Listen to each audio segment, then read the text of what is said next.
Good morning, everyone. Let me welcome all of you to the Orange County Board of County Commission meeting of February the 6th, 2024. As we begin this morning, you will see different ones of us dressed with our African attire. This is in celebration of Black History Month. You're going to hear a presentation in just a few moments about the efforts here within Orange County. Also, we're going to recognize Commissioner Wilson. She will be introducing her guests who will be bringing the invocation. After the invocation, Commissioner Wilson, if you would lead us in the Pledge of Allegiance. And then following the pledge, our Communications Division Manager, Dr. Jeffrey Williamson, will read a proclamation recognizing Black History Month and introduce the Arts in the Chamber presentation that you will see the art around the chambers today. And with that, Commissioner Wilson, you are recognized at this time. Thank you so much, Mayor, and good morning, everyone. It is my absolute pleasure to introduce Pastor Dale Ward with the Discovery Church of Winter Garden. Pastor Dale Ward has been a pastor for 35 years, which is crazy because he's like 35 years old. But he and his wife, Tammy, have lived in Central Florida since 1999 when they founded and established Avalon Church in Avalon Park. Since 2010, Pastor Dale Ward has served as the Discovery Church of Winter Garden pastor, and he's partnered that whole time with community-based groups such as the Central Florida YMCA, Matthew's Hope, New Beginnings, and Servant's Heart Ministries. A heart for service and a heart for the community, so I'm really grateful for him being here today. And if Pastor Ward would join me up here for the invocation.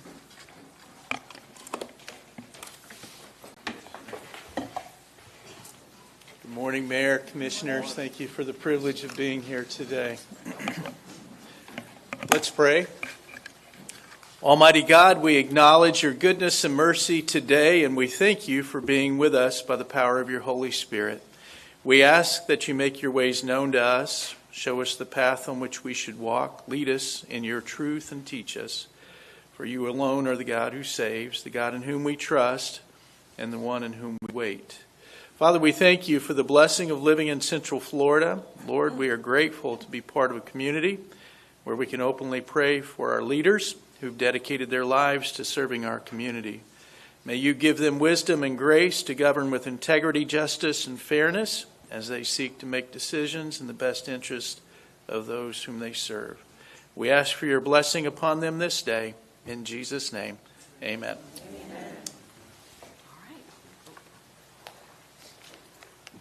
I pledge allegiance to the flag of the United States of America and to the republic for which it stands, one nation, under God, indivisible, with liberty and justice for all. Also, to those who are here in the chambers, if you see the scan code here, you're able to, on your cellular devices, you can follow us word for word with translation this morning.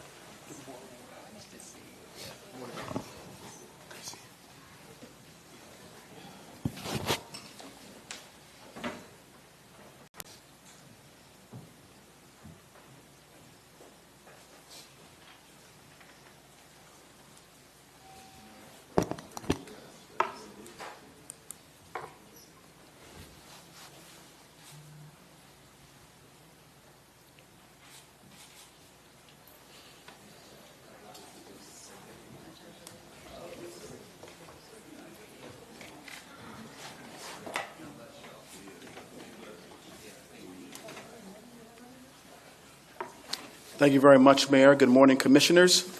Good morning, everyone. It is indeed Black History Month, and we have a proclamation regarding Black History Month, and the proclamation reads, whereas Black History Month, also known as African American History Month, is an annual observance in the United States in honor and recognition of the people and events that have greatly impacted African diaspora history. And whereas in 1926, historian and author Carter G. Woodson, who was known as the father of Black history studies, introduced Negro History Week as a reaction to racism and to highlight the role that African Americans have played in the development of civilization. And whereas we embrace the struggles and achievements of our forefathers by joining together as one community, empowered by a Declaration of Independence drafted by Thomas Jefferson in 1776, which states, "We hold these truths to be self-evident, that all men are created equal, that they are endowed by their Creator with certain unalienable rights, that among these are life, liberty, and the pursuit of happiness." And whereas Orange County government and the Black History Committee of Orange County Incorporated have worked for many years in developing programs and activities which support the goals and achievements of our forefathers for the betterment of all men and women. And whereas African Americans continue to demonstrate the heroic deeds of exceptional men and women, which are now inextricably woven into our society and ingrained in our history. Now, therefore, Jerry L. Demings, by virtue of the authority vested in him as Orange County Mayor, does hereby proclaim the month of February 2024 as Black History Month in Orange County, Florida, and encourage all residents to learn about the history and celebrate the contributions African Americans have made to the world, to our country, and to our community. Done and ordered this 6th day of February 2024, signed by the Mayor and all 6 members of the Board of County Commissioners. Receiving the proclamation and delivering a few brief comments is Bernard Batson. Mr. Batson is the Vice President of the Black History Committee of Orange County.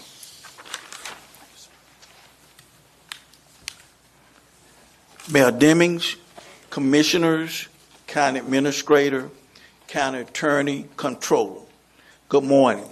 Good morning. It is an honor to be with you today as Orange County proclaims February Black History Month. The Black History Committee of Orange County started with the Lunch on the Lawn in 1994. In 2002, our President Dolores Batson provided the mayor and commissioner with scarves, which are still worn today during Black History Month. This proclamation ceremony has taken place during the Chapin, Martinez, Crotty, Jacobs, and now Demings administration. Over the years, the Black History Committee has held over 30 festivals on the lawn, read to over 30 have had reading activities at over 30 Head Start centers, has donated over $10,000 to causes locally and nationally, and has provided over $450,000 in scholarships to over 100 students who graduate from an Orange County Public High School to attend a university or college in this state of Florida. Our mission is simply to educate our community on the significant contributions made by African Americans, which have enriched this country and our society. For this year, we ask that you take time and enjoy and observe the artwork that's in the lobby, that it was the artwork done by artists Vicky Van Hurley and Winston Andrews. And on February 13th, we will be doing a reading initiative at the Hal Marston Head Start Center. And on February 23rd, please join us for our Festival in the Lawn that will take place at the Orange County Administration Building. And lastly, on June 15th, we will be having our 20th annual Black History Month Gala at the Rosen Center Hotel, which will be a combination of Black History Month and Juneteenth celebration. At this time, I would ask the committee members of the Black History Committee, will you please stand?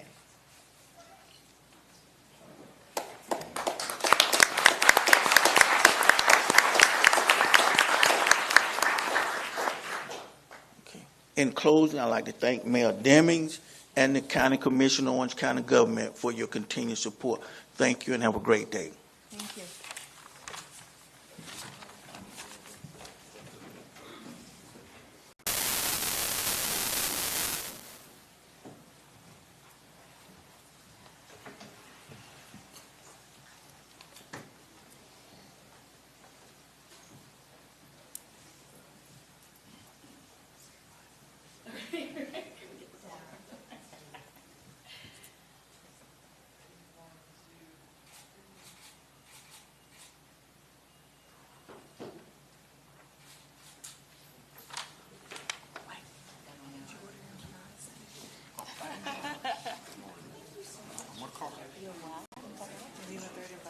Oh, he did it? He did it great. I was ready.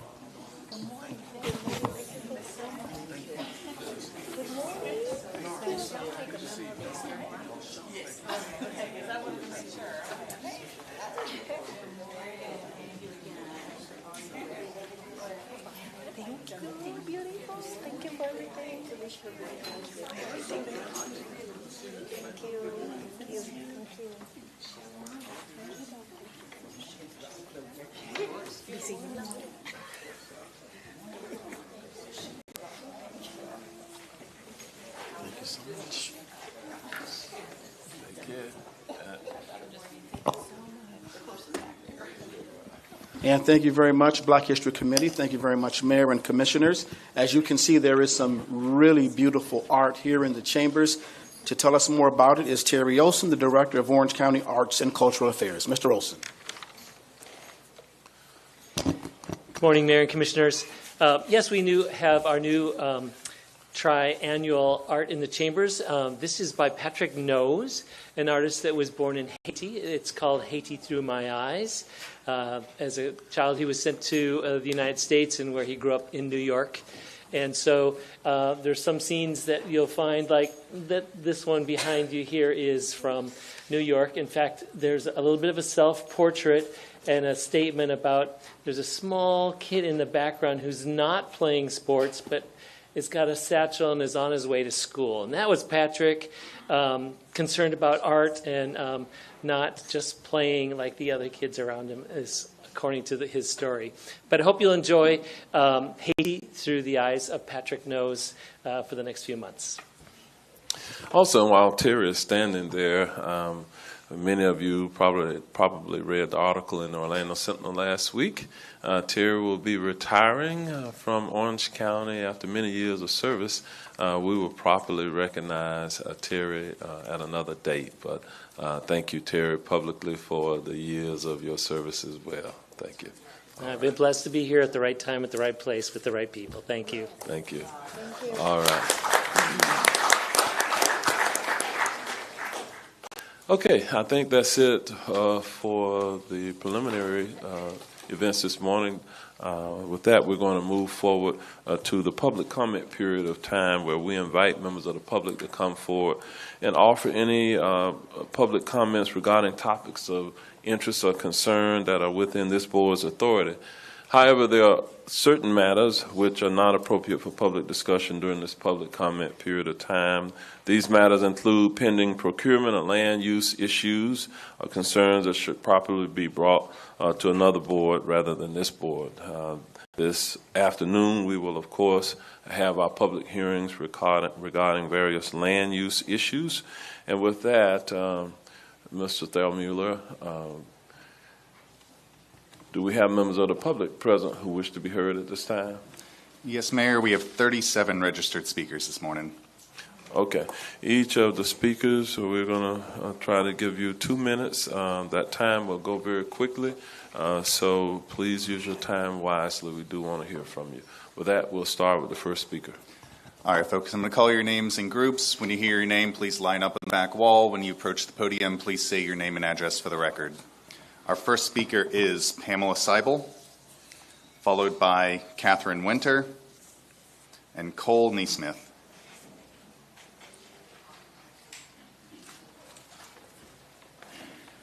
Good morning, everyone. Good morning.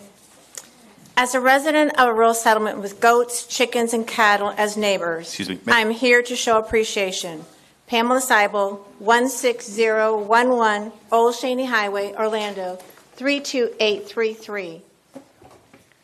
A small gesture to say thanks is being passed out.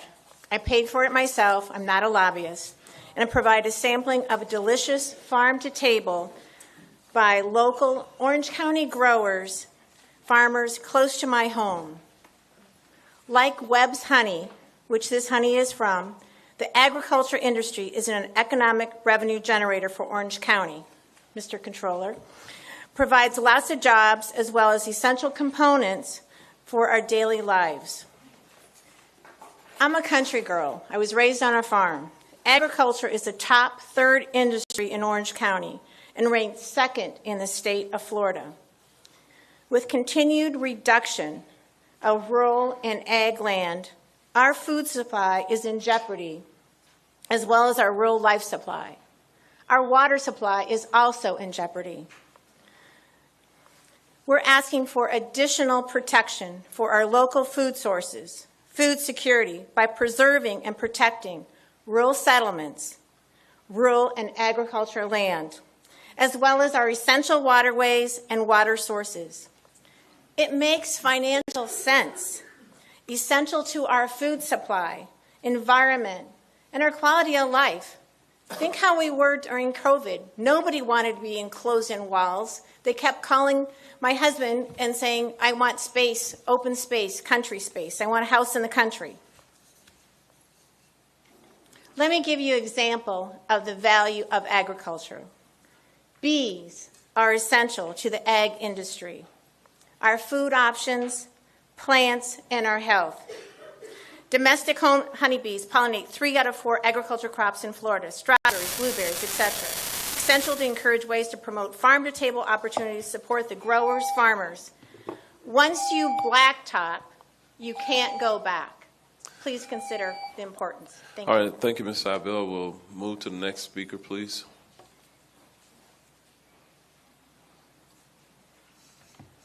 Hello, Commissioners and Mayor. Good morning. My name is Catherine Winter. I'm in 124 Pine Arbor Drive, District 3 route. So I'm here to speak about the split oak forest. Oh my goodness. It always comes right when a critical moment, obviously. But I'd like to encourage you all, the staff, to withdraw the agreement. The citizens have voted for split oak to be protected. 86% of us said that this was a good idea, that we did not want split oak to have a road through it. The road, as it is currently planned, is going through a critical area that needs to be mitigated by fire. If you build a road through it, it will be a lot harder to maintain that area.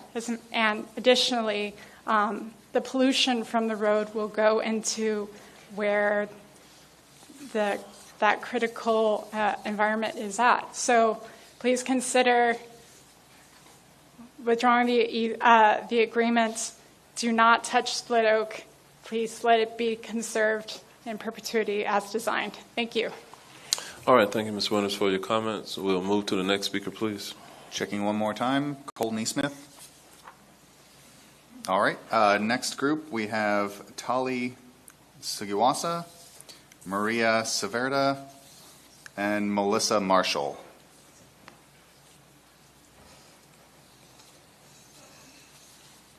All right. The next 3, Ramon Bermudez, Mariah Lynn Roberts, and Josh Page. All right, we'll keep going. Barbara Hartley, Rima Schonenbeck, Emily Stewart,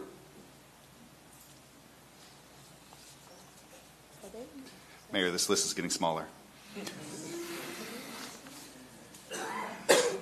All right, Eric Rawlings, Kimberly Bucci, and Catherine Fitzgerald. All right, we got some. Good morning, Mayor and Commissioners. My name is Eric Rawlings, 139 East Muriel Street. I was the campaign manager for the Charter Amendment Initiative to Save Split Oak Forest. And as you know, 86.4% of the voters found their way all the way down the 3-page ballot that we had that year. And the people that voted for on the second page didn't even finish that page and went right to split oak because they cared so passionately about that. And I really hope that we can honor their vote and make their promise that we made for 86.4%, made that promise, and let's keep that promise. And you've heard this all before, and I know you've got to be tired of us coming here and addressing you guys about this over and over again. But if we just honored the voters and made this permanent and go around Split Oak, this isn't relieving congestion. You guys know that. It's about money, and it's about urban sprawl. And, you know, I have the utmost respect for everybody behind this dais. But please have the respect of the voters and just say no to Split Oak so we don't have to come back here every time. Because once we have a gain, like the last meeting, it was great. We applauded your decision. But now here we are again. And we're just tired. And we just want this to be preserved like it was preserved. And the land that was taken before was destroyed and repurposed. And we said, okay, because you're saving this land. And now you're kicking the can down the proverbial toll road. So thank you very much for your time. And hopefully this is the last time we'll have to talk about this. Thank you. All right, next speaker, please. I have a little housekeeping. I'm going to need help with overhead, please. I have one for each of you also.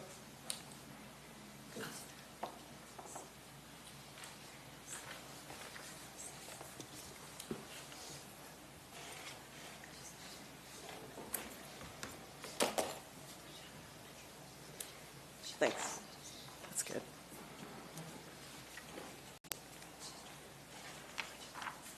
Kim Bukite, 6500 Swain Road, Apopka. I'm a land surveyor. I've performed I'd like to ask for a minute extra for all the people that didn't speak. Is that okay? If I go a little over? Okay. Well, anyway, you've heard me speak before. You know that I'm a land surveyor that surveyed for the protections of Split Oak and did some of the first conservation easements on Split Oak back in the 90s.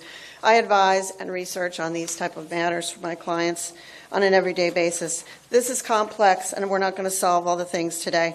Every time I've spoken with you in the past, it's been about math. It's been about legal. It's been about words and documents. But today I'm going to make it really simple because people tell me I'm just too technical. So this is a simple story. Let's imagine that we have an eccentric grandmother with a beautiful car in the garage, and she's been promising it to all of us. Be a good girl. Look what I've got for you. Be a good boy. Look what I've got for you. And that's what we're all falling prey to right now. Promises have been made to Orange County, to Osceola County, to the people, to the Lake Mary Jane Alliance. I'd be mad if I were them too,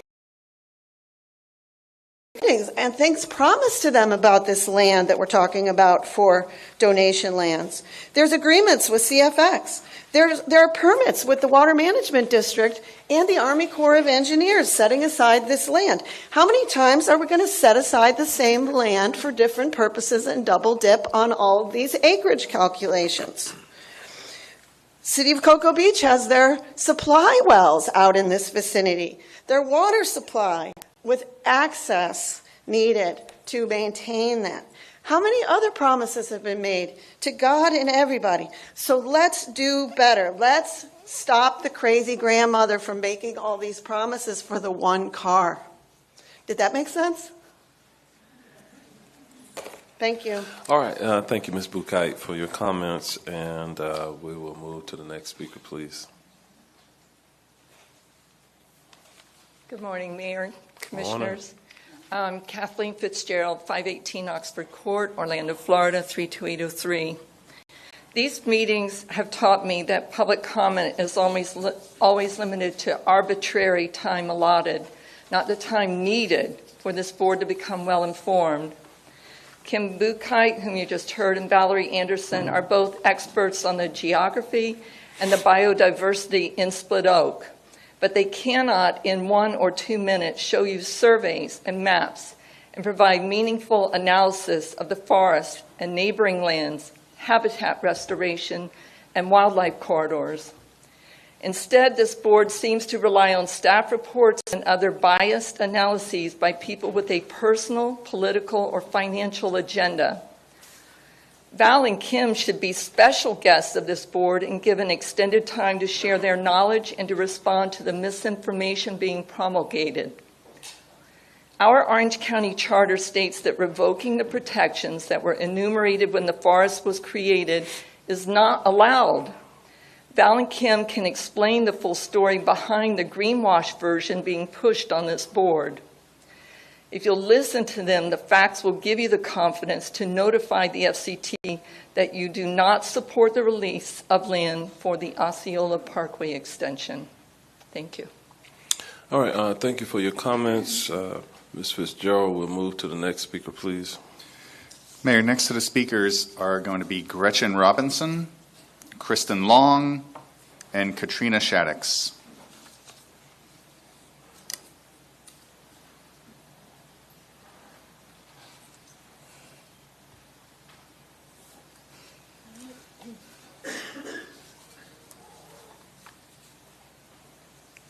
Good morning, Commissioners. Gretchen Robinson. Morning. If you give a mouse a cookie, he's going to want a glass of milk. If you give a developer 160 acres, he's going to want, well, I hope you catch my drift. So here we are again. As someone who has been involved in activism of one kind and another since I was in elementary school, I get that policy change is a long game, especially when you're the David of environmental protection and you're up against the Goliath of the real estate development industry. I engaged in this fight 7 years ago, and make no mistake, my fellow warriors and I are in this for the long haul. But Lord, after 7 years, I am sick and tired. I am tired of the false equivalency being touted to paint 1,500 acres of substandard, in cases non-contiguous and in significant measure heavily polluted land as fair trade for putting 1/10 of prime, pristine, exquisite conservation land and critical habitat out of commission, including my favorite hiking trail. People, you don't get to take my favorite hiking trail. And apparently 86% of our county electorate say no right along with me. We share our habitat with wildlife. We need to not be butthead neighbors with that wildlife. I am also profoundly tired of seeing the same process play out over and over and over again, where we have huge numbers of people coming to say, no, we don't agree with this. And one or two people come up and say what the decision makers want to hear, what they've been told they want to hear. And so the decision makers roll right over the public opinion. That's not what serving the public should be about. Decision makers who are elected to serve their electorate need to be listening to the voice of the people. And we say no. Hands off Split Oak. Thank you. All right, thank you, Ms. Robinson. We'll move to the next speaker, please. Good morning, Mayor and Commissioners. I'm Kristen Long. Thank you very much for having us all here. I'm at 4817 Addison Street in Orlando within District 5. I'm a clinical registered dietitian and a small-scale gardener, 2 part-time jobs. I'm not an activist, but I've been here with Friends of Split Oak now for a few years because I absolutely oppose touching that land in any way that was not intended to be touched. I do not understand putting a road through this when the people have repeatedly voted to protect this land and keeping hands off of it, other than for the maintenance of the environment.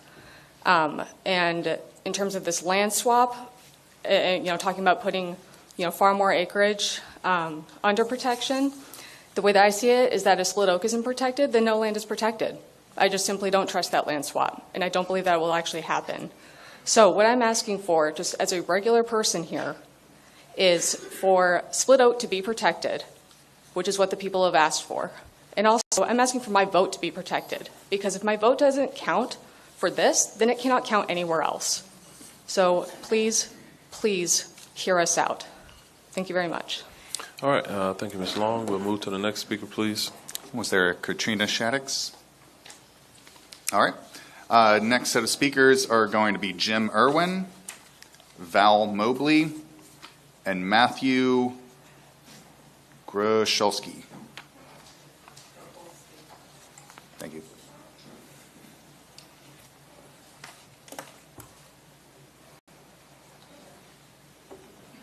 My name is Jim Irwin. I live at 116 Fernwood Street in Orlando, Florida.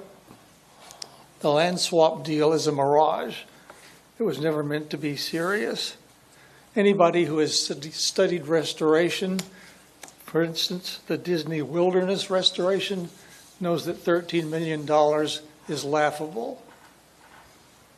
A proponent of the land swap said that the Florida Wildlife Commission should negotiate skillfully and forcefully for more money. That is ridiculous. It is cynical.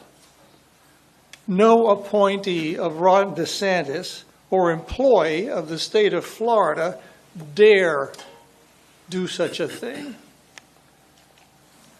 I had the good fortune to spend a day with a supervisor from FWC on a land thing. The conversation drifted around to Split Oak. And the upshot of it was that she said, in other words, we do not dare say or do anything that would be disfavorable to the development industry. So for her to say, for this other person, proponent, to say that the FWC should negotiate forcefully and skillfully is ridiculous. It will never happen. What she did say, the FWC supervisor did say, is that since we can't do anything or say anything, we depend on you, meaning me and my environmental organization, to send out the flying monkeys. All right, thank you, Mr. Irwin. You just heard next from one speaker, of the please. flying monkeys.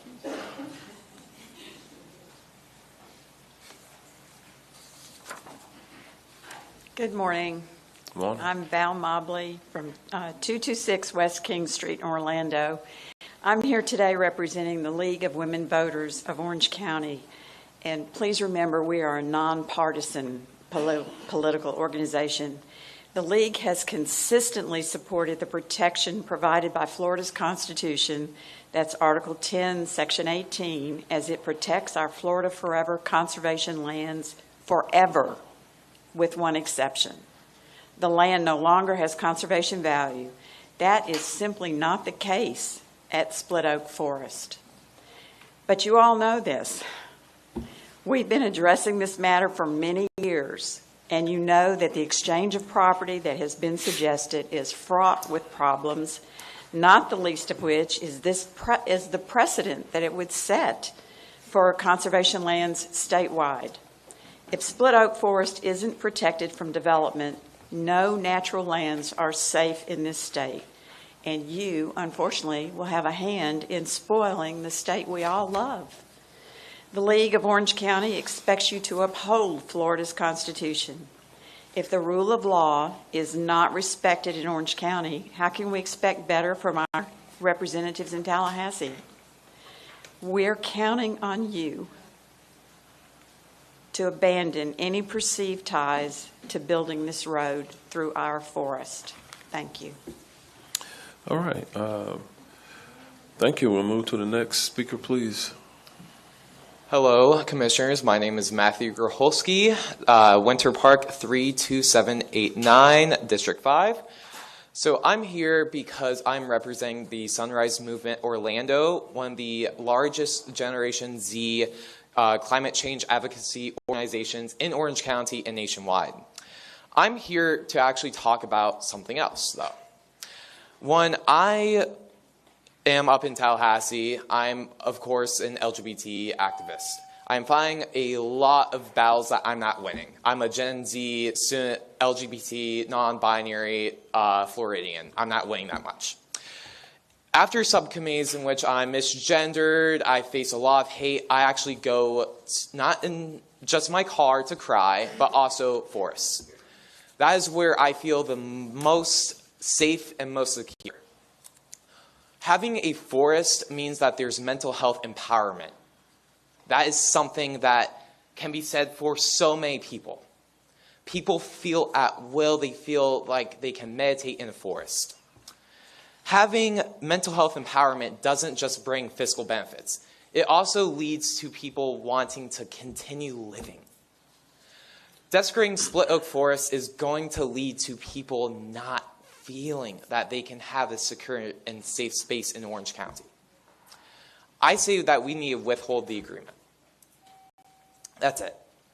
We are in a state that is continuously attacking our climate, our conservation. Orange County needs to continue being the bastion of the state in terms of fighting for our climate and our conservation. Thank you. All right. Thank you, Mr. Japolsky. We'll move to the next speaker.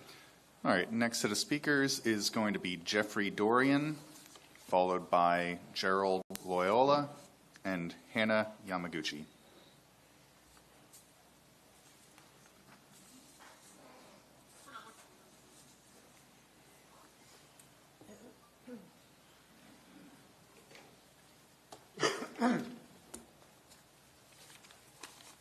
Good morning, Mayor, Commissioners, and my Commissioner Mike Scott.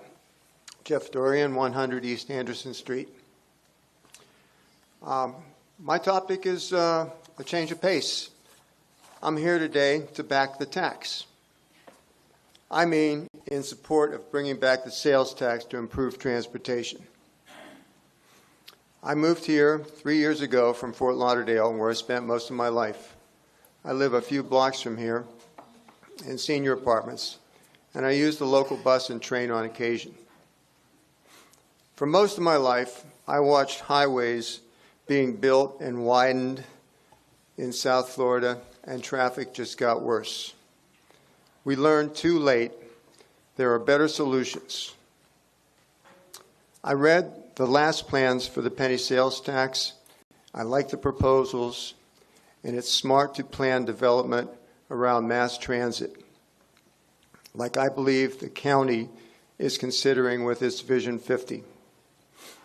We're a thriving tourist city. We deserve to be able to raise the money for a great mass transit system.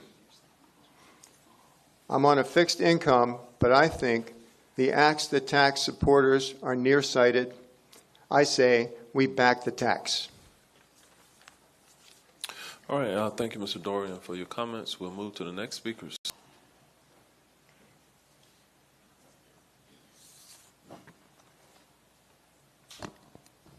All right. Okay, hello everyone. My name is Gerald Loyola. I am a PharmD candidate at the UF College of Pharmacy in Lake Nona and an organizer with Sunrise Movement Orlando. And I'm here on behalf of the coalition of organizations representing the Friends of Split Oak. I wanted to express my extreme disappointment that this even has to be a conversation, yet again. 86% of voters in 2020, an election year when attendance at the polls is really high, voted to protect Split Oak in perpetuity. And perpetuity, if I'm not mistaken, and I'm a student, means forever. Not when developers knock on the door asking to build a toll road, not a public road, a toll road through land that was guaranteed to me as a citizen of Orange County in the Constitution. Building a road through conservation land that was already set aside to offset development and proposing another offset is setting a dangerous precedent. I urge the commissioners to maintain a stance in the protection of Split Oak. Once again, I remind you that 86% of voters wanted to protect Split Oak. That same 86%, not the corporation building this road, votes our officials in. Thank you for your time. All right. Thank you for your comments. Next speaker, please. Hello, my name is Hannah Yamaguchi, and I live in Orlando 32835. I'm also an organizer with Sunrise Movement Orlando, which is a nonpartisan youth-led organization fighting the climate crisis. You have heard us speak before on our fight against parking minimums, which has not stopped, and we come here again calling out the ridiculousness of building a toll road through Split Oak Forest. This not only sets a dangerous precedent, we should simply not be resorting to building more roads, because when will we ever stop? Applying the concept of induced demand, it will never stop. Roads will continue to be built for short-term convenience, destroying our wildlife and making Florida even hotter by slapping on asphalt that absorbs and retains heat. We want to see long-term solutions to our rapidly increasing population. We want to see Florida where public transit is reliable, a preferred mode of transportation, so we don't need to keep building roads, and definitely not toll roads. If you want to see Florida thrive in the long run, you have us community members telling you what needs to be done. Thank you for your time. All right, thank you for your comments. Next speaker, please. Next speaker is going to be Robert Stein, followed by Gordon Spears and J.R. McGovern.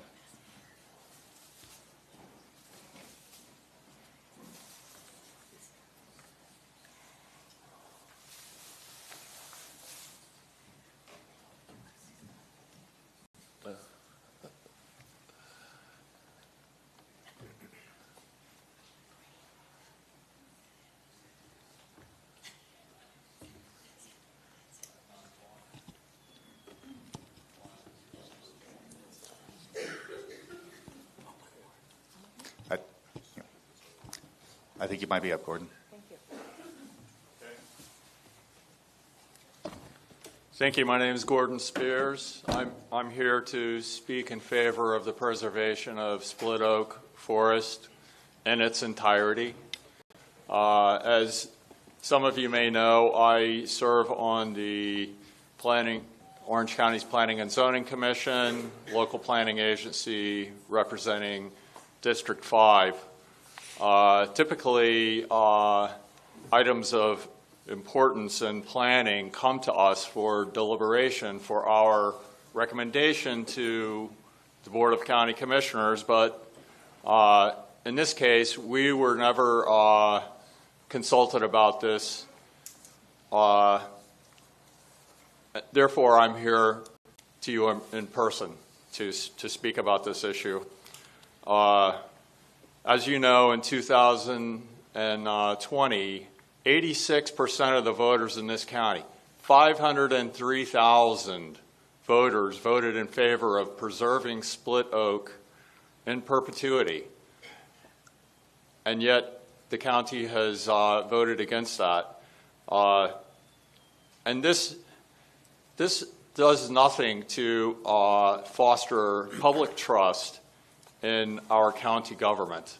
Sadly, public trust has eroded for all levels of government, and you have an opportunity today to start to rebuild the trust in the public. Now, Mr. Mayor, I believe that while I've heard a rumor that you plan to bring back the penny sales tax for transportation improvements, and I support that.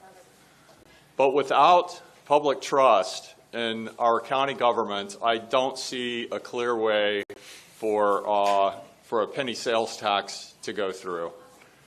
So I urge you to start to restore public trust in our county government and to vote no for any impacts of Split Oak Forest. Thank you.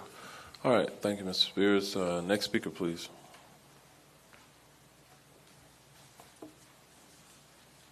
Good morning, Commissioners. My name is Junior McGovern, and I used to live, 926 North Texas, 32804. I used to live on the south side of Split Oak, but they built around me. The developments built around me. So, Mr. Scott, I'm now in your district, and I often take people to Split Oak, visitors and family and friends, and lead hikes there. I'm a regular visitor. And I think people forget, it's not only the 60 acres, but we're dealing with sound pollution. We do yoga in the forest on a regular basis.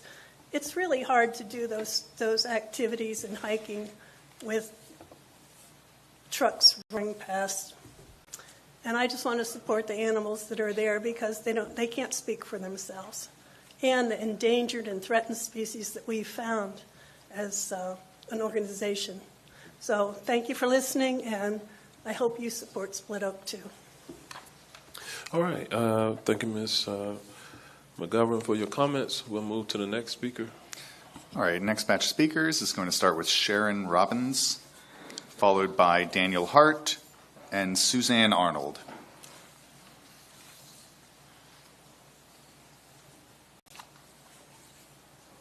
Good morning. morning. Sharon Robbins, 12636 Lake Mary Jane Road. The proposed road through the corner of Split Oak at this point is our best option to preserve the integrity of this beautiful wildlife and environmental area. If the proposed road does not happen, the developer's plan is to put industrial buildings and high-density development next to the forest adjacent to our endangered Florida scrub jays, who will either leave or die off. This will also isolate Split Oak and Moss Park, since there will be no requirement to connect to the main Florida Wildlife Corridor, which begins in South Florida and travels through the area.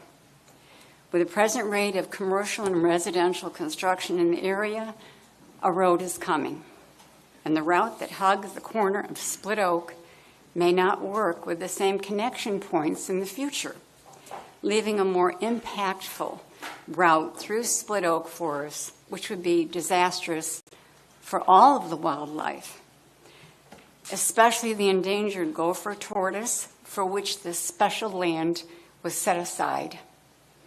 Please support the minimization route that adds 1,500 acres of land for conservation plus $13 million in restoration and maintenance funding from CFX. Thank you.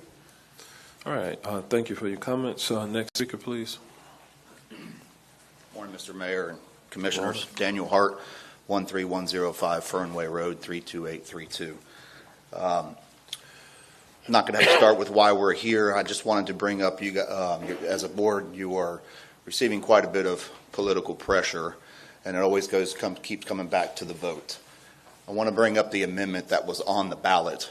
It was very, let's say, it was lacking a lot of very important information. It basically asked the question, should Orange County be allowed to bulldoze conservation lands to put a highway?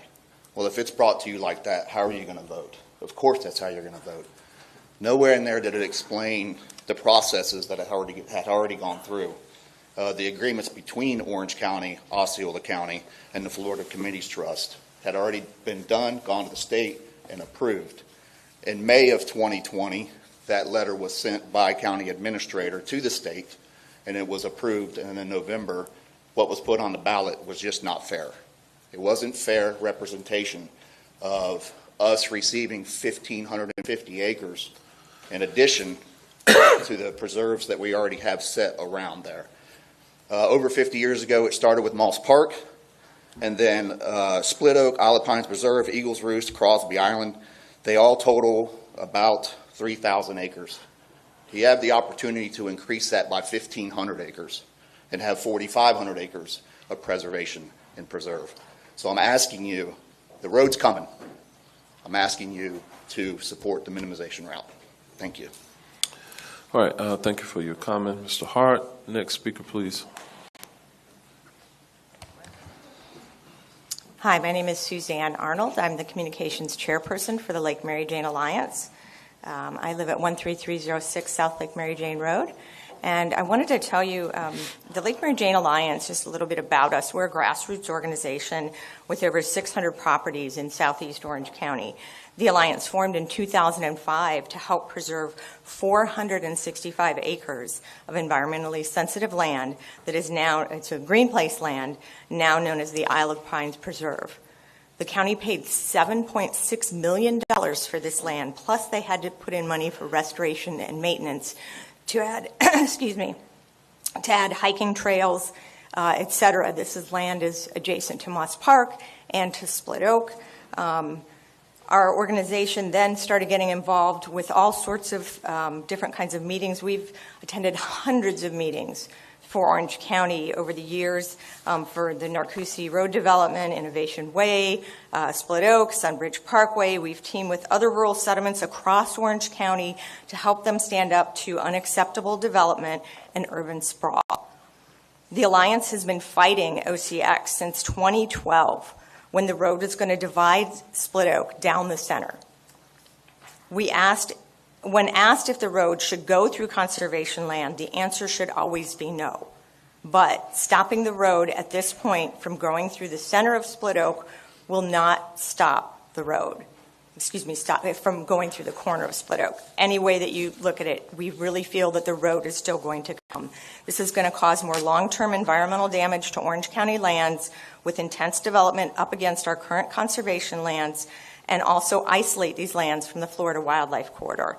So we ask that you continue to support the minimization route so that Osceola cannot take over management of our Orange County lands. We believe that the Orange County Commissioners have higher standards in managing these lands and can really make a difference. We also hope that we learn from the mistakes of the lack of protections for Split Oak Forest. All right, thank you, Ms. Arnold, for your comments. We'll move to the next speaker, please. All right, next to the speakers are going to be Jeffrey Casey, George Morning, and Maria Bolton Joubert.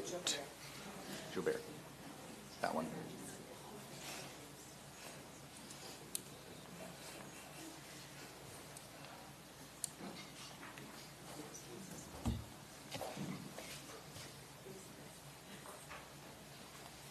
Good morning. Morning. I prepared a presentation.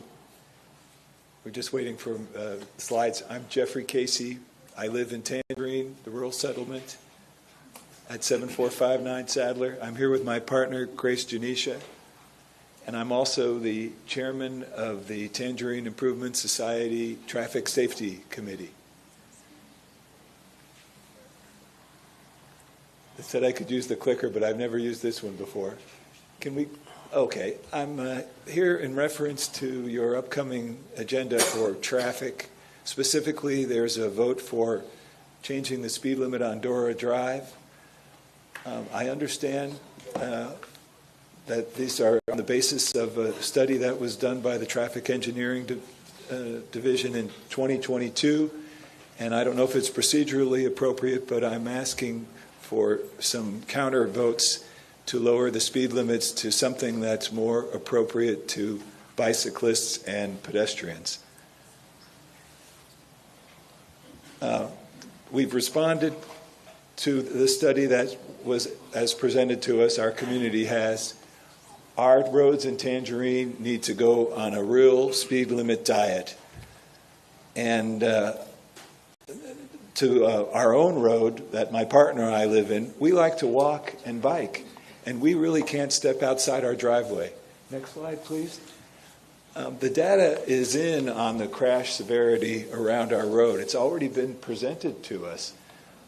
And we've asked the Traffic Engineering Division and our commissioner to lower the speed limits just on the basis of the crash data up to 2020. We've only been adding to the accidents and death. Next slide, please. This is the history of us contacting the county. Next slide. Our roads have no shoulder, no bike lane, absolutely no buffer. You can see our road is completely devoid, that's Sadler Road. So we're asking for your help. Thank you. All right, thank you, Mr. Casey. And Mr. Casey, I think look to the county administrator is the Public Works Director representative here. Yes, what he's referring to now was on today's agenda. Okay. Item G3 on today's agenda. Okay. Yeah, it's on the consent agenda, Mayor. Correct, Mayor. All right. But Joe is back there, but this is what he's referring to. There's a Public Works Director. If you don't know him, just Joe, introduce yourself to him. All right, next speaker, please. Good morning, Mayor Demings, members of the board. My name is George Morning. I reside at 4494 Real Court, Orlando, Florida, 32808. I'm here representing small business advocates of Central Florida and our local small business community on the Transportation Tax Initiative. The Transportation Tax is a designated funding source for links and a number of other transportation requirements for our communities. It is also, and it may be, a designated funding source for small businesses. There are over 341,000 small businesses in Orange County, metropolitan area representing 99% of all businesses. Those companies have over 428,000 employees, representing 39% of all employees in our metropolitan area. So the largest increase in new, permanent, and ongoing employment is made by small businesses, and it continues to be so. They have the largest impact on our economy in terms of employment, tax revenues, crime, housing, homelessness, etc. Large capital projects are essentially designated for large businesses. Small businesses do not have the capital nor the capacity to pursue such projects, such as the Convention Center, Camping World Stadium, and the other venues that we discussed last week. Although small businesses represent the majority of businesses and employ the majority of our citizens, there is no designated funding or projects for small business, with the exception of very few projects that have a small business goal.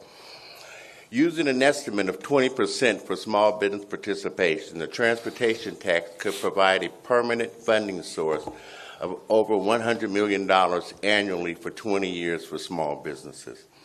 Given some of the data and statistics I provided to you today, it's clear the impact that this would have on our local economy. Thank you. All right, thank you, Mr. Morning. You got in right under the wire. All right, next speaker, please. All right. Good morning. Morning.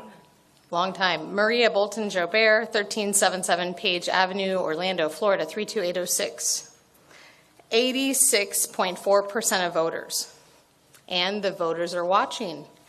We have an election year, and rumor has it, a few of you on this board are going to be moving to higher and higher positions within the next few years. So please, on that note, 86.4% of voters.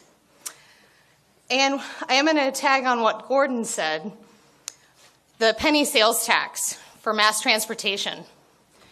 If we don't honor the voters here, why would I vote in support of that, thinking they'll probably just use the money for something else, or they won't honor my vote? We hear about election fraud all day, and here's some local stuff happening. So again, if you would like mass transportation to happen in this county and the penny sales tax in the future to get voted on and passed and go towards that, we would have to honor this. Honor what we already voted on. The 86.4% of the voters who are watching and who know that you all will move on to higher positions. Be it some of you for mayor, some of you for governor, senator, or whatnot. And there is no guarantee that this land swap won't be messed with in the future. I believe the Lake Mary Jane folk have been promised something, right? Well, guess what? We were promised something too, everybody, 86.4%. So please honor the voters and realize that this is going to have future repercussions if you want other things to get passed and for people to believe you. Otherwise, we lose faith in government, right? So why would we keep participating in that? So please save Split Oak Forest, honor the voters, and maybe even a penny sales tax towards conservation land. I would totally support that. Thank you very much for Thank your you. comments. We'll move to the next speaker, please. Next speakers are going to be Kelly Simrad, Hannelore Berger, and Racina McVicker.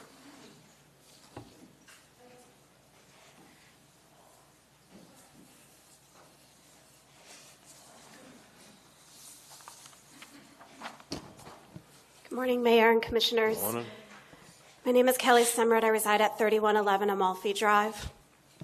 I'm here to ask you guys to also protect Split Oak Forest. I'm the Vice Chair for Save Orange County. Save Orange County has stood behind this initiative from the very beginning. And I think that initially we were creating a mountain, right? People talked about this as a forest left to us in perpetuity. It was supposed to offset overdevelopment. It was bought with our money. And then we heard the developers saying, but we need to manage growth. We need to do this. So we were standing on top of a mountain, But when the citizens took it to a vote, and 86% of us said, protect our forests, and we put it into our county constitution, this became a whole different argument. This now becomes protecting people's rights. This is a right that Orange County voters put into our constitution because we no longer trusted that our elected officials would represent what we were fighting for. We felt as though we were ignored. We felt as though we were not heard, so we went through the right democratic process to put the rights of this forest into our constitution and to protect it. If we fail to honor our constitutional rights in this county, then what do we have? Then what rights do we have? So for some people will say this is only a forest. This is no longer only a forest. This is a constitutional right, and you were elected to protect our Constitution. There's only one right answer here moving forward. It's to stand with the people. Thank you for your time, thank you for your service, and thank you for protecting our rights. Thanks. All right, thank you for your comments. Next speaker, please.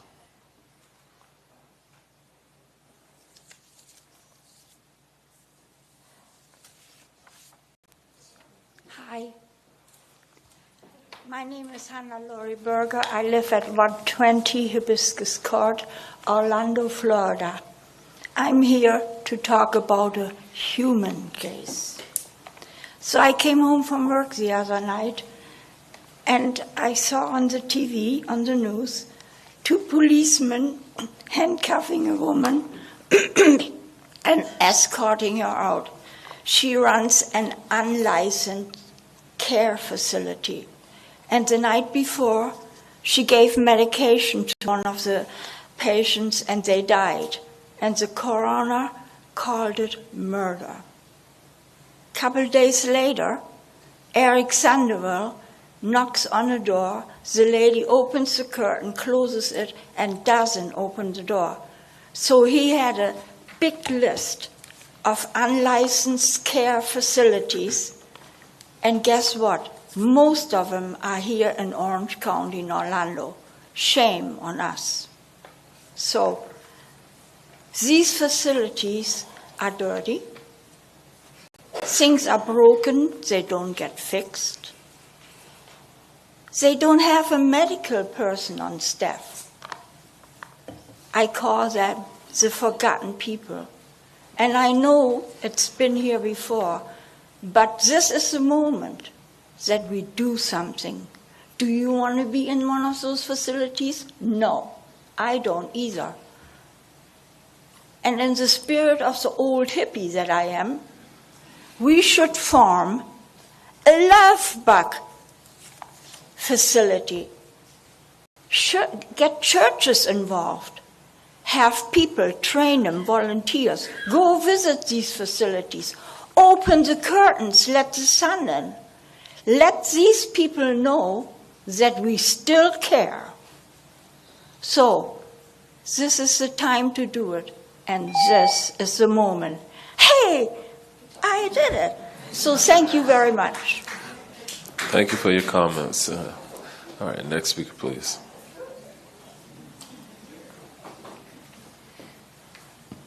Good morning, Mr. Mayor, Commissioners. Zena McVicker, 1723 Lockwood Avenue, Orlando, Florida, 32812.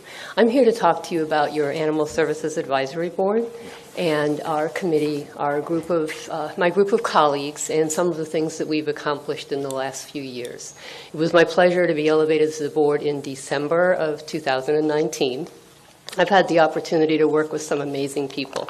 Some veterinarians, some attorneys, some law enforcement folks, just a good group of people who have the best interests of our animal services facility, the animals, and the community of Orange County at heart. At times that board is criticized. Folks feel that the board members maybe are not familiar with the shelter, have never been there. I'm here to just let you know that my colleagues have all gone way above and beyond. Their required attendance at a monthly meeting, where one of my colleagues recently commented, "Are we going to the meeting this month to be yelled at?" We have board members who volunteer at the shelter. We have board members who foster animals. We have board members that transport animals. We have board members that coordinate events to support and encourage our volunteers at the shelter and also our staff and management to show our appreciation for what they do. Now, does that mean we always agree? No. Often we don't, but we have an excellent relationship and we're able to move forward to look for solutions in a very positive way. So I would like to thank you for previously appointing me. If you choose to reappoint me, I would be extremely grateful for the opportunity, and I'd like to thank all of you for your support. Thank you. All right, thank you for your comments. Next speaker. All right, this is the last set of speakers, starting with Lee Perry, Valerie Anderson, and Robert Roche.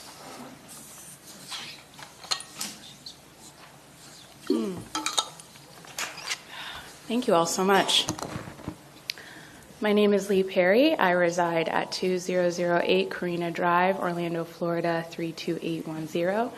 I live in District 2. Really disappointed to see my commissioner consistently gets up and leaves the room when she doesn't respect this topic. But so I would like you all to really take the time to think about what it's like to be buried alive. Gopher tortoises live underground when buried alive for 9 months in total darkness, digging and digging and digging until they starve to death. Many of the gopher tortoises that reside at Split Oak Forest are there because they were mitigated from our existing convention center. And you know, I'm here to speak on behalf of the existing residents of Orange County, the people that come here to Orange County to visit.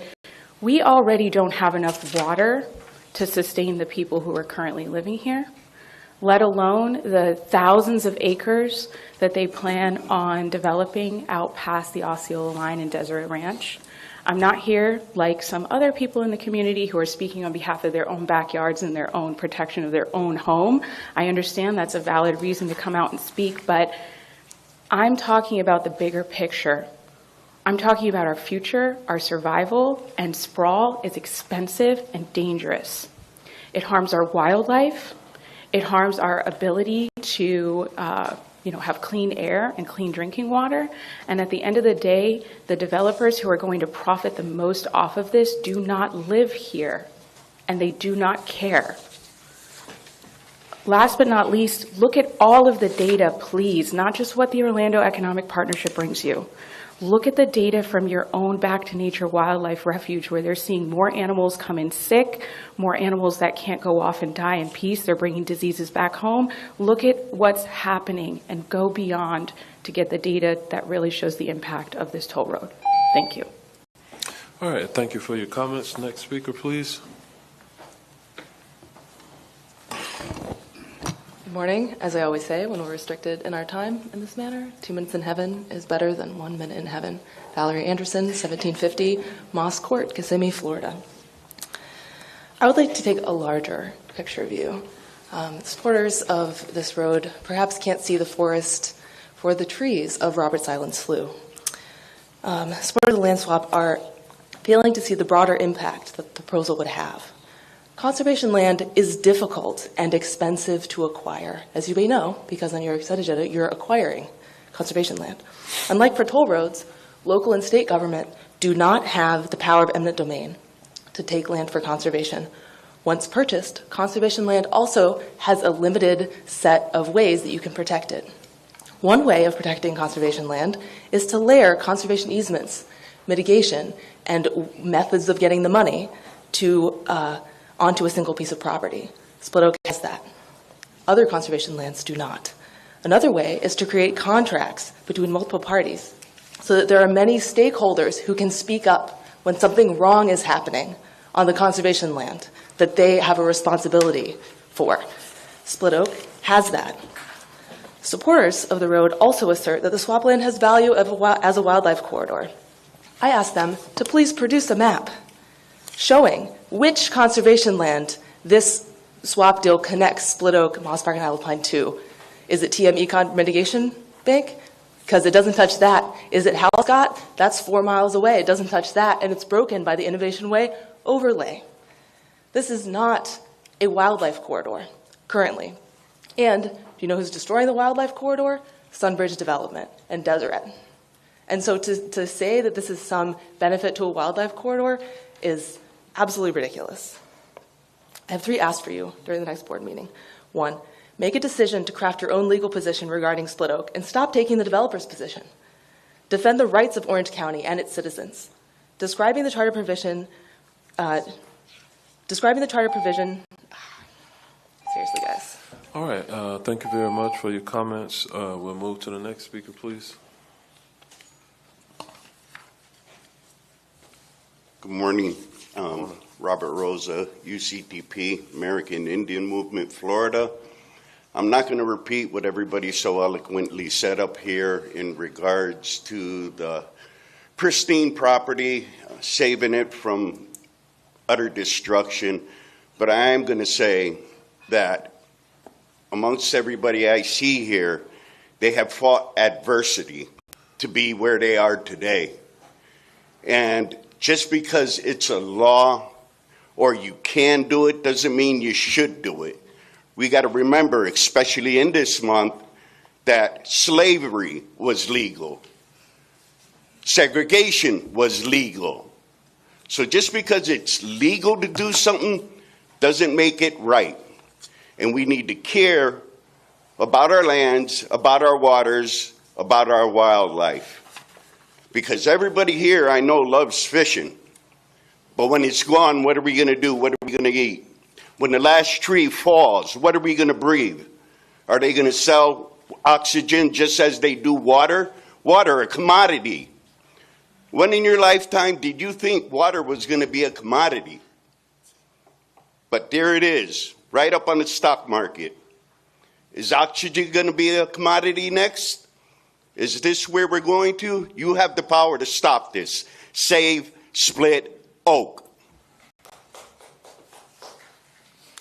All right, thank you for your comments. We'll move to the next speaker, please. Mayor, that was the last speaker. All right. Thank you to all of the speakers who spoke this morning. We will be addressing the various issues with the agenda today. We have one more. Mayor Nelson, Brian Nelson from the great city of Apopka. Come forward, sir. Sorry, Mayor, I thought I'd filled out the form, but maybe I didn't incorrectly. Thank you. Appreciate you having a meeting with me last week, kind of to go over some ideas. We had a meeting several weeks ago at the West Orange Chamber of Commerce, and we got Stephen Lewis here with us today with the mayors and city administrator, city managers from the West Orange Chamber. So I just want to read a real quick synopsis of the sales tax initiative for transportation. I think we can all agree that the gas tax is trending either flat or declining due to vehicles getting better gas mileage. And just as important, we haven't figured out how to tax EV cars, which are making a greater impact on our very congested roadways. The mayors of West Orange County, including Windermere, Ocoee, Winter Garden, Oakland, and Apopka, have discussed the transportation tax that failed a couple of years ago, and we've all agreed to support the sales tax with some significant changes. Here are the changes that all of our West Orange mayors have agreed to, which are needed for our support. The revenue split should be 60% transportation improvements and 40% transit, which is Sunrail and Lynx. The 60% portion of the tax should be allocated to each municipality based on the standard sales tax formula. We will eliminate the technical review committee and just give the money to the cities and counties to be used as they see fit. We will encourage the comptroller to audit our books each year to confirm that the money being spent is on appropriate transportation improvements. Each of our city councils will vote to approve a 5-year work plan, letting our voters know which projects will be completed using these extra dollars, and we, the elected officials, will be held accountable to finish those projects. And last but not least, we will not only approve it at City Council, but we'll also have it printed in the West Orange Times and the Apopka Chief for all to see. We, the mayors of West Orange County, are here to help, but need these assurances to not only approve the ballot language, but to actually promote and encourage the passing of this much-needed sales tax. Thank you, Mayor. All right. Thank you, Mayor Nelson, and we appreciate the input from the mayors from West Orange County. we look forward to likely continuing those conversations with you as well. All right, thank you. Do we have any other speakers at this time? Okay. Did you fill out a speaker card? I did. I thought Sure. Just give your name and we'll get you after. Thank you. Katrina Bonacore, Haines City, Florida, 33844. I actually live in Polk County. I grew up in Orange County. And I just have a few things. If you guys are interested in reading about road ecology crossings and how it's shaping our planet, I might not have the title right, but if you look it up, it is actually a very, very insightful information. It talks about how road ecology offers one pass through its thicket. In North America and Europe constructed their roads and networks with little regard to how it would affect nature and even less comprehension of how to blunt those effects. In the book, it talks about, there was a study that was done, the Phantom Road of Idaho, where they put speakers in the middle of a forest in Idaho and played road noises to see what the effects on the birds it would be.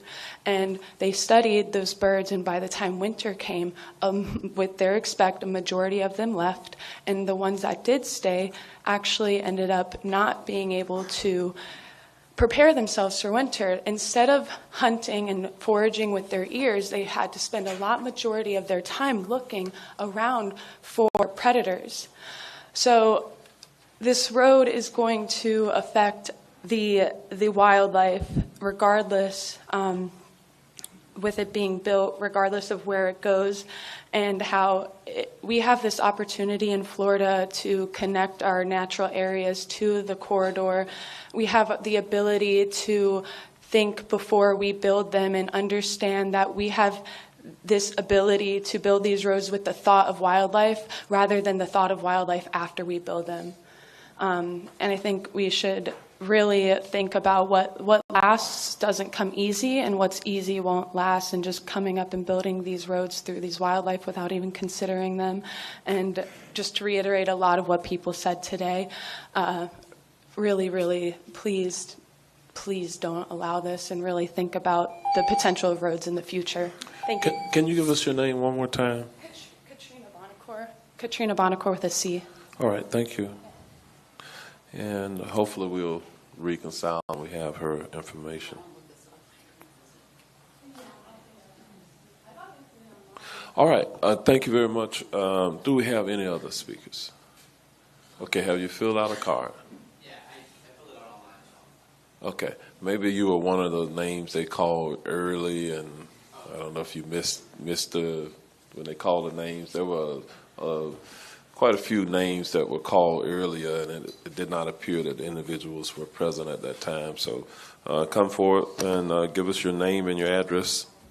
My name is Constantino, and I live in Orange County, 7841 Turn Drive, 32822. I'm here on behalf of the Reptiles With podcast and as a volunteer for the FFEP, the Foundation of Florida's Environmental Protection.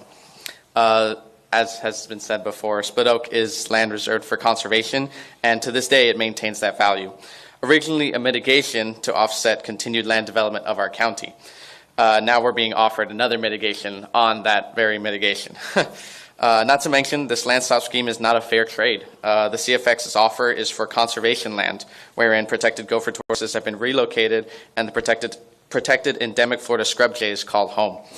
But they would relinquish previous orange groves. The cost and time of restoring this used farmland alone shows a partisan win against Florida's precious environment. A major highway cannot possibly be considered to have a minimal impact on its surroundings. Highway mortality, air pollution, toxic water runoff, trash, and promoting further land development cannot be taken lightly. This road development also sets a dangerous precedent. As far as I know, Split Oak is protected legally by everything available short of a national park. If even Split Oak's protections can be bulldozed, then what's to say of any other Florida land devoted to conservation? Not to mention the impact it has on our democratic process. We voted, we went to the polls, we showed up, we did our duty, our part, and exercised our civic responsibilities to protect what we wanted. If you go against our wishes, in what conceivable way can you call yourselves our representatives? You are our civil servants. Protect Split Oak. There is a moral objective to do so, and it's your professional objective to represent us and lead this county the way the people say. Thank you.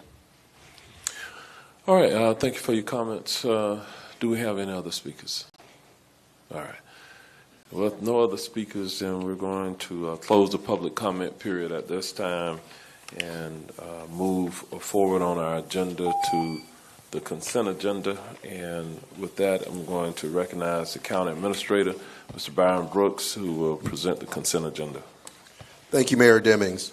I have one item to pull from the consent agenda. That's item B1B. Again, that's B1B. Regarding the Animal Services Advisory Board, is the reappointment of Rosina A. McVicker and the appointment of Dr. Nanette P. Parado Wagner.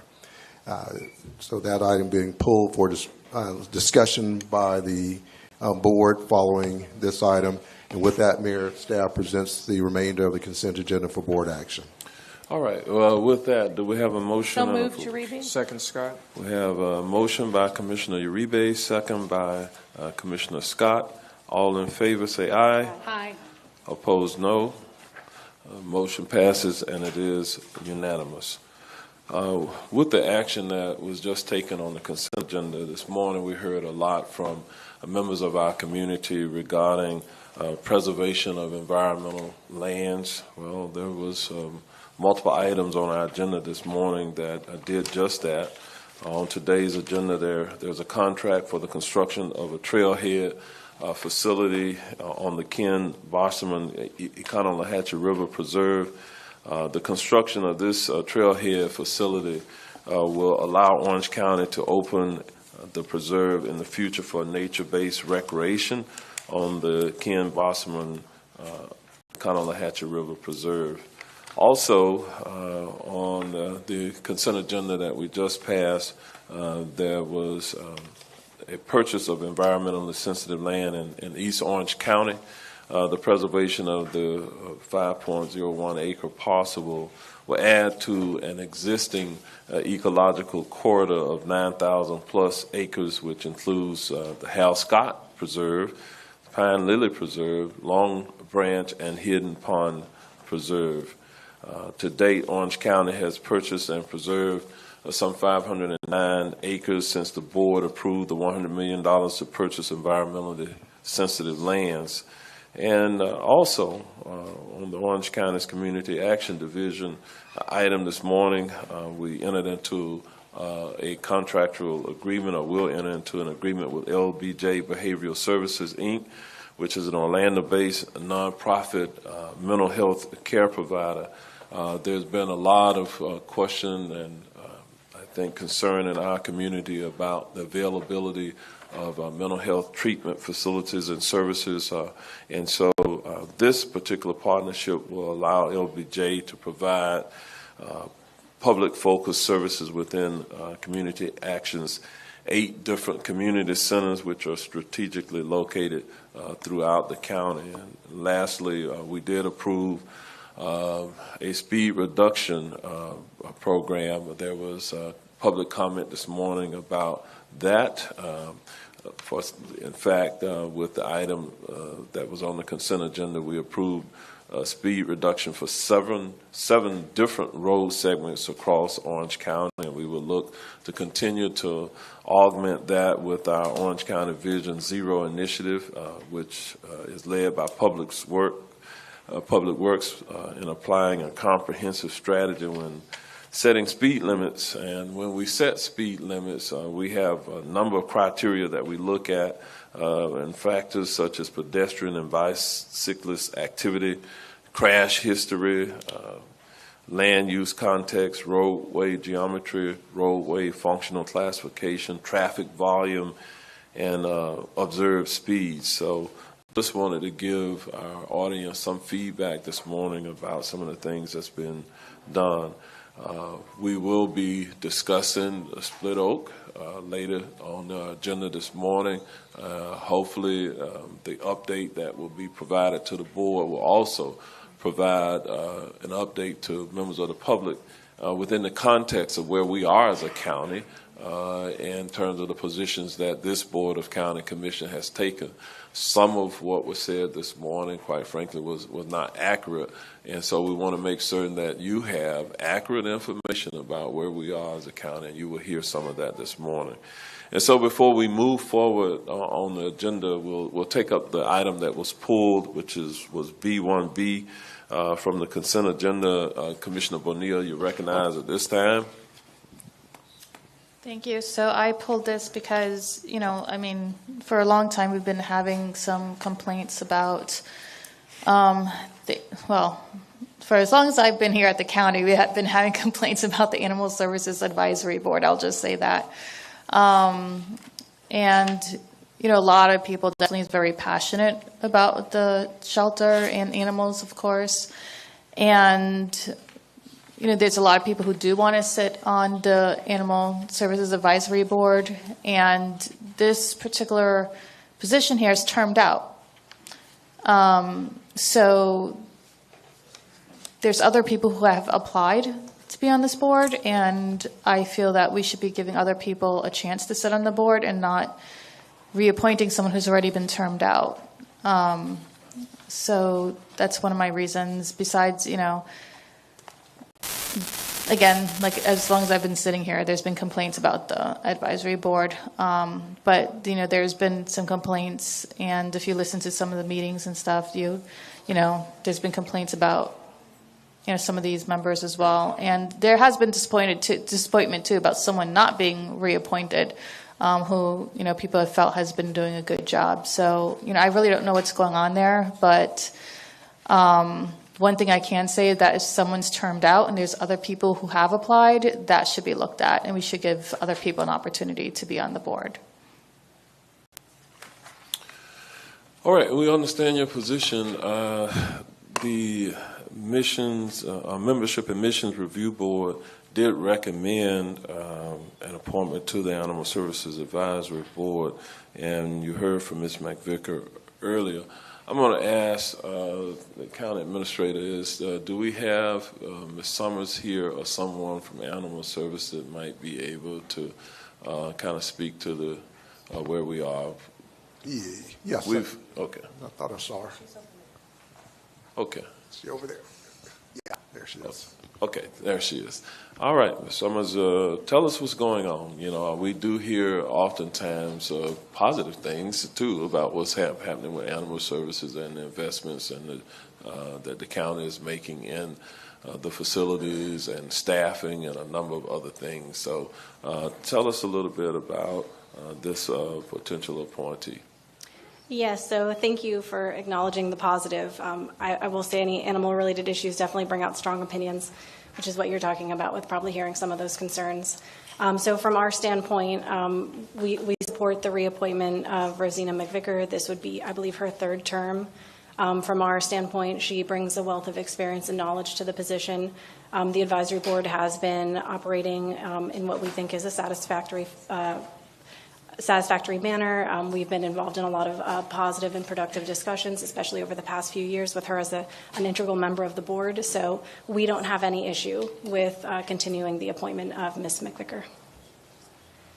Okay, we do have some, stand by for a moment, Ms. Summers. We do have some questions or comments by other members of the board. I'm going to call on them in the order in which they press their button, and we'll start with Commissioner Wilson. Thank you, Diane. I want to thank Rosina McVicker. She's here. I want to say what I hear at my office is a lot of concern, a lot of interest, but it's not really targeted to any one person or any one board. It's the overall operations and policies. And what I would like to request, Mayor, while we're talking about this in the public interest, is a work session potentially to get some myth busting, if you will. We hear things all the time at my office that are really fundamentally in contradiction to the data that we get from the department. And so I think it's maybe time to do a good breakdown right here where we can get that information out to the public, potentially allow the commissioners to ask specific questions about operations, and hopefully alleviate those types of concerns without targeting volunteer members of a board. I want to, on a separate note, and this isn't a question, this is just a comment, Rosina McVicker has been somebody who I've seen leave her comfort of her bed in the middle of the night to go pick up a squirrel, and has she's got her, her heart and soul is about animal rescue and about animal welfare. So it was hard for me to hear from people who I don't think really understand the full scope of her dedication to animal welfare. So what that told me is that we need to maybe look at the process and figure out where we can help them participate. And the human aspect, the human relationships part of this equation needs to be removed. And we need to really stay focused on what the goal is, which is animal welfare. So I continue to support Rosina's appointment, and would, like I said, request that we come back and maybe have a separate opportunity to hear from Animal Services about some of the concerns. Okay, I think that's a good course of action to, in the near future, we'll get an update from Animal Services, and we do that from time to time. So, Actually, Mayor, it's already yes. it's scheduled. There's Animal Services scheduled for a work session, which also includes update on the new facility. There's some matters that came up during the budget process, and so as a result of that, there's some comments and questions that was scheduled for sometime in March, I believe. I believe it's late March. All right, Commissioner Uribe. Good morning, Ms. Summers. First of all, I want to thank you and your entire team for what you guys do. I had the pleasure of visiting right before the Christmas holidays, and what an amazing team that you have working there, and what they're trying to do, and really trying to help navigate residents, animals, protecting them, doing the best they can. And a lot of times I feel like you guys are like correction officers. You really are frontline workers, but you don't get the attention and support that you need. And that's why I kind of took it upon myself. I know I startled your people when I walked in one day, but I thought it was important to let them know that we think about them here, and we are so thankful. And also for all the proactive things that you guys are doing under Dr. Pino. Just recently, I had encouraged Trooper Steve is now going to come once a week and showcase and support adopted dogs. And that's so important. And what people a lot of times don't understand is animals are like family to many. I mean, they're just at that level of human beings. And then this is going to segue me into Rosina McVicker, because I've had the pleasure of knowing her for years. She's in my district. You can literally go on her wall and she's rescuing a squirrel, a raccoon. Raccoons are her thing a lot. Dogs, animals, feeding, providing, curing, actually being there on their last breath with animals too. I mean, and that just says a lot of the character of the person. But then at the same time, she's knowledgeable that this process is not just about your heart. There actually is a business process to it. And every time something comes up with Animal Services where they're being questioned because we don't know the internal workings, she's there to defend and represent, because she knows what you guys do. She not only goes to board meetings, she's there, she's on the front. And I have, and it gets, unfortunately, it's very political.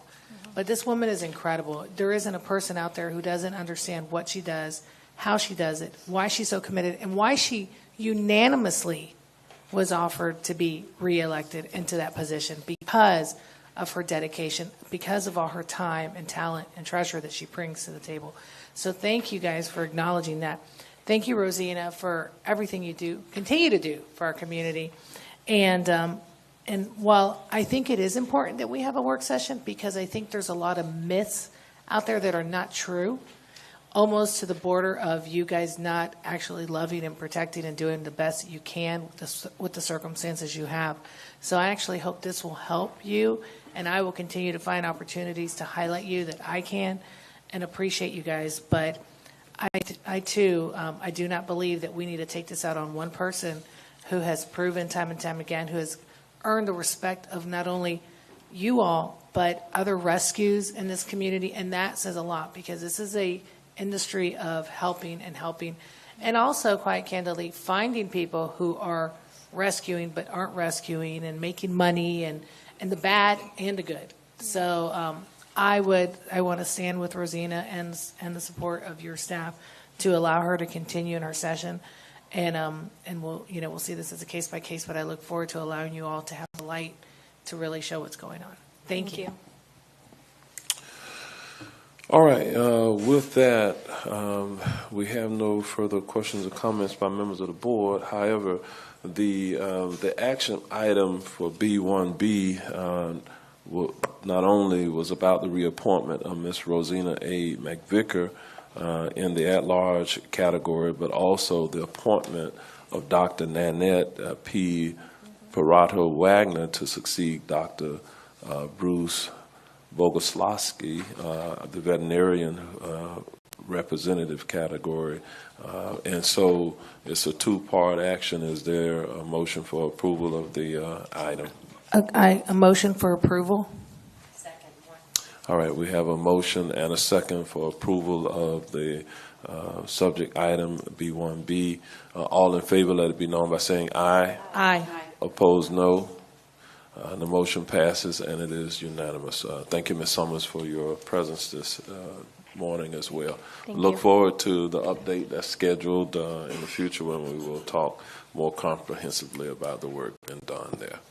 All right. Yeah, Mayor, I thought you were going to come back to me, but I did want to say that, like I said, since I've been here like 7 years, there's been issues no matter who's sitting on the board. So I really like Commissioner Wilson's idea of really looking at how that board is operating and see if there's anything that we can do to try to take those emotions out of it. Because like I said, too, people are passionate, and when they're passionate, emotions rise. So I like the idea. All right, with that, we're going to move forward on our agenda. We're going to move to the discussion agenda item, and I'm going to ask Ms. Cheryl Gillespie to come forward. The supervisor of our Agenda Development Office will be presenting nominations of Orange County representatives to the Library Board. And so with that, we will now adjourn as No, the... not yet. We have to, first we have to do the two actions as Okay, the all right. governing board. You got it. All right. Thank you, Mayor, and good morning, Commissioners. The primary responsibilities of the Library Board of Trustees are to acquire property, employ the library director, CEO, adopt and implement operational policies and procedures, and submit a budget to the governing board for adoption of the millage rate.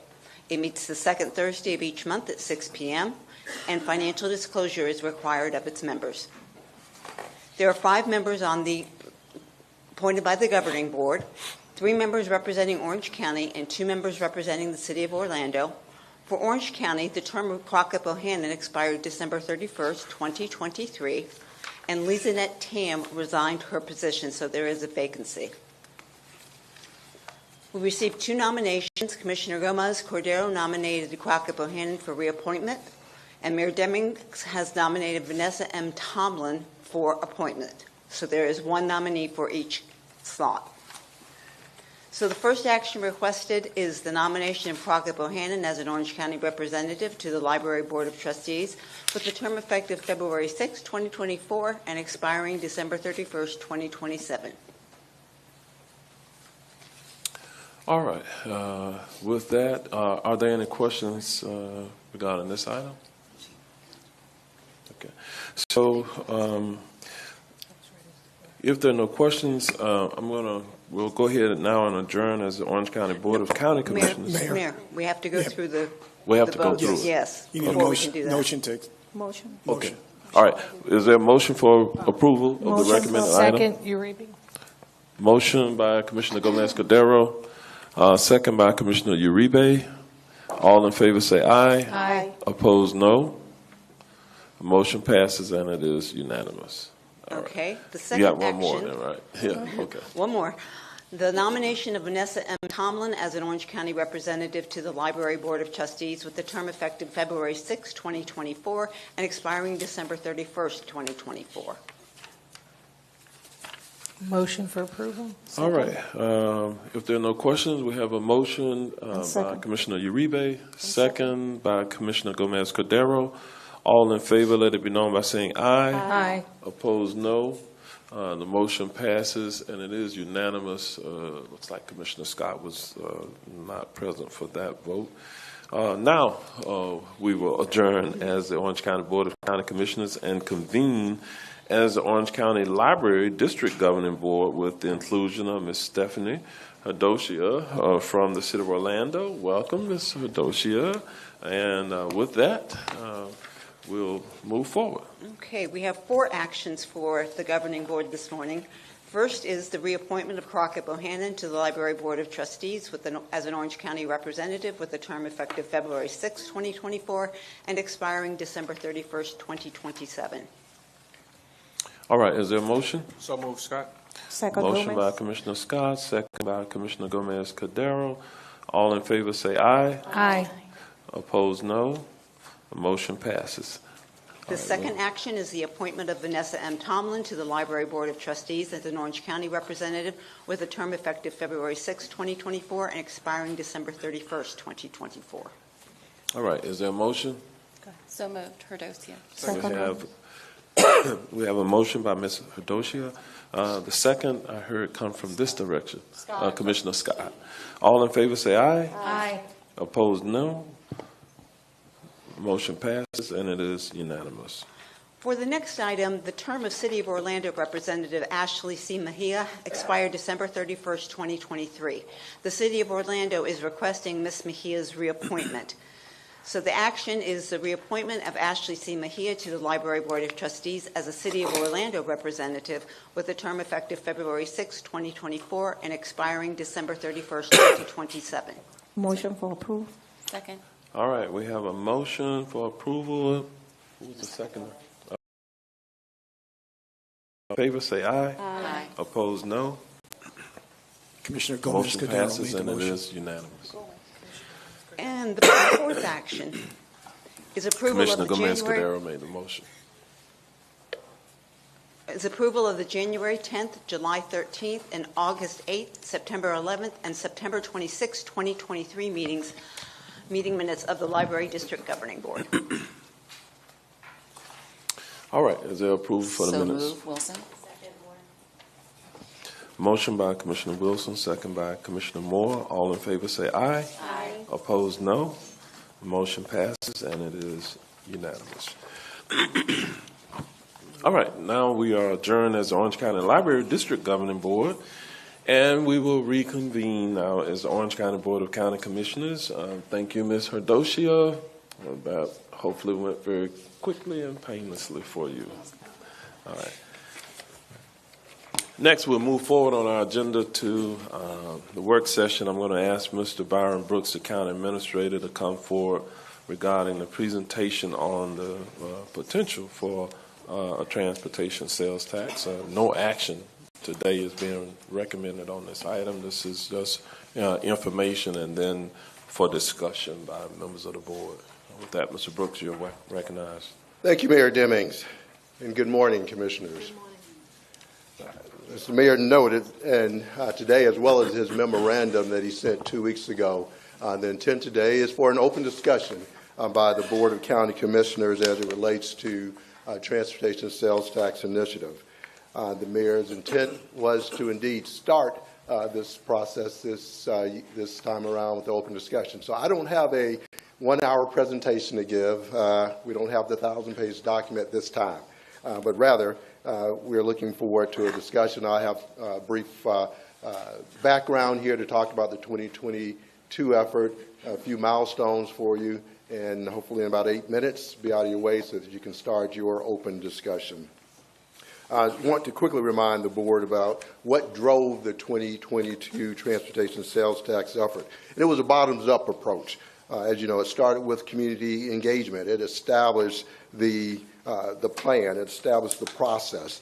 If you recall, there were community-wide surveys were conducted, approximately 300 in-person points of contact, which included a number of community meetings, large community meetings in each commission districts and neighborhood meetings, as well as small group meetings as well. In a day, we use these touch points. We use the citizens' input to help develop and let them tell us what they thought was important. So the residents of Orange County, through this survey, through these community meetings, through those 19,000 surveys completed, for example, indicated to us what they believe were the key transportation challenges. Perhaps no surprise to anyone, traffic congestion, transit needs, and bicycle and pedestrian safety were identified by the citizens. Also, those survey results indicated their key findings, what they said was important, what they believed would be their priorities for moving forward. Again, as you see in the slide, those top 5 priorities from those surveys, from those community touch points, was building a mass transit system, maintaining our roads, keeping them in good conditions, and some safety issues such as traffic signal timing. Improving some rail system was a constant, and widening our existing roads. So that's what led to the development of the transportation needs study. That was a combination, that citizen input combined with the numerous studies from the county, from the cities, from Metro Plan Orlando, from Links. Those studies over the years, those analyses that were done were the basis of what did comprise that 1,000-plus page document that identified our transportation needs. At that time, and these were 2019 numbers when we developed that plan, identified needs, transportation needs, ranging between $13 billion to $18 billion in cost. Just quickly to remind you, what was also discussed as part of that allocation of the plan for the funds that would be generated. And what's notable about this is the position of transit. This was the first ever initiative that put transit on equal footing with roads. And so that allocation that was proposed, discussed, and I know you heard a comment a little earlier today about the allocation. The proposal in 2022 allocated 45% for transit, 45% for county for roadways that also included county roads in cities that we had a understanding of how those would be handled in terms of us picking up costs out of our allocation. And then there was 10% of the total amount that would be allocated and shared among the counties or the cities based on population. And then just wanted to touch on another key element of the 2022 effort was indeed this oversight structure, and I believe there had been some comments about how the oversight component of this worked, and it did include a structure in place for that. The components of it included a technical committee. This was staff. This was a staff committee with its only purpose, primary purpose, really for coordination of efforts, just review the projects. It had no decision-making authority, but rather to see where we may see the ability to collaborate through looking at everybody's projects or collaborate on projects, or see how we may sequence projects as well. The Citizens Oversight Board, and this reflected the last change that the board made at this last hearing as well. The Citizen Oversight Board is the place that would have the opportunity for citizen input, citizen review into the projects, what was submitted as well. It was comprised in its last iteration of citizens. The board got appointments. Each commissioner had an appointee to this board. The city of Orlando had an appointee. The other cities collectively would point to folks to represent those other cities that were participating. They would have the opportunity to work with the comptroller's office with respect to requests of audits, anything of that nature. However, according to this law, if you all recall from the case in Hillsborough County, only the Board of County Commissioners can make decisions, be it cities or any others, only the Board of County Commissioners. And so the last step in this process, in terms of approval of any of the projects, any reviews, everyone else was more as advisory to the Board of County Commissioners. But that decision-making authority must rest and can only rest with the Board of County Commissioners. And just want to note the support that we had from the cities. You had 8 of the, I'll call them 11 participating jurisdictions, as you may recall, Lake Buena Vista and Bay Lake opted out just because they do their thing at that time in a different way as well. So of the 11 remaining cities, 8 did submit letters of resolutions of support to the Board of County Commissioners. I will note, though, that all 11 submitted their plans, their projects, to be included in the plan if it passed. Wanted to just quickly note, too, because this was a very, we believe, very helpful element of the plan, that if it goes forward, that certainly we can look at ways to enhance this. But after the board made the decision in April to advance, as you recall, this toolkit, this dashboard was developed, and it was available to the citizens of Orange County, and all the plan, the projects, all the projects, and every project was identified, all the projects, be it street lights, be it sidewalks, be it intersection improvements, the bus routes, all those things were identified in the plan, and that was put on the dashboard. And it was an interactive dashboard that enabled any citizen to go online, click in their address, and see what projects were in the vicinity of their home. They can see what the impact could be based upon where they lived and what projects were being proposed. So as we now get to the discussion portion for 2024, I just wanted to note a timeline. And what I really want to call to your attention is the date that's highlighted in orange, that April 23rd, 2024 date. That becomes a key decision date in the deliberations for the Board of County Commissioners, because that's the date by which a decision must be made if to put this matter on the ballot before the voters. It is driven by the state. So the state passed in legislation a few years ago a requirement that if a jurisdiction wanted to advance a sales tax initiative, a new sales tax initiative, you had to do an APAGA study. That's the Office of Program Policy Analysis and Government Accountability. The state conducts that audit. They hire independent auditors, and they audit us. We have to submit that resolution, that ordinance of the intent and the project in time so that the APAGA study can be completed 180 days at least by 180 days prior to the date of the referendum. So when we back up from that requirement, then that puts us, this board in a time frame of a key date of April 23rd, 2024. And I will note, certainly seeing Rafetta Aiken and the team here, in 2022, when we went through that very exhaustive APAGA study, we passed with flying colors. They look at our ability to execute on the projects, on the plan that's conducted. It is a very exhaustive review of all of our policies, our procedures, our procurement process, our capacity to get projects done, and that APAGA study did conclude that indeed we had the capability. They were satisfied with what they saw in our work.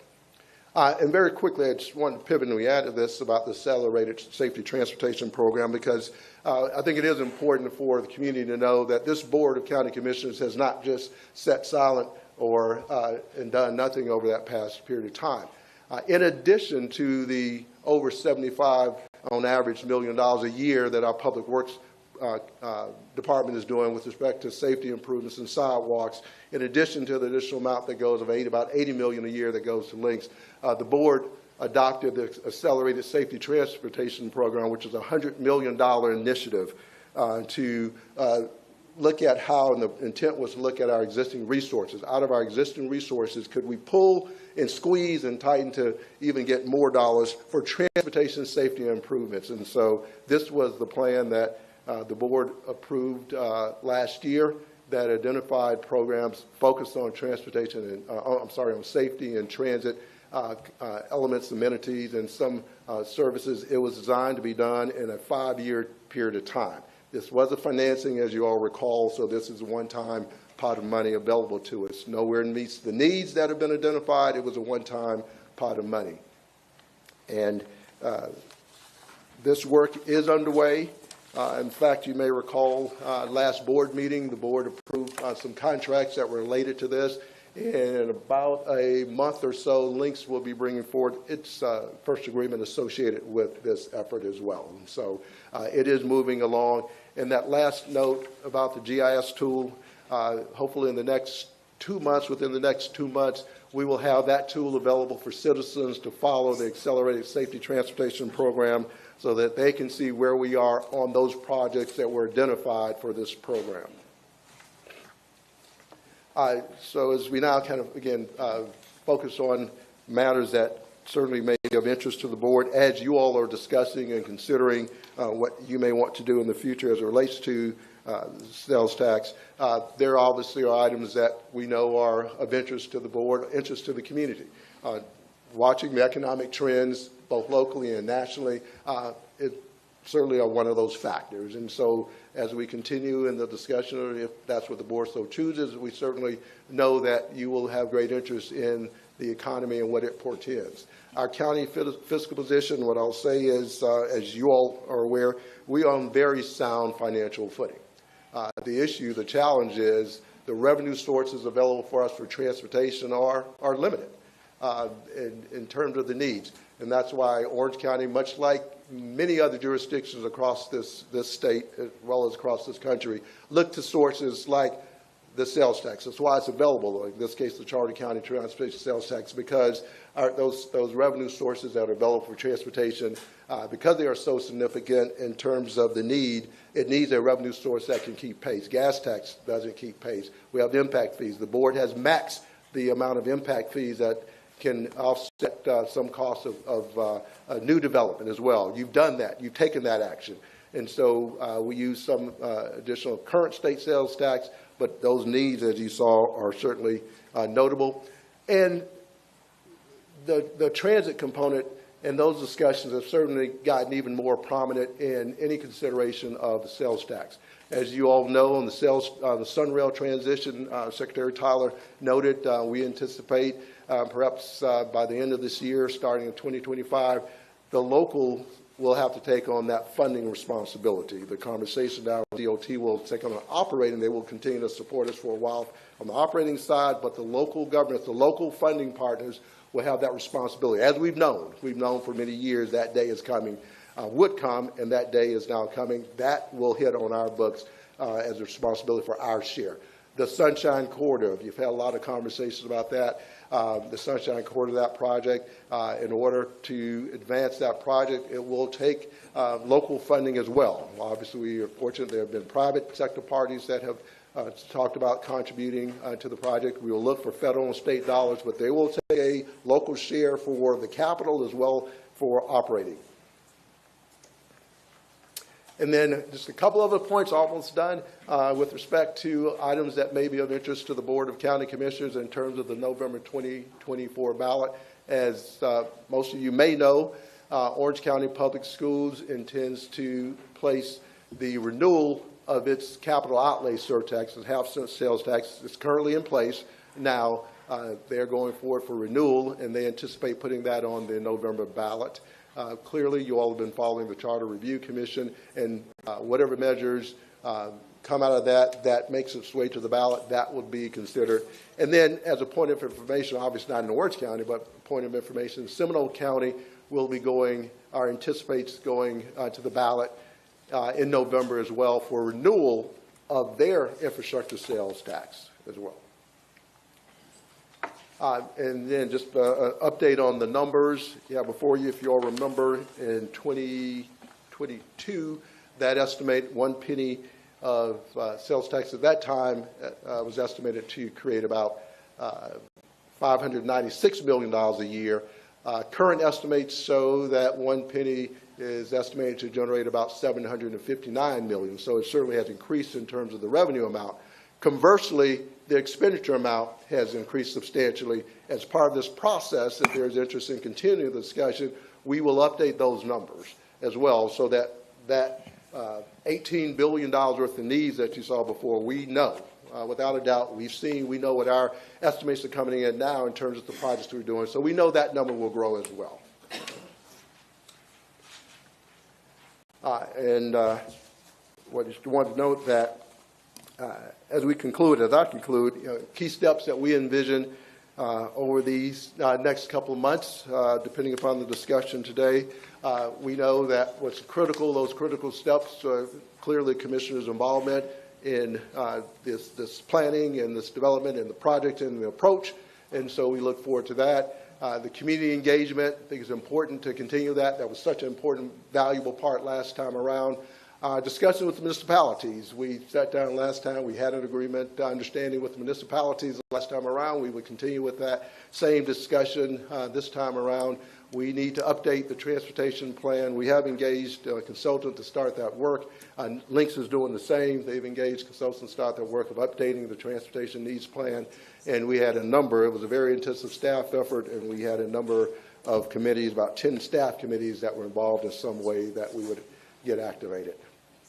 And so that's today's, that's the presentation. And again, going back to the point of today's discussion is we have staff that are here as well, but primarily we are here to hear what the board's consideration, ideas, thoughts about moving forward.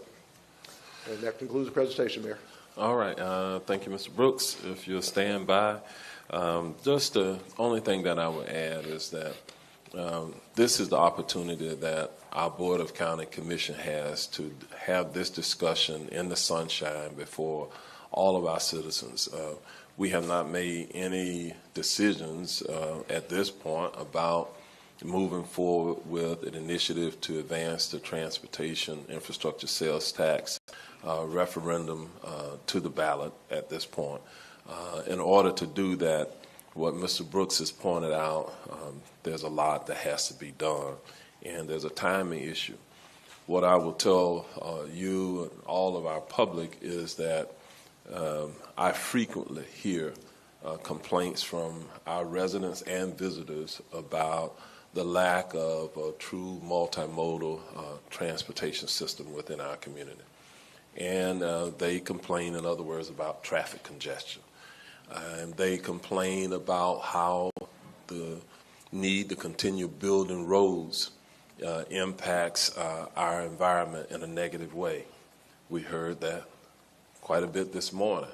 And quite frankly, if we as a major metropolitan community do not come up with other alternatives to moving people around in this growing community, we're going to continue to see the traffic congestion worsening. And so as visionary leaders, I believe that a visionary leader is someone who anticipates the need for something before it's needed, and they take action in a timely manner. So we have tried as a community on several different iterations to advance transportation sales tax to the ballot to get the electorate to vote for it, and it has not passed. In the last 20 plus years, there have been concerted efforts to do that. And as a result of that, our community has continued to grow. In terms of our population, I don't have to tell you all, commissioners, you see what's happening to your districts with the development and everything, and all indications are the population is going to continue to grow. I don't have to tell you about the visitation to our community that has grown extraordinarily. This past weekend, we got to play host to world-class events with the Olympic marathon trials happening right here in our community. It brought people in. We hosted the NFL Pro Bowl here.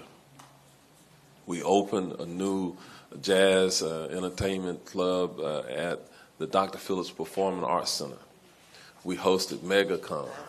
I haven't heard the final numbers, but it was projected that over the weekend we could see as many as 160,000 people coming in. Now, if you look at all of that, those people need to be moved around our community. We need to move around the community for those of us who live here. And somebody has to pay for those improvements. We have researched for years now different methodologies to be able to raise the deficit of funding that is needed. And the transportation infrastructure sales tax has been the best fit for us because it not only can pay for capital, but it can pay for the operating costs. Byron set it up perfectly when he talked about the transition of Sunrail, the commuter rail system, to local partner financial responsibilities. We know that that's coming. Since 2022, when with the ballot initiative, a lot of things have continued to happen in our community, and some of that is good news. We now have the intercity connectivity with Brightline that is underway. We have said all along that in order to address the current and the future needs from a transit perspective, we needed private sector investment. So Brightline is a private sector investor in our community. We've even seen Universal Resorts Orlando step up to the plate with the Sunshine Corridor and offer some additional funding to make the reality of having intra-city connectivity with a multimodal mode of transportation available to us, because they understand that as Epic Universe is on the horizon, likely will open sometime as 2025. All of that, again, means that it will position us perfectly to compete globally in the theme park industry. That means visitation.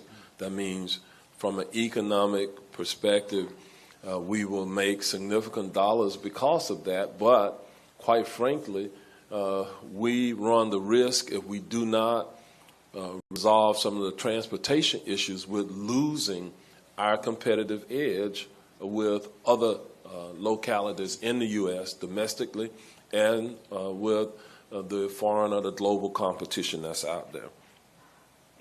So as we kind of have the conversation today, this is not about making the decision today. Byron laid out the timeline. A decision will have to be made by April. The only reason why I asked to put this on the ballot today, or put it on the ballot, is so that we can have a conversation.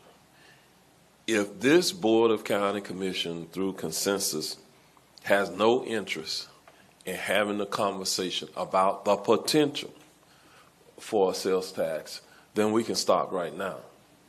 But if you want to have the conversation, you want to have the information by which to make an informed decision, then we have to task our staff with providing the research, the data, the information. We will have to engage with some consultants to validate some of the assumptions that have been made. That would all have to come back before the board. So what I'm looking for today is simply to gauge your interest in fact-finding. And if you are interested in fact-finding, to give staff that direction to do that, we have to have some consensus. Otherwise, we will miss the timelines that are laid out at this point. So, again, that's kind of where we are today, and we will open it up for a conversation. This is a conversation. If we, as the board, decide to advance this to the ballot, again, we will learn from all of the mistakes we made in the past. We'll perfect that plan as we go forward. We would need, I hope, the unanimous support of our board to help carry this across the finish line. That's the optimism that I have about it. I don't know that we'll get all members of the board, but this would not be a mayor's initiative. This will be a Board of County Commissioner initiative. This will be a community initiative. I was thankful to see Mayor Brian Nelson from Apopka come forward. He's caucused with some of the mayors from West Orange County. You might recall from the presentation that there were 8 municipalities that signed on. One of them that didn't formally sign on was Apopka. but he's coming forward today with a proposal at this time, of what he would need to see in order to wholeheartedly support it and get out and become an advocate for it, because we made a decision the last time strategically that we would share the proceeds with the community, with the counties, and with the cities, I should say. But the entire community and our cities would benefit from this plan. Byron, one question, I don't know that it was in there, with the projected revenues that at $759 million on an annual basis, how sure are we that that's the number? And what do we think the true need is today, an unmet need?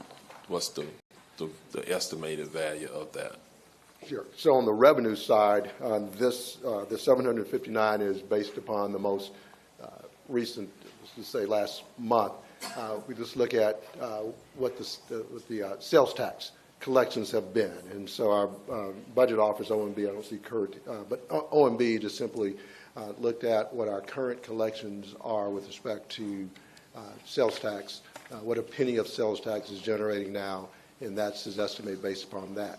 The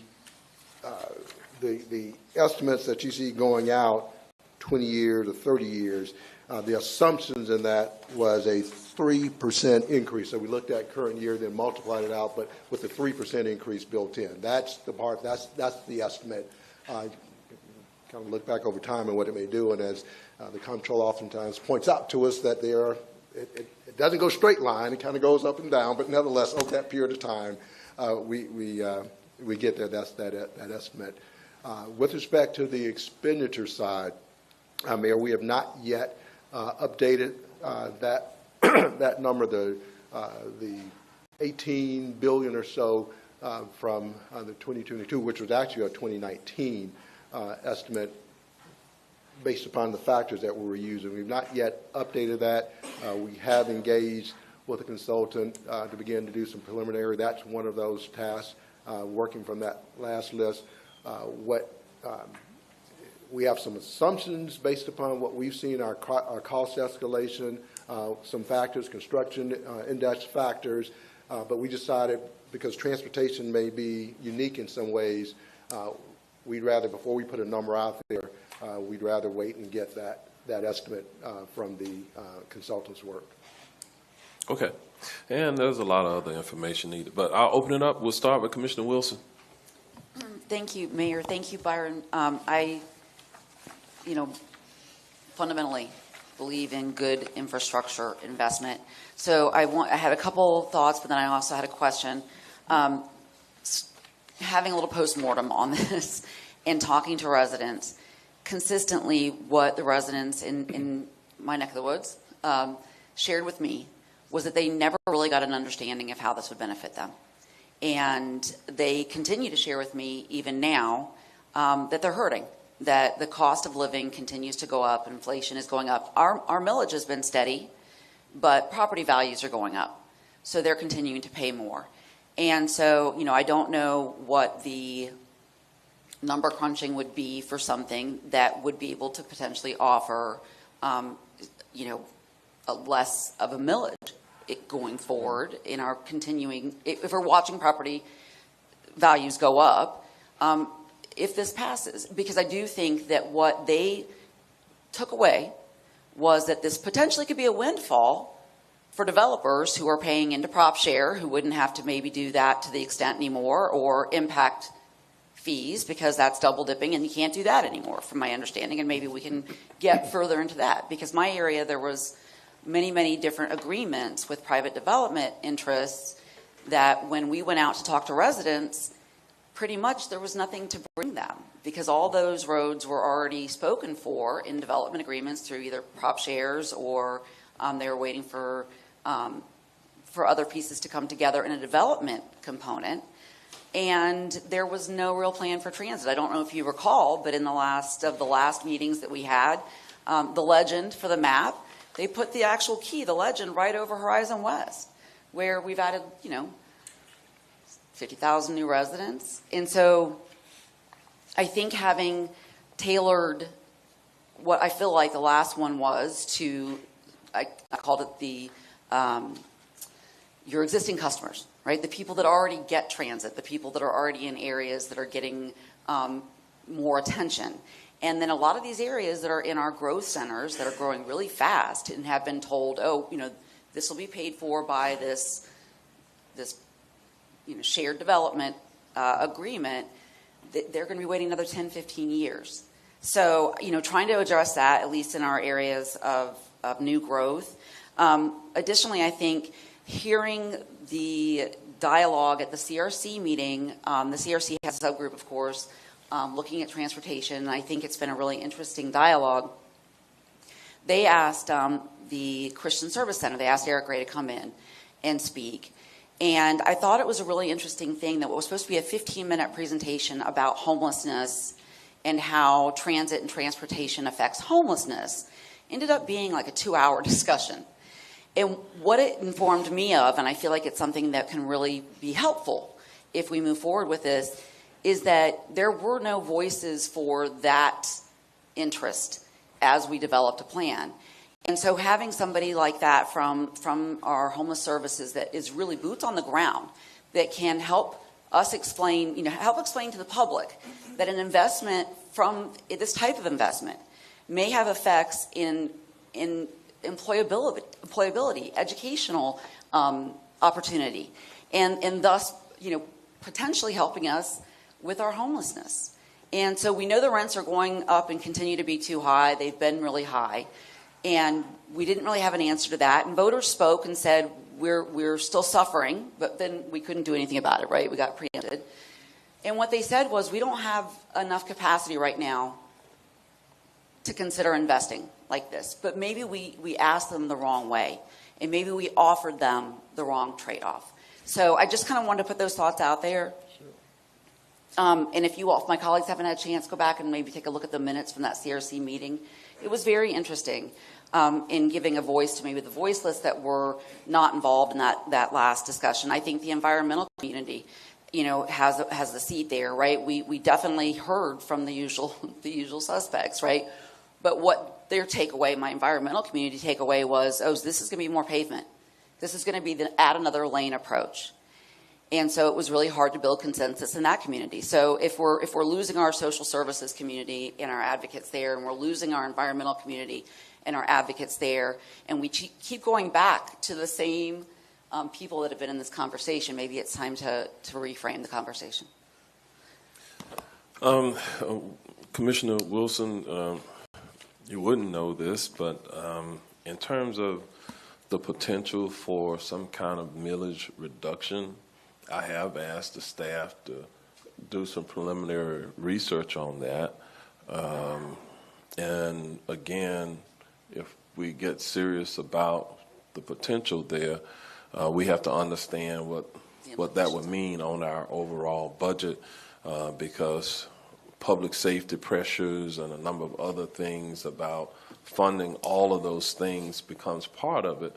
But I will tell you that if we, out of the different buckets of revenues that we have, if we get a new bucket that we can count on, what it does is it relieves pressure on the other buckets of revenues where we no longer have to take from the general fund, let's say, to try to stretch it to do the other things. And I think that there's a timing issue here with federal infrastructure dollars that are currently available for transportation and transit-oriented development. And from our federal partners, we have likely a two-year window going into 2026, 2027, with some certainty there about the federal funding. And if we want to tap into any of that, the strength of our application for any of those federal funds is contingent upon our ability to bring some dollars in locally. So there's a window of opportunity there that I'm a little concerned with if we miss that opportunity to holistically address these issues. But again, my premise here is that in order to give staff the direction to study and to research, the board has to have some interest in I carrying definitely it still forward. have interest. It's a need, and I still have interest. I just, feel pretty strongly that if we do it, that we learn some lessons from the last go around. But I do have interest in it, and I really want to be able to get to some of these solutions. We came to almost 42%, so we needed 50% plus one. I don't assume that the starting point is that we automatically get to 42%, and we just need to get 8% plus one person. But I do believe that there's a healthy percentage of the 42% that continue to want to see our community advance and help solve the transportation challenges that we have.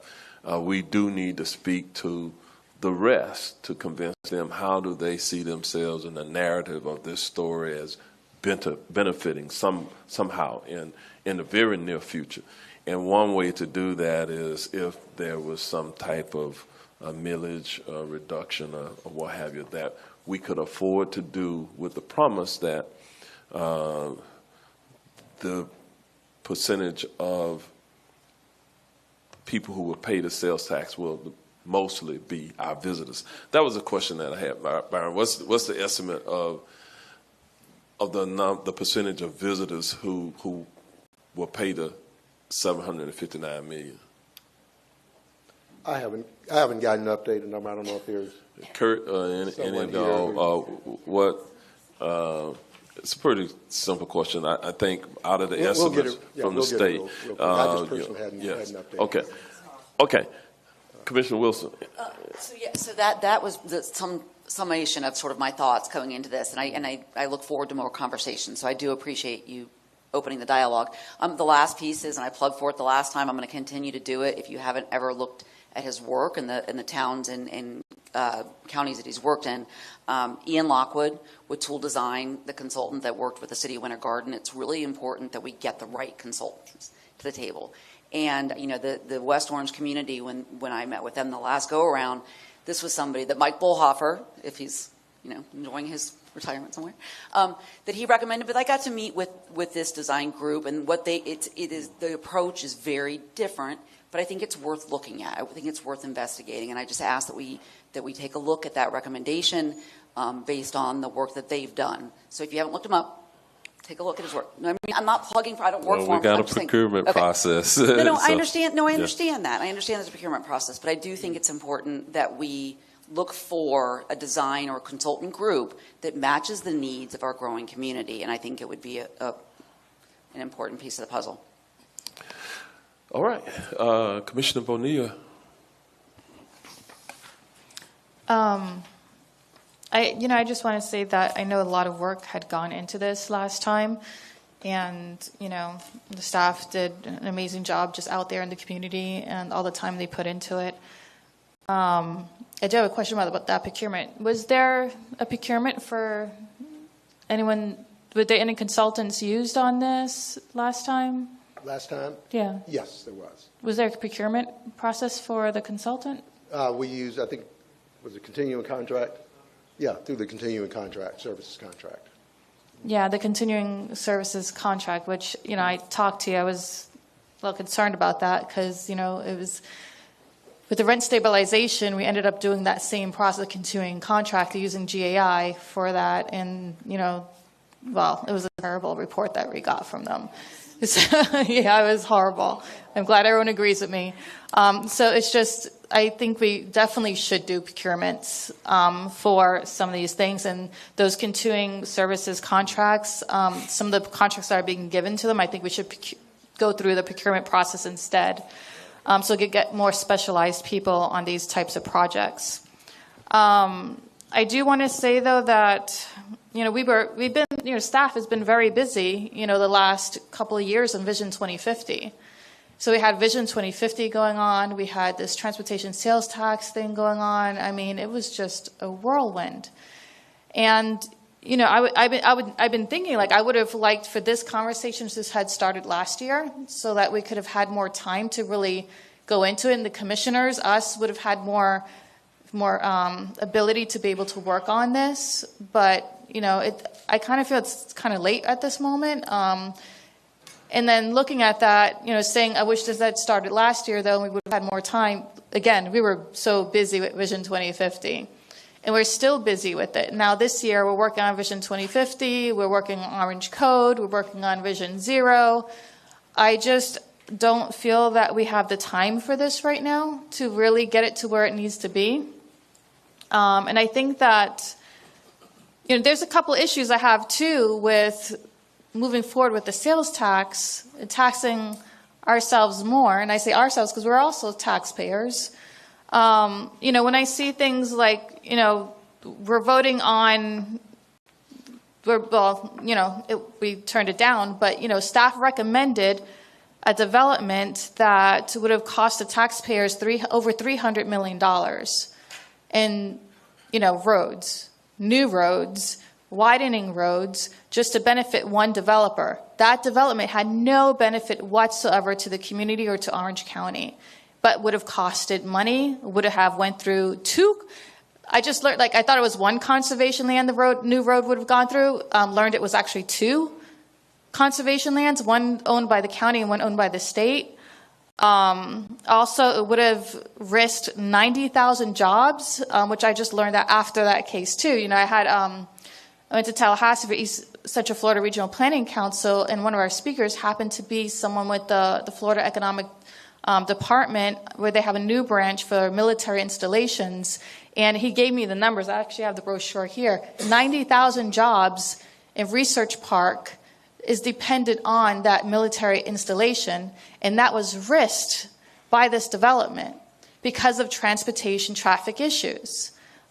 Good news, though, we do have some federal dollars that can come in and help with that issue. But, if this had come in, it would have made it unfixable. Also, in 2013, the board in 2013 had voted to have a fiscal sustainability analysis tool that was supposed to be created by staff. They had 3 years to create it, from 2013 to 2016. They had a deadline in 2016 to do that, make that tool. The tool doesn't exist as far as I know. Right now, I've been asking for it. In 2019, though, we did all that code cleanup. Well, one of the things that was cleaned up was the deadline for that tool, which said, in 2016, whatever, blah, blah, blah. So that deadline was deleted, but the tool was never made. So, that was just, shoved under the rug. And then we had partnership roads that were put into East Orange County in the rural area. So partnership roads are roads that staff came up with that would help with prop share to be able to pay for these roads, right? Well, if you look into the Florida statutes, 163, it actually discourages putting partnership roads in the rural area and recommends that it's in the urban service area instead, so that it would prevent urban sprawl. Well, Orange County was doing the opposite of that, creating more excuses for urban sprawl by putting partnership roads in the rural service area. And then we had the GROW that came, back in 2013, 2016, when the GROW was recommended by staff. Renz and Estasi, I've said this before, was up there saying we need the GROW, telling the community we need the GROW in order to pay for the transportation system. But we all know what that, you put more, if you put a development in order to pay for it, you're also going to come with more impact, and to the point where now it just destroys it and there's no way to fix it. So, with all of these things going on, these decisions that have been made, from 2013 to today, I just do not have any faith in Orange County with my tax dollars. And if we're going to be widening roads and increasing our costs, just to benefit a developer or a development that has no benefit at all to the county and only and instead risk, destroying our conservation land, risk 90,000 jobs, just that this developer could put more money in their pockets. I mean, at this, I just don't have faith, and I really feel that right now we should focus on Vision 2050 and focus our time and our staff's time there so that we can get these issues that we have that's causing our transportation and traffic issues solved and have better smart growth planning for the future. And I think after we have that in place, I think there'll be more trust. We have to build that trust and more confidence in the county to be able to then ask for a transportation sales tax to pay for some of these deficits, knowing that we have a better plan for the future. Commissioner Bonilla, can you give clarity on your statement, just because you just stated you don't have faith in Orange County? We are the board, so I just want to, not necessarily saying somebody out, but just can you kind of clarify what you meant by that? Because saying not having faith in Orange County means you don't have faith in us as this board, as decision makers. Staff do what we direct them to do, and so I'm just trying to understand the point you were trying to articulate, because the way it came out, it doesn't sound right to me. Saying you don't have faith in Orange County is saying you don't have faith in this board. And so since we are decision makers, what were the point you were trying to make, so that's maybe something that staff can take to work on or something we can direct them? But just the way you stated that, that's confusing to me. Okay, you just stated that we direct staff on what to do. Right? Okay. I see it the other way around. Because staff, they go and they make recommendations to us based on information they have. And we don't always get all of the information. Like, for instance, the convention center. We're in competition with Las Vegas, but we never ever got the numbers to see how Las Vegas is doing compared to us. So we believed them that we had to grow and grow and grow in order to compete with Las Vegas. Okay. But without having all that data and that information. Thank you for the clarity. So it's not that I don't think we're telling them what to do, is that, and some of these I would say we have the DRC, right, which is a sunshine meeting that staff has to have when they come up with these recommendations for us. We have the roadway agreement committee, which is also in the sunshine. But the Sestany development, the decisions for that recommendation was not in the sunshine. And I think that any recommendations that come to the board, those meetings should be in the sunshine. It's transparency. Okay. Thank you. So, the decisions that we make based on the recommendations, we only make decisions based on the information we have. Gotcha. If we don't have all the information, we can't make the best decisions. Understood. Gotcha. Thank you. Okay. There's always a cost of doing nothing, too. And so sometimes, in order to solve issues, emerging issues, and we have global issues as a community, it requires us to be proactive and not just always be reactive. I don't think anyone believes that we don't have transportation or traffic challenges as a community that are growing, that are getting worse. We, collectively, as a community, are going to have to address that. And that's what this conversation is about. There are lots of reasons how we got to this point, but we are elected and entrusted by the people to try to come up with some solutions. And that's what we're trying to do here, is come up with some solutions. Commissioner Gomez-Cadero. Thank you. Good morning. I have a lot of things written in here. And like you said right now, Mayor, I see a need in our community for this to happen. But there is some things that we have to do based on what, the rest of the commissioners have said up to now. And is what Commissioner Bonilla said. There have been, residents saying, but how are we going to trust the county doing this and that? But one of the things, ideas, because we have to look for solutions, right, for our issues. For example, I have moms that has to drive or have to ride the bus or the public system from Avalon, from the east side to the west side, which is, the theme parks and so. They have to wake up at 4 o'clock in the morning to try to get to the other side of the county. And right now, I don't have no services to provide for them. Right now, what I'm going to do? So this could be a solution for them in one way. But this is another thing that we have to consider, Mayor, and is being attractive to. We have a problem here in Orange County and in the staff, and I have to say I work very well with Public Works. I love it. I love it, Mayor. I work with them. They advise me. They help me because there's a lot of issues going on, and they try to do their best. But we are short in staff. We are. There's a lot of projects to do. There are a lot of things to do. And I have to say, because, I have become good friends of them, and I have been talking to them, and on some days they are working. We have a lot of people retiring, leaving. So we have to attract with salaries, and so these engineers, and so that way we can move things. Right now, if we want to put a signal somewhere, whatever, it takes 3 to 4 years before you can see a signal put in someplace. And, what the residents will say is, oh, the commissioners are not doing anything. No, if we can put and install the signal or whatever, we will do it. But we can. And everything is a study. A study takes more than 6 to 8 months or whatever. And, before COVID, we were struggling. After COVID, we are still struggling. And, and I know people, have been working more than 30 years in the county.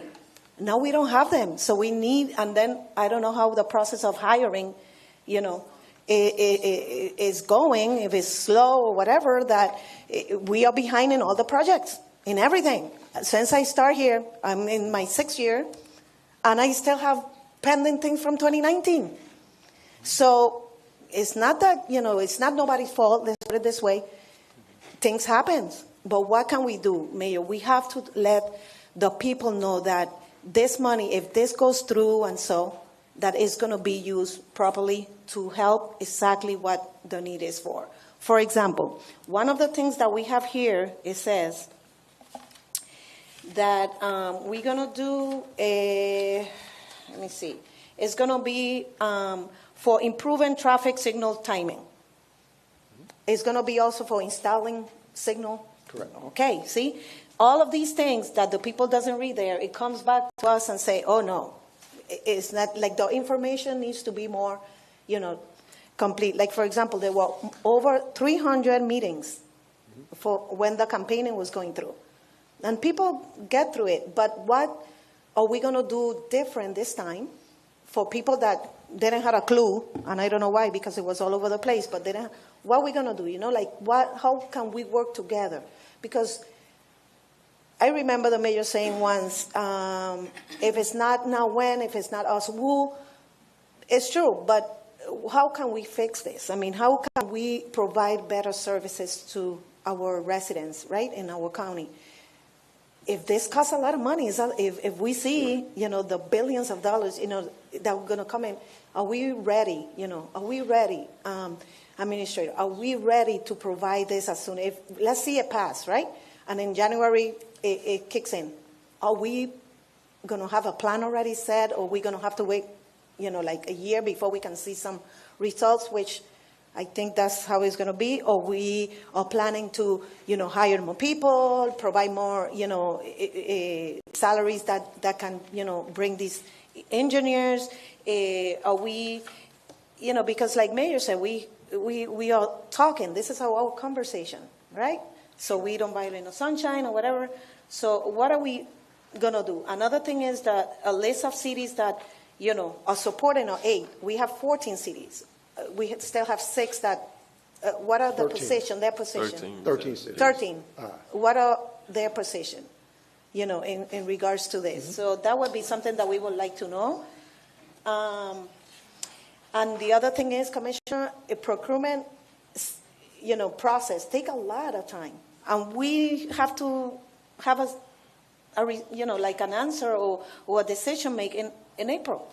So that's why they took, because I asked this question, why they, sure. But they had this contract, this consultant, because they were already working with us, so they were, we were trying to save time.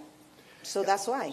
right? Absolutely. So as part of that effort, in 2022, and I mentioned we have a number of staff committees, as well as went through the pocket study. We developed what that approach would be, what the system, what the delivery system. That one of the committees that looked at delivery, we had a delivery committee involved from procurement, from the very beginning of that process, the system from procurement all the way through the delivery of service on the end.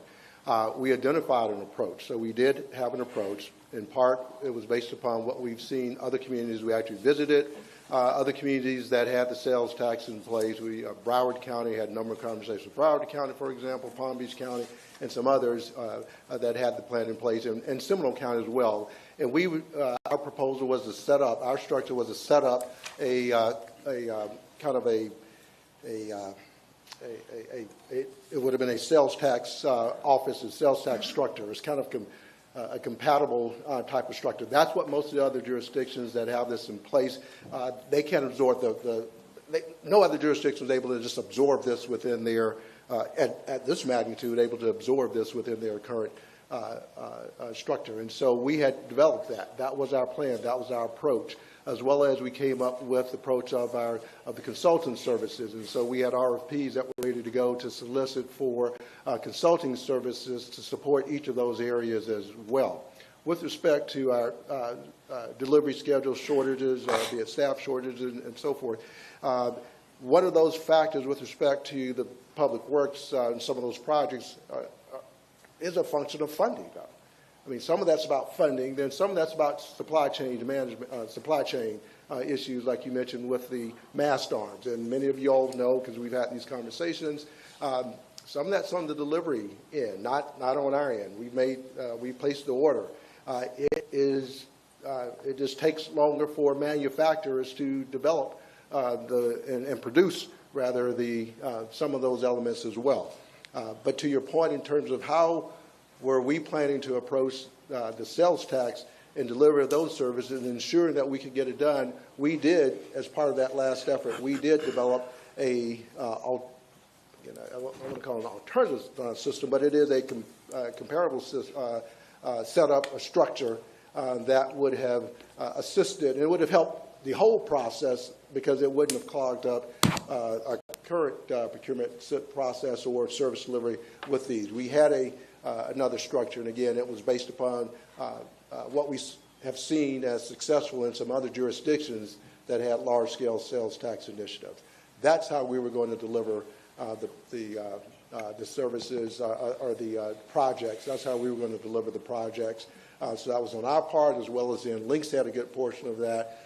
There was the rail component of that, and also those services would be delivered outside of our direct delivery system. But nevertheless, we had a coordination in place for delivery of those services as well, those projects as well.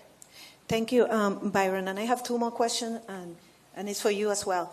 Did we said before that it was 20 and 30 years, or it was 10 and 20 years? The board at the last, when they ultimately you all passed it, you set it at 20 years. 20 years? Yes. Okay. And my other question, you know that we started with the Accelerated Safety Transportation Program? Yes. With $100 million with projects, and we already approved some of them. If this goes through, what will happen with that program? We'll continue. Those projects were designed to be immediate, impactful, to be done in 5 years, and that's the schedule that we are working towards, and that's, as I mentioned, you've already approved contracts. We started, funding became available in October of 2023, and again, you've already seen some contracts come to the board, and in the next month, you'll see some additional contracts come to the board. Awesome. And then my last question, because I wrote a lot. Okay, you know that there were a board that every commissioner, picked a resident, and they were part of the citizen board. But if that's going to happen again, if this goes through, if the board decided that they want this to go through, will the same people be appointed, or it would be an opportunity to put new how will that work? So whatever was done in 2022 is that's no longer in place. So on that oversight board, presuming this board wants to go with that same structure, the board would indeed appoint its representative, its citizen representative. And with respect to the cities, you asked about the cities, so other 13 cities, again, last time around, 2 of the cities chose, they just were different animals of a nature. So of those 11, as you saw, 8 participated. We would pick up those same discussions. And so you heard Mayor Nelson come in with the discussions from the mayor's standpoint. On a concurrent track, that's what I was trying to word. I was looking for the concurrent staff. That's the model we had, concurrent procurement and delivery model. But nevertheless, on concurrent track, just like last time, and I've already reached out to my peers, the city managers, city administrators in each of the jurisdictions. I sent them the mayor's memo as well, told them that certainly I would encourage them to look, have some of their staff tune in today. But we were having concurrent conversations as well, and had reached an understanding and agreement with the city managers, the city administrators, with respect to the plan that you saw in 2022. Okay. Thank you so much. Thank you. Commissioner Uribe. Thank you, Mayor. First and foremost, this is a little hard to take in right now. We're being asked to turn around something within 2 months to get it on the ballot. And one thing that noted is Mayor had 300 meetings, surveys, opportunity to hear from the people, and right now we have taken out the public out of this. So we're saying, here's what we're going to do, and I don't know how you're going to do 300 meetings in 2 months, but my whole point is I went to look at the numbers in my district because I know it failed by 58%. In my district, it actually failed between 59 to 64%. So there must have been other areas in the county that fared better, but clearly the residents that live in my district did not support this measure. One of the things that I had notated when we were in this process, I was never comfortable with 30 years. I know we had agreed to get to 20 years, but I still firmly believe that 20 years is too much. I have a 6-year-old son, so he'll be 26, a grown man, when this comes up, to realize if the citizens of Orange County have bought in, if they actually believe in the system. I had always touted that it needed to be 10 years because ultimately what the vote showed is that the voters did not trust us to do this. There was no hard concrete plans. There was a lot of feedback from cities, but there wasn't an opportunity to give a lot of feedback from us as county commissioners. We each represent our district, and there was no commitment to projects. There was an overall plan. There was a commitment to the city, but there wasn't even a commitment to us as county commissioners. And to sit here and say, financially, we're doing better, I don't believe it's true. Homeowners insurance has gone up. That's what we hear over and over and over, where the state is just incapable of helping. Food costs are going up. Rent is going up. You can't even survive. And now we're saying, give us another penny on the tax so we can do transportation. Yes. Do we have a transportation problem? Absolutely. We've always had one. I think when this initiative started, I think Commissioner Moore said 20 years ago, the first time they tried the multiple campaigns to raise taxes for transportation that have continued to fail and fail and fail. But we're going to come back and try to say, again, this conversation should have started as soon as the last one failed. We really should have gotten feedback. It would have been great for the staff to say to us, what are the numbers in your district? What do you think happened? What did your residents say? Our residents were talking to us. Our residents were saying no. Then they voted no, so we heard that. And ironically, there were millions of dollars in campaign funds to support the penny tax, and there was nothing to get it to fail, but yet it failed.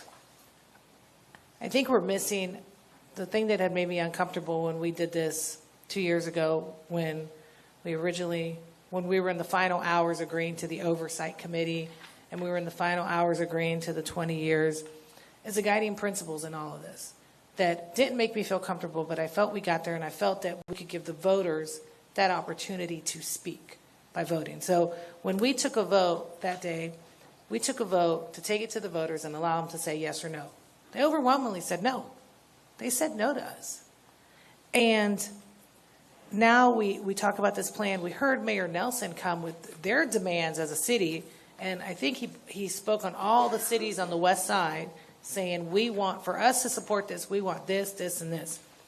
So we've got directors of municipalities, we've got us as commissioners standing on the board today saying, this is how we want this to go forward, but yet the people aren't involved in this process right now. And we don't even have, and when we looked at 19,000 surveys, it's what, 1.2% of our population? That was very minimal. I also have a serious concern with capacity. I have a serious concern. We don't even have enough staff to do our work now. And we're saying we're going to give you billions of dollars to do more, to move forward, and expect that to happen. I also, during the TDT process, and thank you to Comptroller Diamond, really started analyzing bonding and the cost that we pay way and above beyond spending out of our means of what we have and what we're capable of doing. The RFP process, or lack thereof, on decisions that we're making are also very discouraging to me.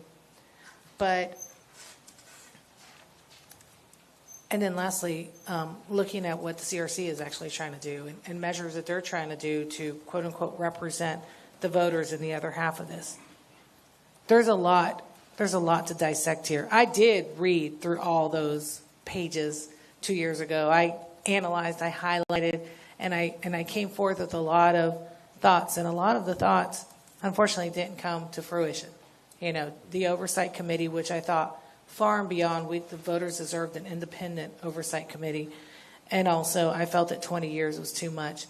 But I think if we're going to have a serious discussion and set that out there at 20 years, I don't feel comfortable with 20 years. I wanted 10. Seminole County's done it with 10 successfully, and now they're coming back and asking for more, and they've gone. And what I appreciate when you're in Seminole County is they're like, your penny tax at work. I mean, they're very good at promoting, and they've said, here's what we've done, here's what we're going to do, and here's what we're going to continue to do. Give us another 10 years. And that, to me, has a lot of weight in allowing the public to gauge, really, how they want to see this. I'm so sorry. Would you say? But we couldn't even get a commitment to issues in our district. I know that everyone on this board, including our most newest member who's been in office for a year, can tell you, pinpoint to you, transportation issues that are happening in our district that we get phone calls to our office. Well, heck, he's having a community meeting on one in particular already. But they can call our office and they can say, we have this issue, that issue, this issue. And I want to preface by saying Public Works, and Brett, your team is phenomenal with what you have. Our speed bumps, our work at public safety, our trying to do sidewalks, our no parking signs, as I'm the queen of the no parking signs, as Mr. Brett tells me all the time. There are measures that are being done to help. But even with that, how much are they overextended? We just had a study done in an area of my district for safety, for speed bumps. That was a year and a half ago. We're finally coming back around to discuss this with them, to show alternatives of what we can do and what we can't do. And then we're going to hopefully get it done in another time. I have a lot of reservations with this. And I am torn because I know, do we have the staff go in a speedy way, which means long hours for all the staff that's sitting in here and that's listening to us, over the next 2 months to put this together? And I hope it won't be anything like that 1,800-page book that I saved because I had a gut feeling this would come back. I have it under my desk all ready to go, so if anybody needs Cliff Notes. But what I'm saying is to put that on it, knowing that we're also trying to work through Vision 2050, that the team that we're trying to accomplish to get good things in measure, knowing that what we are doing and what we are working on individually in our districts to accomplish and get done, and then to tell the staff to go put all these hours into this, and to come back with something similar, in the end, it's a difficult call. And I will gather and see what the board says, but I think we're not taking enough time to listen to the people. I do not think financially anyone is stronger today than they were 2 years ago. On the contrary, there are bills in Tallahassee to punish homeless people from being on streets because there's so much growing in that capacity to where they're passing laws to let kids go to work 30 hours a week and still go to high school. And to think that financially we are better off today, go to my next food drive. That's not the case. Go to our next back to school event. Go to call here for how many people are calling because they can't make their rent. How many people are calling, seniors that are calling because they need their roof done and their pipes done? How many people are going to the Coalition for the Homeless? Let's ask Martha R. how many people are calling. And to believe, I mean, we just celebrated the Up Center because they have freezers where people can try to afford to get protein. And we're saying, let's raise taxes. We're going to do this. We're going to do this forward.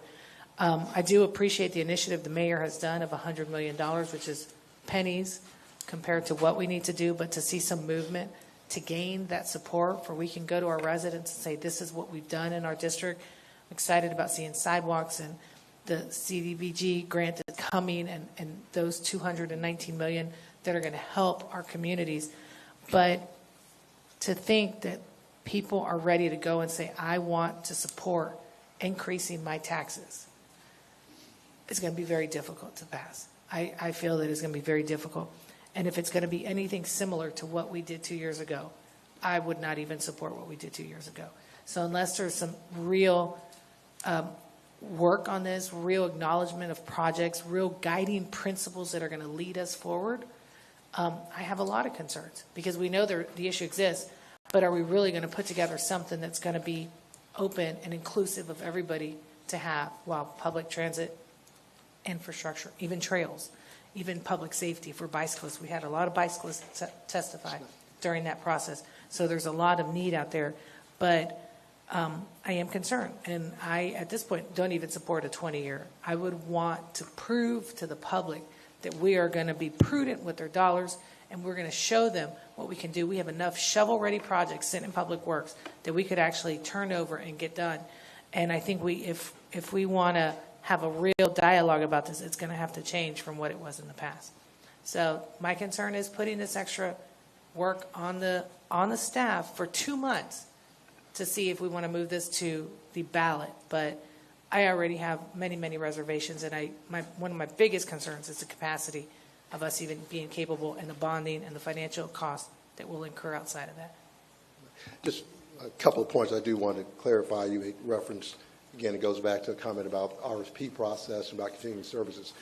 Please understand that is a competitively bid process, that our continuing service contracts aren't ones that we just select. It is solicited.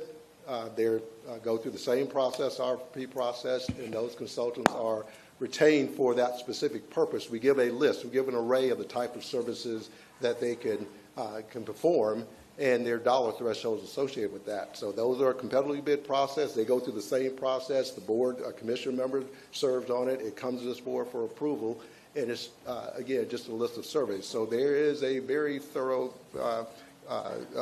RFP process, selection process. We don't do it.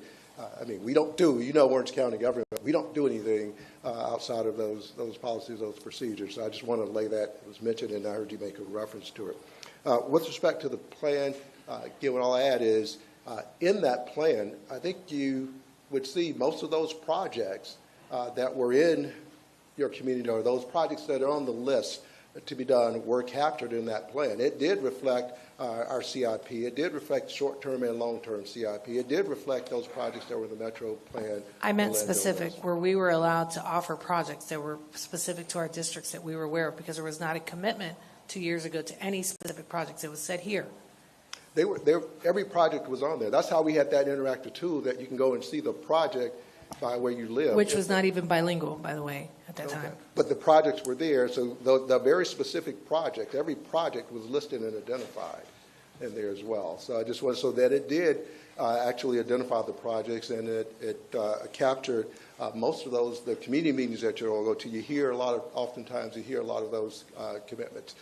So those projects, they were identified. The safety improvements, the intersections were identified as well. There were areas like on the transit side, on the rail side, we have more definition now than we had 2 years ago, so that was the only area that was a little bit more generic outside of the links. The links have the routes were identified, the number of buses, the rail part at that time was still in development, but now we have much more definitive information on the rail side as well. But anyway, I just wanted to point, as I was making some notes about a couple of items that were more staff-oriented, not the policy items. The policy items, that's y'all's purview out there. So.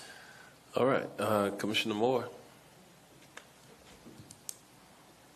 I just wanted to say that if we were at 44%, that means only 3% the other way and we pass it.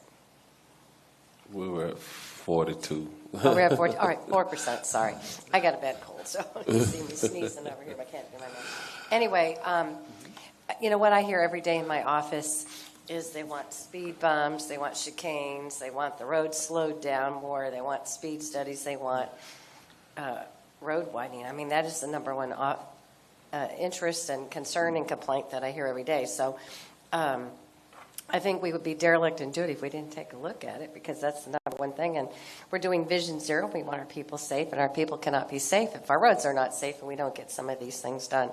I did look at my district, and the 2 precincts that passed it were certainly more transit-oriented.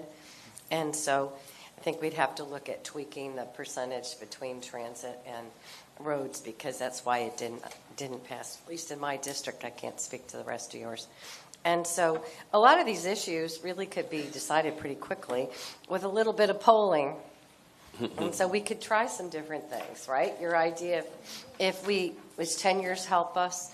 If we rebate on the property tax, would that work? And then why did you vote no? You know, I don't know how much research we ever did. Why did they vote no? We don't have that information. And so some really good polling would. I don't, yeah. And the county can't do, staff can't do polling, but these outside interests could do that. And we could take a really good look at why did we fail? What were they looking for? Because, you know, we all have our districts and we have our certain things that we like or we don't like, but the polling would tell us, and if there was enough numbers there, you could look at the rural areas to the urban areas to the suburban areas and take a look at what they would support. Because I just think the need is so great that we would be derelict in duty to not take a look at it. And while I know there's a lot of issues here, a couple good polls could settle all of these things, I think, for us. Thank you. All right, Commissioner Scott. Thank you, Mayor. First, I did this with Joe Kunkel outside, so I want to say to Brett Blackard, our Deputy Public Works Director, just thank you. We've had a pretty heavy transportation issue these past several months, and the exchange between some of the folks has gotten pretty heated, and the patience and attention to detail and the responsiveness he has shown has just been phenomenal. So I'm grateful to you, Brett, for the work that you've done specific to that particular project. As it relates specifically to transportation, I don't think anybody, at least me, wants to wait 45 minutes or an hour for a bus. And so it is a topic that I think is certainly worth discussing. We got this memo from the mayor's office January 25th. I felt like we could have got a memo sooner. I mean, granted, we had a lot going on, but we can multitask. And so for me, I think that it would have been helpful to have engaged in a conversation in a sense. Hey, commissioners, we're thinking about having this conversation at a date to be determined. How about you reach out to your respective districts and find out why they voted yes, why they voted no. I hate that I have to say this, but I just want to be clear, like, there has to be a higher degree of an intentionality when it comes to communicating to the commissioners, period. We have a lot of experts here who are paid very well, and while they do a good job, there are areas that they can do better. I've heard more often than not, this is unprecedented, we haven't done this, we haven't done that, or this hasn't worked. And so for me, if it didn't work, okay, was it the person? Was it the tone and tenor? Was the PowerPoint presentation too long, too short? Was the approach, the time? I mean, it's just, this organization needs to try harder to grow. It is disappointing to me to hear one of my colleagues say that she doesn't trust the organization that she is a decision maker in. And so my thought process, being the newest person on this board, is like, what happened? What set of events, what people, what actions led her to the point where she would say that live on TV? That's important. You know, while whoever sits in the mayor's seat is the chief executive, they are the driving body, the board is the decision maker. And I think that's lost on those who serve in senior leadership roles. And it's frustrating to me. It is super frustrating to me. Like her saying that I don't trust Orange County while being a county commissioner is frustrating to me. And we as an organization can do better. I know we can. Will it be hard? Will it take 3, 4, 5, 6? It doesn't matter. It's the effort. And so I am 100% in having the conversation. I think that while it is hard, like Commissioner Uribe said, in 2 months, I think it's certainly doable. It's a conversation worth having because, you know, anyone who's ever traveled, you go to these different cities and the buses are running like that. I've never ridden the Sunrail, and the times that I wanted to ride the Sunrail, it wasn't running.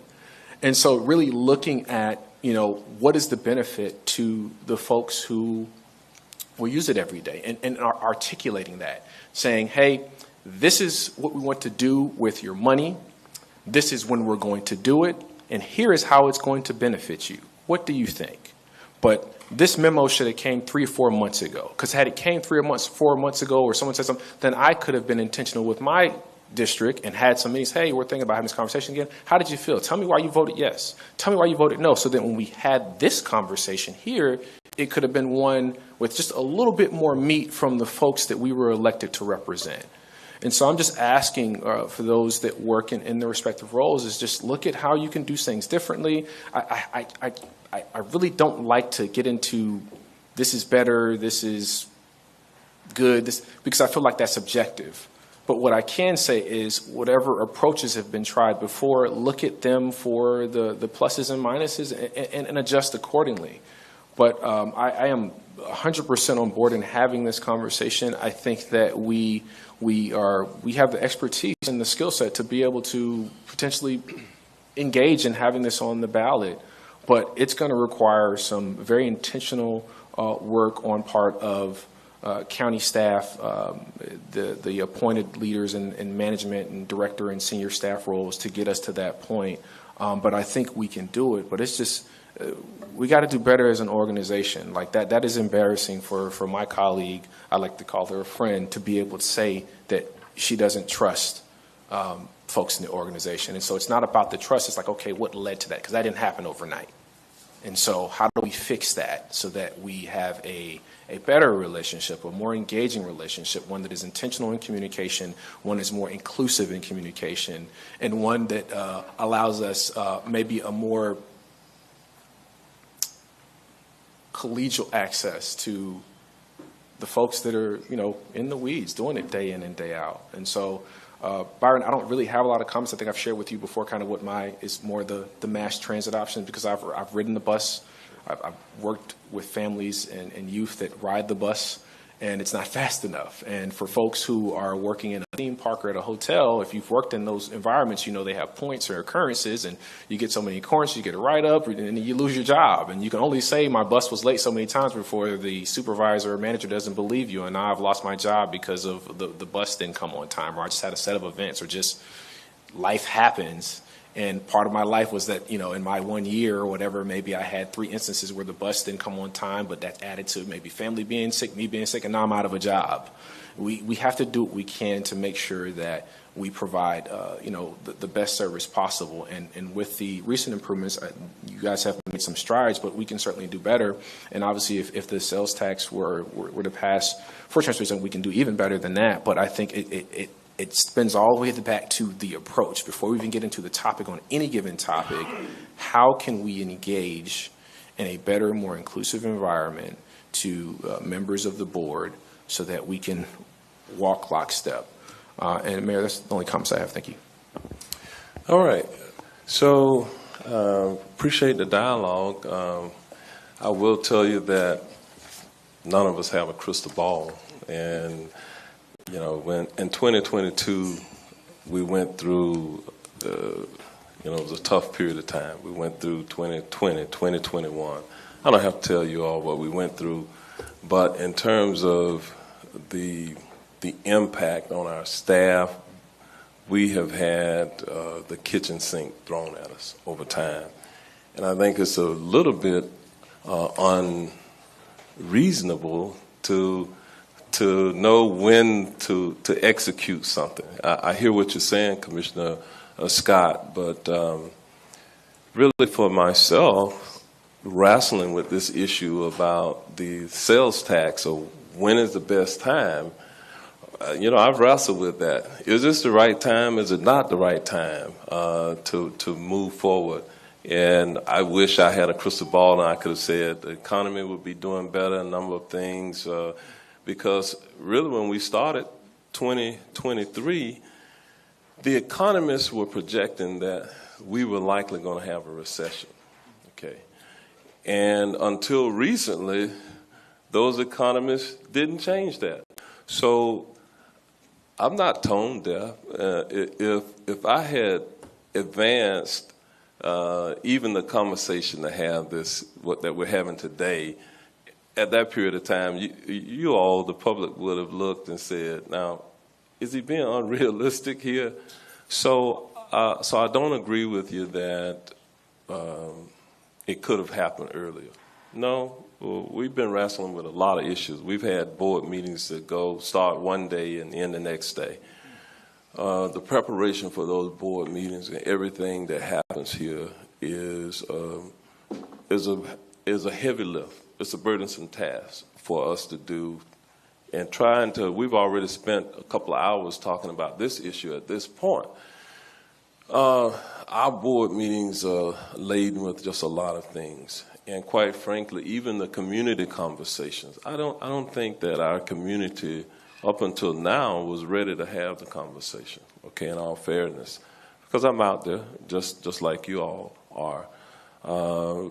As the year went through in 2023, I believe that our community got its legs up under it and the optimism grew. I don't agree that the public doesn't have confidence in Orange County, because every day they demonstrate that they do have confidence in our county. Now, is that 100% of the people? Absolutely not. So the goal is to move the needle. This conversation today is about, are you interested? It sounds to me at this point, what I'm hearing, the general consensus is, I'm not ready to say no way on a sales tax, but maybe it's 10 years, maybe it's some other number. Maybe we need to get more input, but we got a lot to get to this point, to get to the point where we advance it to the ballot. We had tons of community engagement. What I will tell you also is that the community engagement, if we decide to just go out and do fact-finding today and direct staff to bring back, we will have to hit some benchmarks at a certain time to make a final decision by April 23rd or whatever the date was to get it on the ballot. That community engagement will not stop then. That community engagement must go forward all the way to November the 8th, I think it is election day. It will have to go forward then. We can only advance this type of taxation or referendum to the ballot during a general election. We can't advance it during the off year, and so therefore couldn't make this decision in 2022 because we couldn't advance it to the ballot then. And so I think that's an unreasonable expectation. You can't advance it to the ballot in 2022. Economy is projected to be in recession, and a lot of other things were happening. I'm happy to say that we didn't end up in a recession. Don't know what 2024 is going to bring us. We could find ourselves in a number of calamities. I did not think it would be appropriate to advance this until we got more people back into the homes, dealing with the homeless issues. We've done that. I did not want to advance this forward until we got to the point where we had looked internally at our operations to see what we could do. We advanced the accelerated transportation plan. You've seen that. I did not want to advance this conversation until we started executing on that. All of that took time. So if you were sitting in this seat, you might see it a little bit differently, and if I were sitting in your seat, I might see it differently also. But at the end of the day, the public wants us to be visionaries, to do something about it, not just keep kicking the can down the road.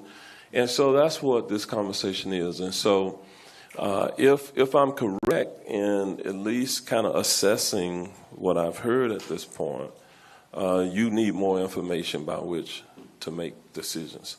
That decision, quite frankly, as we do the research, still may be no.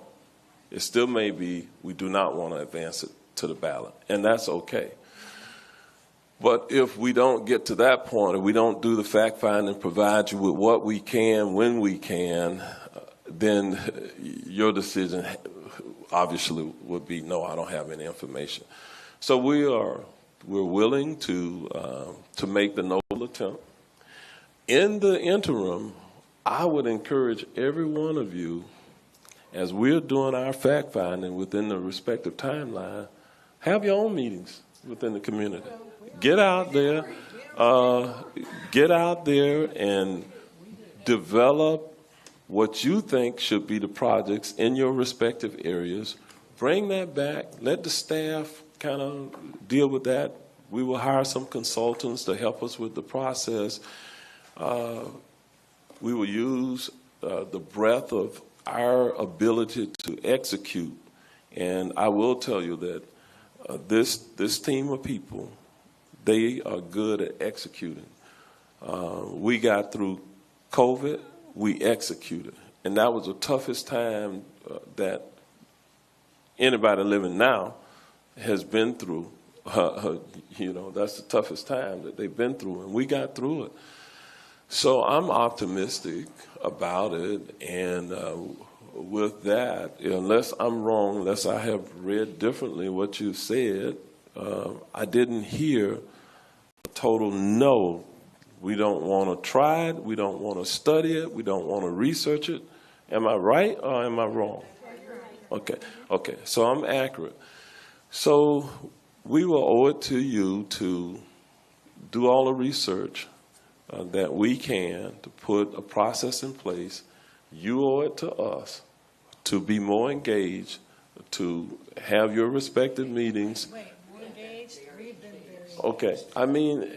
What I mean by that is, I heard you all say, well, we didn't engage the community. Okay. During the last process. I don't want us to debate that. Listen.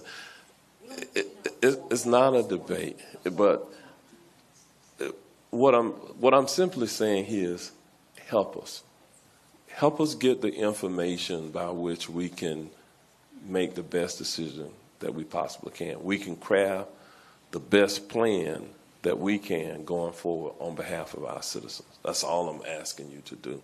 That takes input. Okay, that takes input to perfect that plan. Okay. So with that, let's, we still got an item. Hopefully we can get this one done, and this is a heavy item going forward with the next item on the agenda. And so to members of the public, we're going to move forward on our agenda at this point. And this is regarding the Planning, Environmental, and Development Services Department.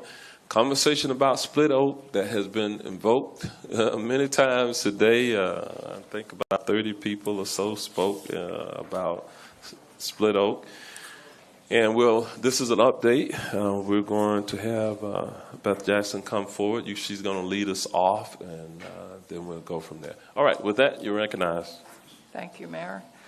Mayor and Commissioners, I'm going to provide you an update and work session on Split Oak Forest and Osceola Parkway Extension. So today we're going to cover quite a few items.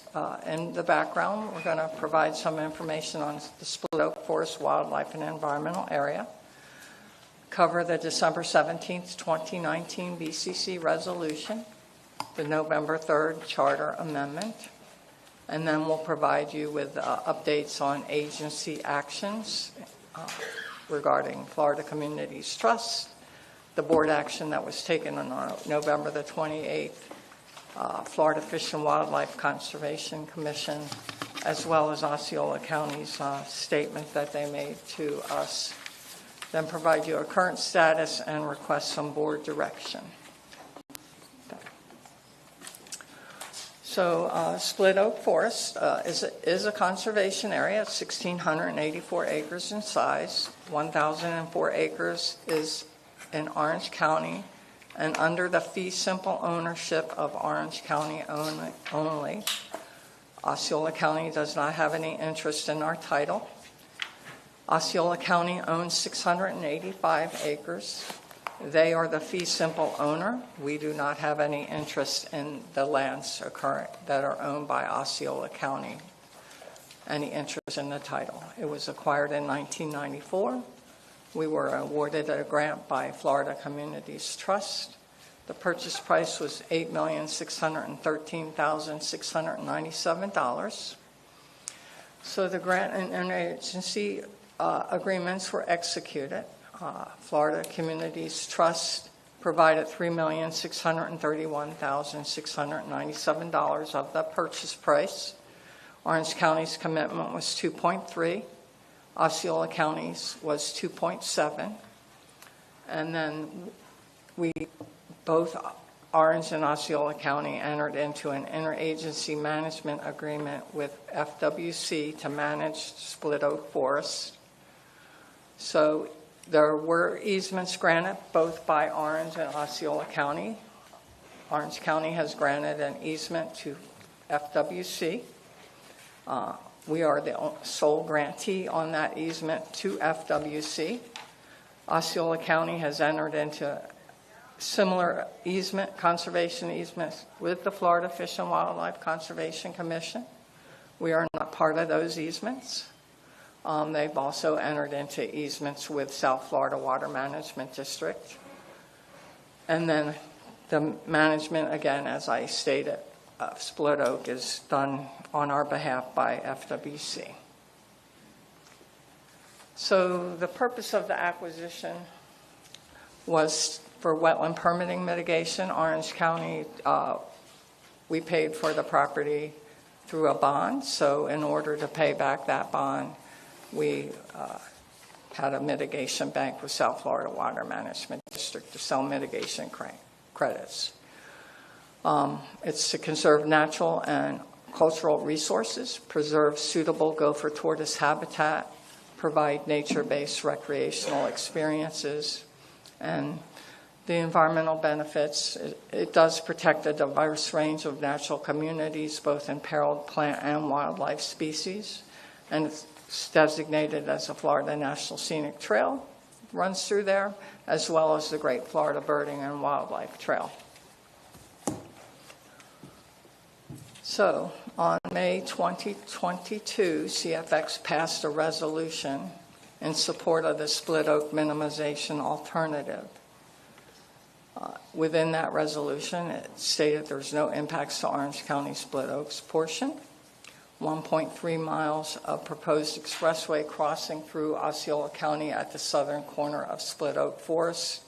There will be 60 acres of direct impact from the proposed Osceola Parkway extension. And also included in that agreement was the $13 million for the restoration of the habitat and hydrological restoration, as well as a commitment by CFX that they would not expand the Osceola Parkway extension through Split Oak in the future. So in December 17th, 2019, Orange County and CFX provided a presentation to the board on the reevaluation and Split Oak minimization alternative. So just to clarify what's meant by reevaluation, prior to CFX assuming the responsibility for the Osceola Parkway extension, there was a previous PD&E study that was approved by Osceola Expressway Authority, which actually went right through the middle of Split Oak. So the board approved the resolution by a 5-2 vote, supporting CFX preferred alternative for the Parkway extension and environmental study. It approved amendment to agreements to allow a new easement of approximately 60 acres for the Parkway extension in Osceola County. Authorized staff to coordinate with Osceola County and CFX, and it approved the submission of an application to the Florida Communities Trust for a linear facilities determination. So the CFX Osceola preferred alternative minimizes impacts to existing and future residents and the environment. Proposed extension has no impact on Orange County's portion of the Split Oak Forest, and it included the ability for the Orange County to receive 968 acres of donated lands. All of the impacts from the Osceola Parkway extension are located in Osceola County. CFX identified that preferred alternative as part of the PD&E reevaluation study that no longer contained any direct impacts to the conservation easements lands located in Orange County. Approval is contingent upon Orange County's acceptance of the additional 968 acres, and the resolution was required as part of the FCT linear facility determination application. I just want to inform the board that none of the easements within Orange County's portion of Split Oak will be released. They will remain intact. So I'm going to provide a brief overview of the proposed donated lands. It's 1,550 acres within Orange and Osceola County, 968 acres within Orange County, 582 are located within Osceola County. CFX is proposing to provide $13 million to FWC for restoration and management of those lands, both habitat as well as hydrological restoration. So if you look at the monies, it breaks down to $8,387 per acre. And the monies will be used by FWC for management and restoration. So the communities that are found in the Orange County portion, the natural communities are Cypress Swamp, Mesic Flatwoods, Mesic Hammock, Wet Hammock, and mixed wetland hardwoods. There is approximately 230 acres that does require habitat and hydrological restoration, and those are considered ruderal communities of improved pasture and old orange groves. So some of the benefits of preserving the 968 acres is it is designated as a critical wildlife linkage for the ecological greenways network. It will provide water resource protection, provide a buffer from development, and provide nature-based recreational opportunities. That's just some of the potential benefits. So in 2019, we had informed the board that these were potential next steps that would have to occur.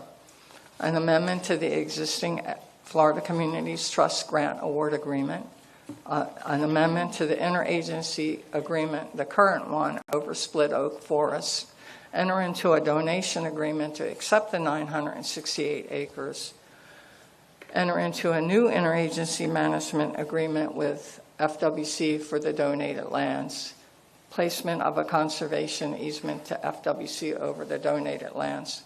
And one of the things that we do when we preserve our environmentally sensitive lands is we work with our planning division to change the future land use to preservation as well.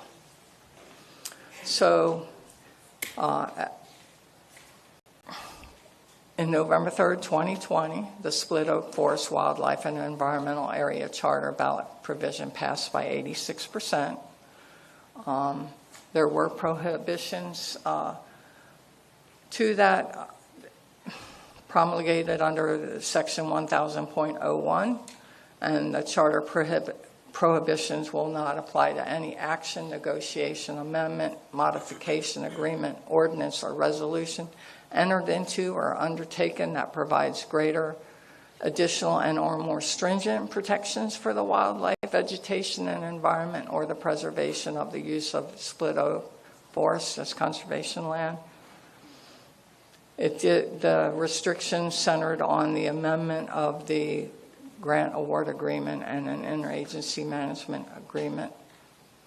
So we do have the Orange County Attorney's Office here for any questions you might have on these matters.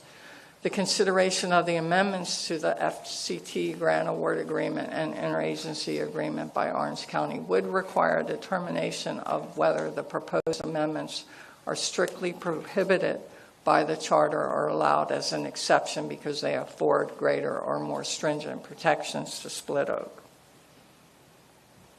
So litigation is pending between Osceola County and Orange County, challenging the validity of the charter amendment. There's no trial date set at this time. A hearing is scheduled for February the 19th on Orange County's motion for summary judgment, and the court's determination on the motion for summary judgment or the verdict at a trial if the motion is denied is unlikely to impact Osceola Parkway extension itself or what matters are considered by the BCC. So now we're going to go into the agency updates. The first thing is the Florida Communities Trust.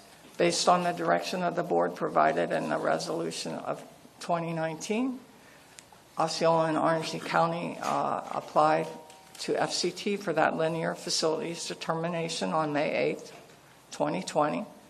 July 30th, 2020, the counties received a request for additional information from the Florida Communities Trust staff. October 23rd of 2020, the county submitted a response to the RAI. On April 20th, 2022, the FCT Governing Board approved the linear facilities determination.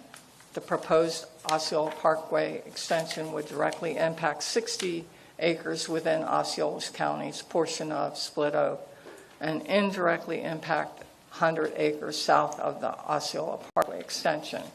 And those are the acres that FWC has said they no longer wish to manage. They will manage the rest of Split Oak Forest as well as the proposed donation lands, but they felt as though the expressway would impact their ability to provide the appropriate management. And the Florida Communities Trust Governing Board unanimously approved with the following conditions. Counties must advise if they will accept title to the proposed 1,550 acres of donated lands. That's pending. Counties must provide a survey, environmental site assessment, and title work for the donated lands. Survey and environmental site assessment has been completed. The title work has not been completed. It would have gone out a date. You need to do those things close to when you're going to close on a property, because they look for liens and things of that nature that may impact the potential future owner. Counties must describe how the donated lands will be managed and by whom. Counties must provide a revised management plan adjusted to account for the linear facility and incorporating the additional property into the Split Oak project. Counties must provide draft easements for 60 and 100 acres proposed for impacts. Even though it says the counties, that's really Osceola County. They will be providing an easement to CFX for the 60 acres of direct impact. And then they propose not to release that the easement that's already over the 100 acres. They only want to partially release some of their conservation easements that are direct within the pathway of the proposed Osceola Parkway extension. Osceola County must provide documentation to FCT that it satisfied its outstanding mortgage. At the time of the purchase of Split Oak, Osceola County did not have the sufficient funding to purchase the property, so Florida Communities Trust provided those funds and they paid them back. They've done that. And the counties must obtain a release of easements held by FWC and South Florida Water Management District that are not consistent with the expansion of the Osceola Parkway extension.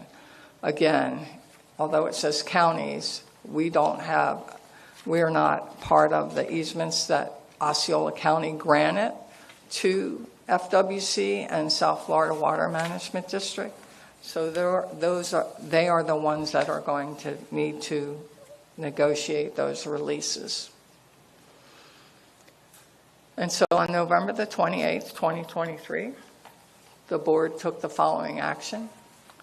By 6-1, you approved a motion that given the prior charter amendment of vote of 2020, the board no longer supports the pending application before the Florida Fish and Wildlife Conservation Commission and Florida Communities Trust. So, giving you an update on the Florida Fish and Wildlife Conservation Commission. In the summer of 2023, they tentatively committed to managing the 1,550 acres in Osceola and Orange County. So, prior to that, we were under the impression that both Osceola and Orange County may have to take the management lead on those donated lands. So we would have had to enter into an agreement with Osceola County to divvy up that pot of money. So on December the 5th, the FWC Commission was provided a presentation on Split Oak Forest and Osceola Parkway.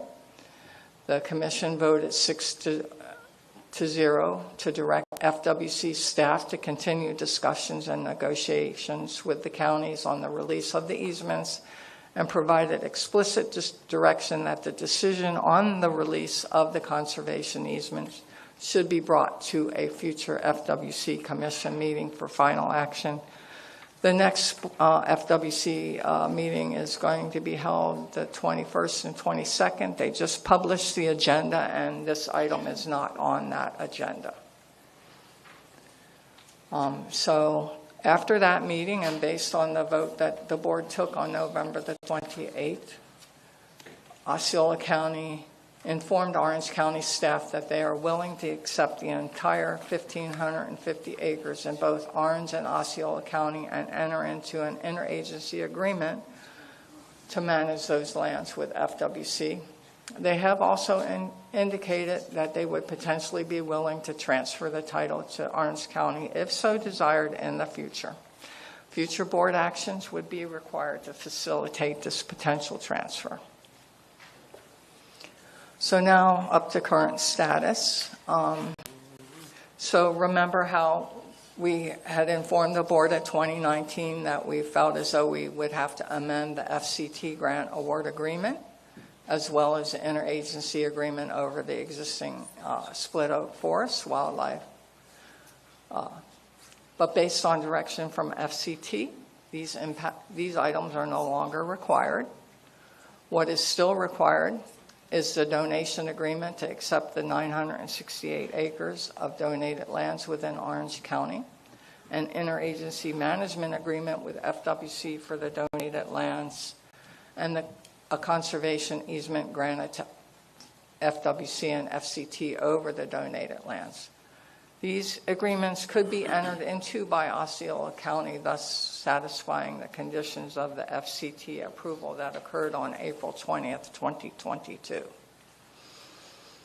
So FWC's decision is related to the release of conservation easements for impacted lands in Osceola County, a condition of FCT's approval of the linear facility determination. Depending on the final decision by FWC, no board action may be required regarding OPE and Split Oak Forest. FWC meeting on I already alluded to that. They did publish the agenda today, and this item's not on there. So the board 2019 motion to no longer support the FWC and FCT application raised some key issues for us. How should staff engage, if at all, with FCT, FWC, CFX, and Osceola County? Is the board comfortable with Osceola County owning the 960 acres of donated lands in Orange County or entering into an interagency agreement with FWC, which Orange County would not be a party to? Has the board's 2019 position to support owning the 968 acres to be placed into conservation changed? And should staff negotiate an interagency agreement with FWC for board consideration if the board decides to accept the 968 acres? So we have some board discussion items. So we're seeking direction pending the FWC's decision related to the release of conservation easements for a portion of Split Oak and ownership of proposed donated lands in Orange County. Remember, we're not a party into those conservation easements that are going to be potentially released by Osceola County's requesting that they be released to FWC. But we do need to have some idea about the interagency management agreement and ownership of lands in Orange County. We need some direction on staff engagement with FWC, FCT, CFX, and Osceola County to enter into new agreements for the donated lands. Osceola County's offer to accept the title to donated lands in Orange County, and a determination of whether the proposed amendments are strictly prohibited by the charter or allowed as an exception because they afford greater or more stringent protections to Split Oak. And that concludes my presentation, and I'll be happy to answer any questions you may have. Beth, go back to the slide on the current status. Let me just understand that one. The one that starts with board action. Board, let's see. Just let me know if I'm hitting it yet. I think there, right there. Right. Okay, so should that first bullet be It the should be 2020-23 motion? Yes, sir, it should. Okay. Sometimes you get so used to looking at presentations that you... Okay, all right. Okay, I was just trying Takes to a follow village. what you were saying there. Okay. Yeah. I And so apologize. that's the central issue Yes, that sir. is before us now is, this conversation has to be kind of centered around this slide, and that bullet has the board's 2019 position to support owning the 968 acres to be placed into conservation change. That's a key question. Yes, sir. In this slide. Right. That happened in 2019. The motion on no longer supporting it happened in 2023. Correct. Okay. And so we can open it up for any questions, comments at this time. And we'll start. Commissioner Wilson. Thank you, Mayor. Thank you, Beth. Thank you for to the public that came out to speak today. And I like that you're there, but I'm going to direct this one over here. We're currently operating under this charter amendment, correct? This has not been invalidated by any court from the state of Florida. That's correct. So understanding that what the charter amendment requires is that this board not take any action to, it's right in front of me, that we're restricted Right. to amend, revoke any critical provisions of the grant award agreement.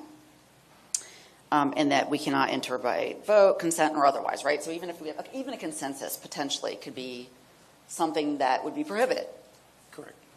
Okay, so then the crux to this charter amendment is, or the argument that you could see being made, is either the exception, which is that that entering into this new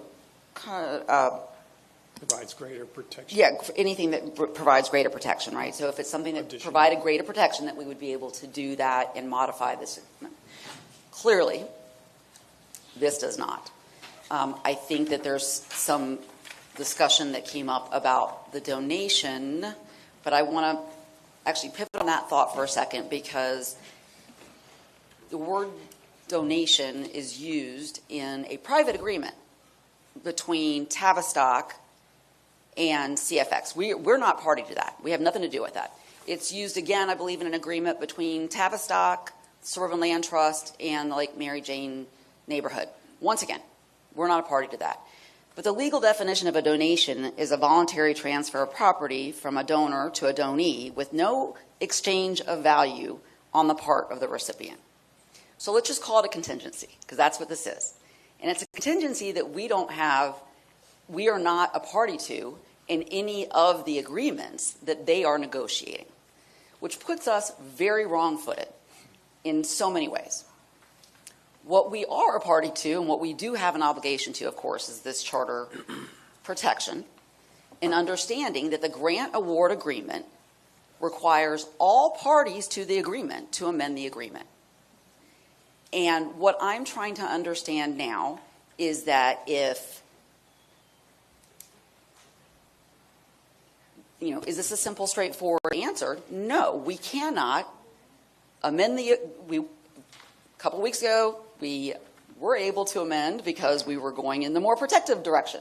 We cannot amend and going in a less protective direction because they may want us to engage in whatever this contingency is.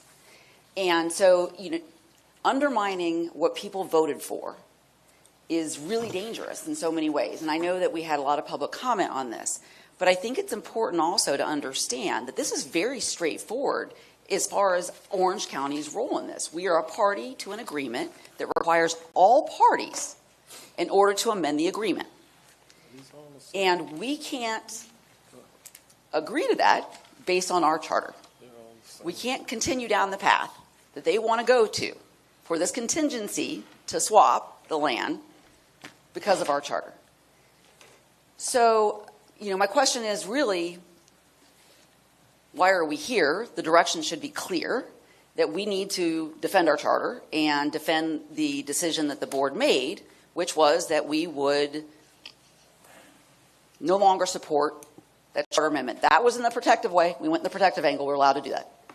We're not allowed to go in the non-protective angle, and that's under the charter amendment. Everything we've done here since this charter amendment was put into place has been in support of it, and we need to continue to support this. We need to continue to support what was voted on and put in. Now, Osceola County still needs us, even though for some reason in this presentation it appears they don't. Right? They still need us because we are still party to the grant award. Now, this is the part that gets muddled for me. I went up to FCT, I sat there in Tallahassee and listened to them say, this will go back to the counties and the counties have to decide. I thought, bingo, this is awesome. The counties will have to decide. And when it comes back to us, we can only decide in a more protective stance because that's part of our charter agreement. That's in our charter, it's in our Constitution. So I thought we were good to go once it got back to us. And this is why you saw the panic when I said, well, when is this coming back? When is this coming back? When is this coming back? Because when it comes back here, we know we have to abide by this charter amendment so long as it's been upheld in the eyes of the court or not preempted at the state level. So my question is staff, are you all asking us to undermine our charter amendment by going into a negotiation for this contingency land? I just want everyone to stop when you think you want to say the word donated and ask contingency, because it's not a donation. They're being asked for something, and it's an exchange. This is just, contracts 101. You get something, I get something. You get something, I get something. It's not a donation. We'd love a donated piece of land. We'll take it, right? We'll take it. But if we have to give something up that requires us to undermine our charter, then we're breaking the law. And it's a dereliction of our duty, and we've been entrusted with holding up this charter. So So my question is, what is staff asking us to do? Provide us direction if you wish us to continue to engage in the process with CFX and Osceola County. If it, that's it. And whether, based on the 2019 resolution, that you still want to accept the 968 acres. Because in the resolution, that was part of the resolution, and there were several board members, I know you were not on the board at the time, said that one of the overriding reasons that they decided to vote for supporting the resolution was the fact that we would be getting those 968 acres. So, But that didn't have any impact on the award, the grant agreement, and it hadn't been reviewed by FCT. So it was a resolution, right? It was a resolution to move in that direction. But we needed that resolution to apply because they needed something in writing per the statute. 100%. That said You're saying that the same thing I am. You were moving evaluated it and approved it. So that resolution provided that approval so that we could apply for the linear facilities determination, which along with Osceola County, which would inevitably result in less protections for split oak forest. And at the time, that wasn't implicated. But all those actions occurred prior to the That's what I'm passage saying. of But the what charter. I'm saying is at this point, the layer that we have is very different now. In directions that we take and we're giving consensus here, right? So if you look at this charter amendment and the language of this charter amendment, that if we give consensus, that's essentially heading in a direction that if it devalues split oak forest, we have violated our charter amendment. Let me Commissioner try Wilson, I think we need to hear from the county attorney on the very straightforward. It is a legal issue, but let's hear from the county attorney. I don't think let me try to Beth is the simplify most this appropriate in person. making this statement. But for that exception language, we wouldn't be having this discussion at this juncture. I don't believe. So what do you think about the exception language is problematic? Well, yes, it is problematic, but the drafter of this, who represented the Charter Review Commission and drafted this, gave this board a potential out. By interpreting that contingency land as improving? Well, no, not by the contingency land. Whatever may have come forward. Didn't have to be land. It could be any other kind of project. It's just whether or not whatever came forward is something that you as a board believed would provide greater, more stringent protections for split oak forest. That's what it says. Okay, so what it says is the prohibitions set forth in this section shall not apply to any action, negotiation, amendment, modification, agreement, ordinance, or resolution entered into or undertaken by the Orange County Board of County Commissioners which provides greater, additional, and or more stringent protections for the wildlife, vegetation, or environment or preservation of the use of split oak forest as conservation land. There's nothing in there about improving transportation. So if you believe that there's nothing that is currently exists which is going to provide those greater protections for split oak forest, then guess what? The charter applies. Charter applies. The prohibition is there. There's no doubt about that. Now, understand that we are currently involved in litigation. I get it. I'm just going to say we're currently involved in litigation, and we are defending the charter amendment, and we are defending it based upon those agreements which exist. That is a contractual agreement, but yet, and we filed a motion for summary judgment to try and get this matter resolved because there's no issues about the facts. This is just strictly a legal question that's before the court, and we. I think last week got a response to our motion for summary judgment by Osceola County. And so at some point, I don't know when, I don't think we've gotten it scheduled yet for a hearing, we're going to have at least a decision of the lower court with respect to the viability and validity of the charter amendment. But right now, all you have to decide is that that exception does not apply. There's nothing that is being done currently that provides greater protections or more stringent protections for split oak forest. But here's my concern is that if fully agree that exception does not apply, fully agree that the charter amendments language provides clarity of which direction this board goes if we make any direction. My concern is the way this is being presented today is very clearly, but we don't have any control over what happens in Osceola County, which disregards the original grant agreement. And so. But I think what's probably occurring here is, yes, that agreement is some of those agreements are tri-party agreements. From my recollection, there's nothing that prohibits them from moving forward with a separate agreement altogether. I mean, in other words, it's not a modification to the agreement. It's two parties going off and making their own agreement. Which they did anyway. I agree. And so from my vantage point, what I see is happening is that at each step of the way, Orange County is being cut out of the process. Yeah, but so understanding sort of the position that we're taking and why they want to cut us out of the process. When we look at what they were required to do in order to modify the grant agreement, it required our participation. It required our support. If when that went in front of the FCT board, they never determined that that was a done deal, cracked open, have at it, how is that not still required of them?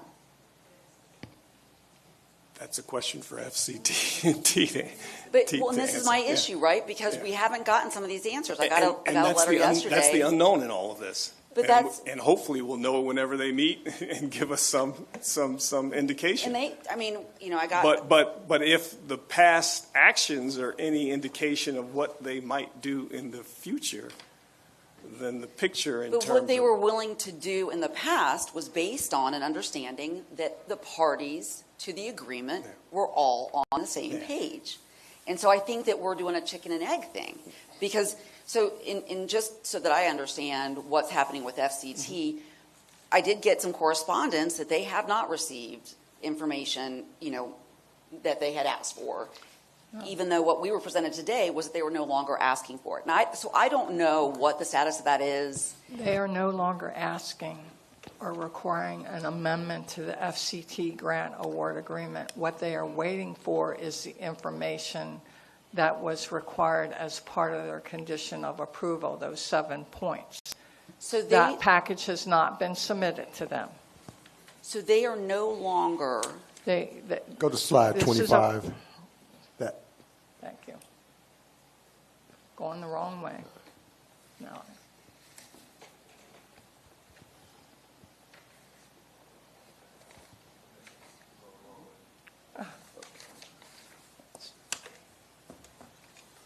Miles is helping me.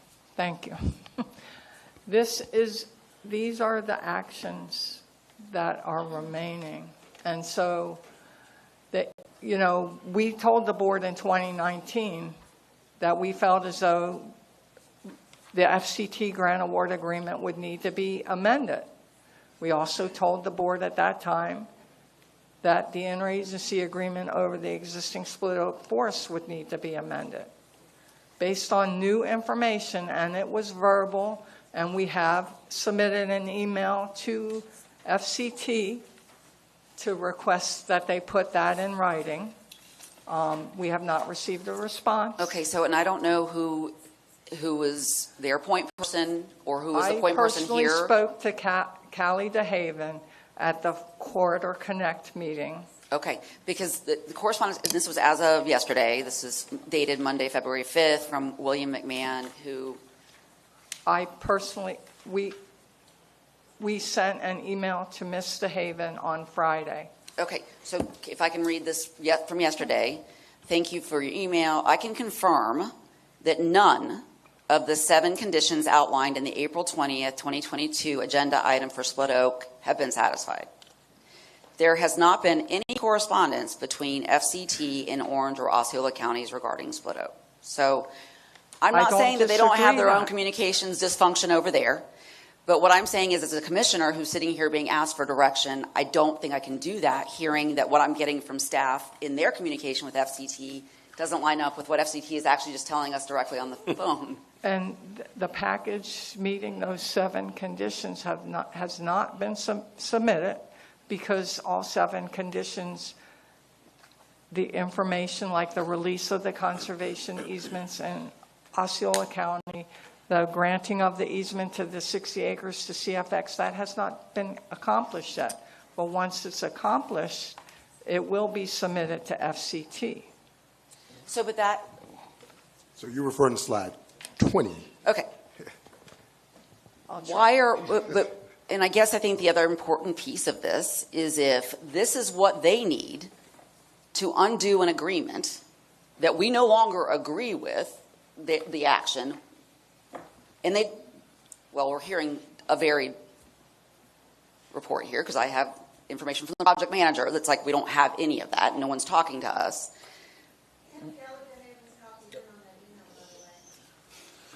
Why would we be continuing to spend our resources and time to provide information they need to cut us out? That's not the question is, do we want to be cut out? Yeah, that's what we're saying today. What we're saying is, if they're saying, and we'll get clarification. They need this to transfer. We do not. They need some of these from us, not all of this, and that's the point. There are certain things now that they don't need from us.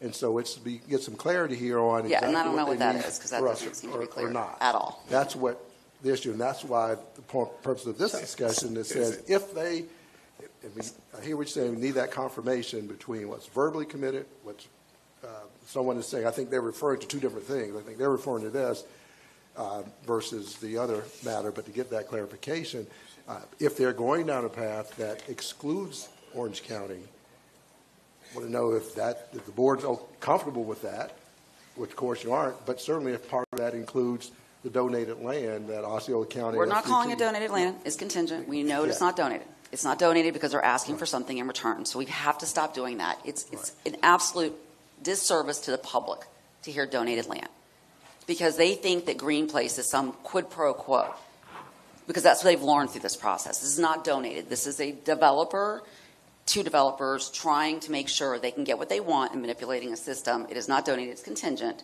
My question, though, is, in order for FCT to formally transfer land out of Split Oak Forest to whoever, or to undo the grant award agreement, they are requiring all the parties to the agreement to satisfy these conditions.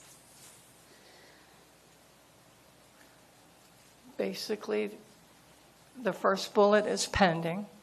So if the board provides direction today that we no longer wish to accept those 968 acres, Osceola County is going to say we are accepting all of those 1,550 acres, and that first condition will be satisfied. 2 out of the 3 items on the second condition of approval have the information has been generated to satisfy that.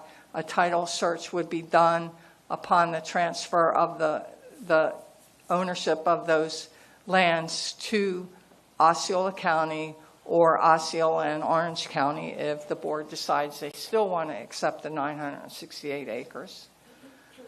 Bullet number 3 has to describe how the donated lands will be managed. That would be accomplished by that interagency management agreement that either Osceola County will enter into solely with FWC, or if the board decides that they want to accept those 968 acres, it would be an interagency management agreement between Orange County and FWC to manage those 968 acres, a separate interagency management agreement from Osceola County, or just one with Osceola and FWC. The counties have to provide a revised management plan that to adjust for the linear facility and incorporating the additional property. And that is part of those negotiations that need to be held with FWC. The counties must provide the draft easements. Even though it says counties, Osceola County is going to grant 60 acres to CFX for the proposed alignment for the road. They're going to, they have stated they want to maintain the existing easement that they have granted to FWC over their portion of Split Oak over that 100 acres. And they will accept the management responsibility only of those 100 acres. They want to put in an enhanced trail system. I'm just, no, I know. I'm giving you the I know. information. No, I know. So, Commissioner Wilson. No, I know, and I've dominated your time. Yes, I want to try to get us through other commissioners, so at least we can maybe do 30 minutes or take a break before the 2 o'clock. Okay. And I apologize. I just want to make sure that I'm expressing my position in my ask, okay, is that we do everything possible, not just to uphold this charter amendment, but also to be really clear with our public.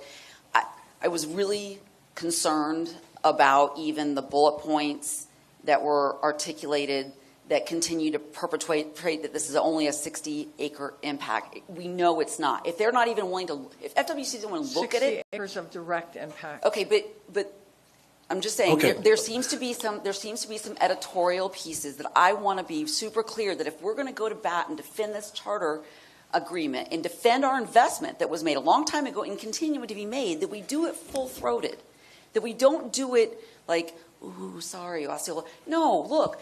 I get it. That's over the border. I understand that part of it. But we had a shared agreement. We invested together. We invested over a long term with them. And what's important now is that they don't just toss that away and say, we'll just take it plus some more land in Orange County. That's absurd.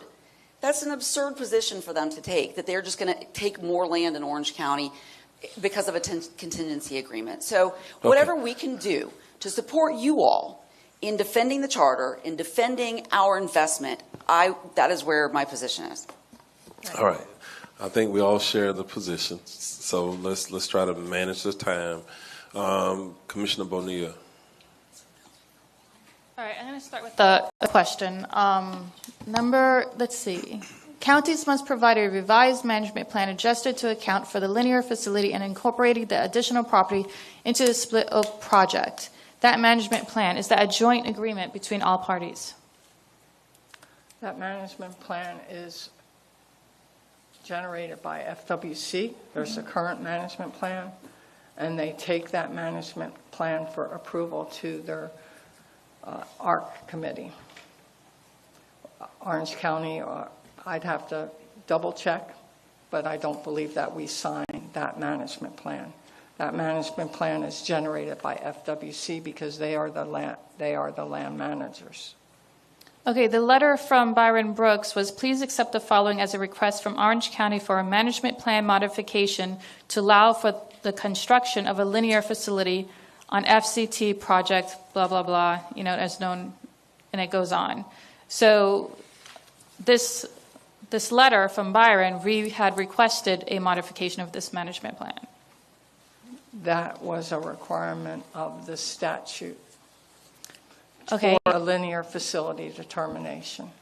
All right, and the vote on November 28, 2023, and it's on your slide, the board voted 6-1 to approve a motion that given the prior charter amendment vote of 2020, the board no longer supports the pending application before the Florida Fish and Wildlife Conservation Commission and Florida Communities Trust. So, I got a copy of that email too, and I actually passed it around with some other documentations to everyone. And where is it? It was just here. It said, there has not been any correspondence between FCT and Orange Osceola counties regarding Split Oak. Again, I don't know what's going on with their communications either, but when we're being told that these agreements signed by all parties over this land doesn't have to be modified anymore, and we don't have to be a part of that, and you heard it from two people in the hallway, but there's no written record of that. I didn't hear it from two people in the hallway. You spoke with I them. spoke to Kelly DeHaven. Yeah, And that's I you asked speaking her with what them. Huh? Yeah. I You're spoke hearing, to her. I'm saying you're hearing it, you spoke with them in the hallway or No, where it was, it the was at a meeting or meeting. where it was. But there's no record of this. And based on your request, we have sent an email to Ms. DeHaven to confirm those facts in writing. Have you received a response? No. Okay. And I really just find it funny because we called, right? We didn't email? No, we just called them, but haven't gotten a response. But why are they responding so much faster to a resident than to Orange County? Because this was sent on... It's all right. So, I mean, it was sent on the 5th. Not refrain from speaking. I understand. It's but okay. We don't need to name Right now, you. the conversation is just between us, if you don't mind, just for a point of order. I understand. It's okay. I have the email here. And I already passed it out to everybody. So this was sent, it was within 24 hours, like they responded to her. And responded with, there has not been any correspondence between FCT and Orange and Osceola counties regarding Split Oak. But we can't get a confirmation by email that we don't need these agreements anymore. That's concerning. And again, I'm not saying that you're lying because, I don't know what happened. I don't know if it's them, I don't know. I'm not going to accuse anyone of anything because I don't have all the information. But what I'm saying is that we don't have all the information. So we're being told these things, though, without anything in writing, any confirmation about these things, being true. And we have a contract. And I think, I'm not going to try to quote you, but, you said something, you mentioned the agreements, the two agreements that were party to it, and those have to be, they still stand. That's our argument. Yeah.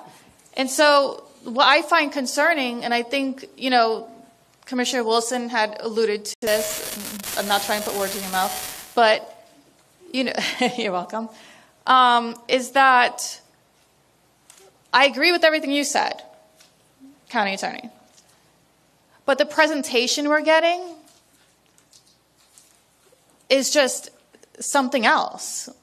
And I feel like I'm being manipulated here, and not just from you, Beth, but from the developer, from CFX, from Osceola County, from all parties here, because, there's so much wrong here with this land swap. First of all, nowhere in this presentation did I hear anything about Roberts Island Slough. Can you tell us a little bit about Roberts Island Slough that's part of this 900 acres that's in Orange County? Roberts Island Slough is the eastern boundary of the proposed 968 acres. And what is it? It's a wetland. Yes. It's a slough. It's a slough that provides conveyance of water. It would help to attenuate flood water. It would help to potentially recharge our aquifer, provide water quality benefits. And with our wetlands ordinance, do you think that would be impacted? Do you think that the board will allow that to be developed into urban densities? Like the developer said, if we don't do this land swap, he doesn't get what he wants, he's going to develop all of it urban. I don't speak for the board. Okay. Commissioner Bonilla. Well, okay, the board members here can... If the item came to the board, that would be the board's decision, whether they would support those type of impacts or not. Exactly. So, first of all, the majority of this property is wetlands that, under the wetland ordinance, would already be protected. There's the other 200 acres in here. That is what I know the Lake Mary Jane had mentioned as uplands. Tell me a little bit about that property. The 230 acres that you're referring to Mm-hmm. are considered rural communities. They were historically an orange grove and an improved pasture. Okay, so what is the environmental... Would be the lands that would potentially have to be restored, Mm-hmm. both hydrologically as well as the habitat. Okay, is there any contamination and pollution on these properties? There was a Phase 1 done on the property. The Phase 1 found one site on Orange County that had been contaminated, but it had been cleaned up. There is a known cattle vat on a portion of the Osceola County, 582 acres. I do believe they have had that cleaned up as well. So the Phase 1 was reviewed by our risk management folks. Obviously, another one would need to be done if the board decided that they wanted to own those 968 acres. But there was a Phase 1 done. All right, so these 200 acres are not valuable conservation lands. It's already in the rural service area zoned for 1 house per 10 acres. And, you know, we had the Lake Mary Jane residents come here and speak. And what was it that, I can't remember what one of the guys were saying, that, oh, you know, the voters didn't get all the information they needed to make this vote, this choice. However, he didn't give us all the information either, because there's an agreement between Lake Mary Jane and Tavistock to prevent high-density urban development on this 900 acres. And it also states that there would be a wildlife corridor through there. So basically, we don't need this 900 acres swapped, because it already has what we need it to have. It's going to be protected wetlands. It's going to have the wildlife corridor. I'm a little bit concerned about that corridor, though, because it's like far from any other connecting properties. But, you know, we need to do what we can. Also, one more thing, which really, you know, kind of bothers me. But, you know, it's stated that this property is within the, what is it called? The state's wildlife corridor. Critical linkage. Critical, okay. So what properties are included in that critical corridor? That particular linkage information is statewide. They look at different things and determine priority of how it would be a linkage between existing for wildlife. Okay. Now, the reason why I bring this up is developed by the state. Yes. And the reason why I bring this up is because this, you know, the way it's just presented, you know, it's like presenting a house. You know, this house is just so amazing. Like you have to buy this house right here because it's in the perfect neighborhood that has this and that and whatever. And then you buy the house. It turns out that the whole like county, whatever, has those same amenities and benefits, and you could have bought the house maybe someplace else cheaper, whatever. But, you know, this right here that I handed out to you all, that critical area of wildlife corridor is almost all of East Orange County. So almost all of East Orange County is a critical wildlife corridor. Unfortunately, though, we do have the Innovation Way overlay, which is going to be developing most of it. Well, not most of it, some of it. But it's going to be disturbing some of the wildlife corridors that, you know, we should have in the county.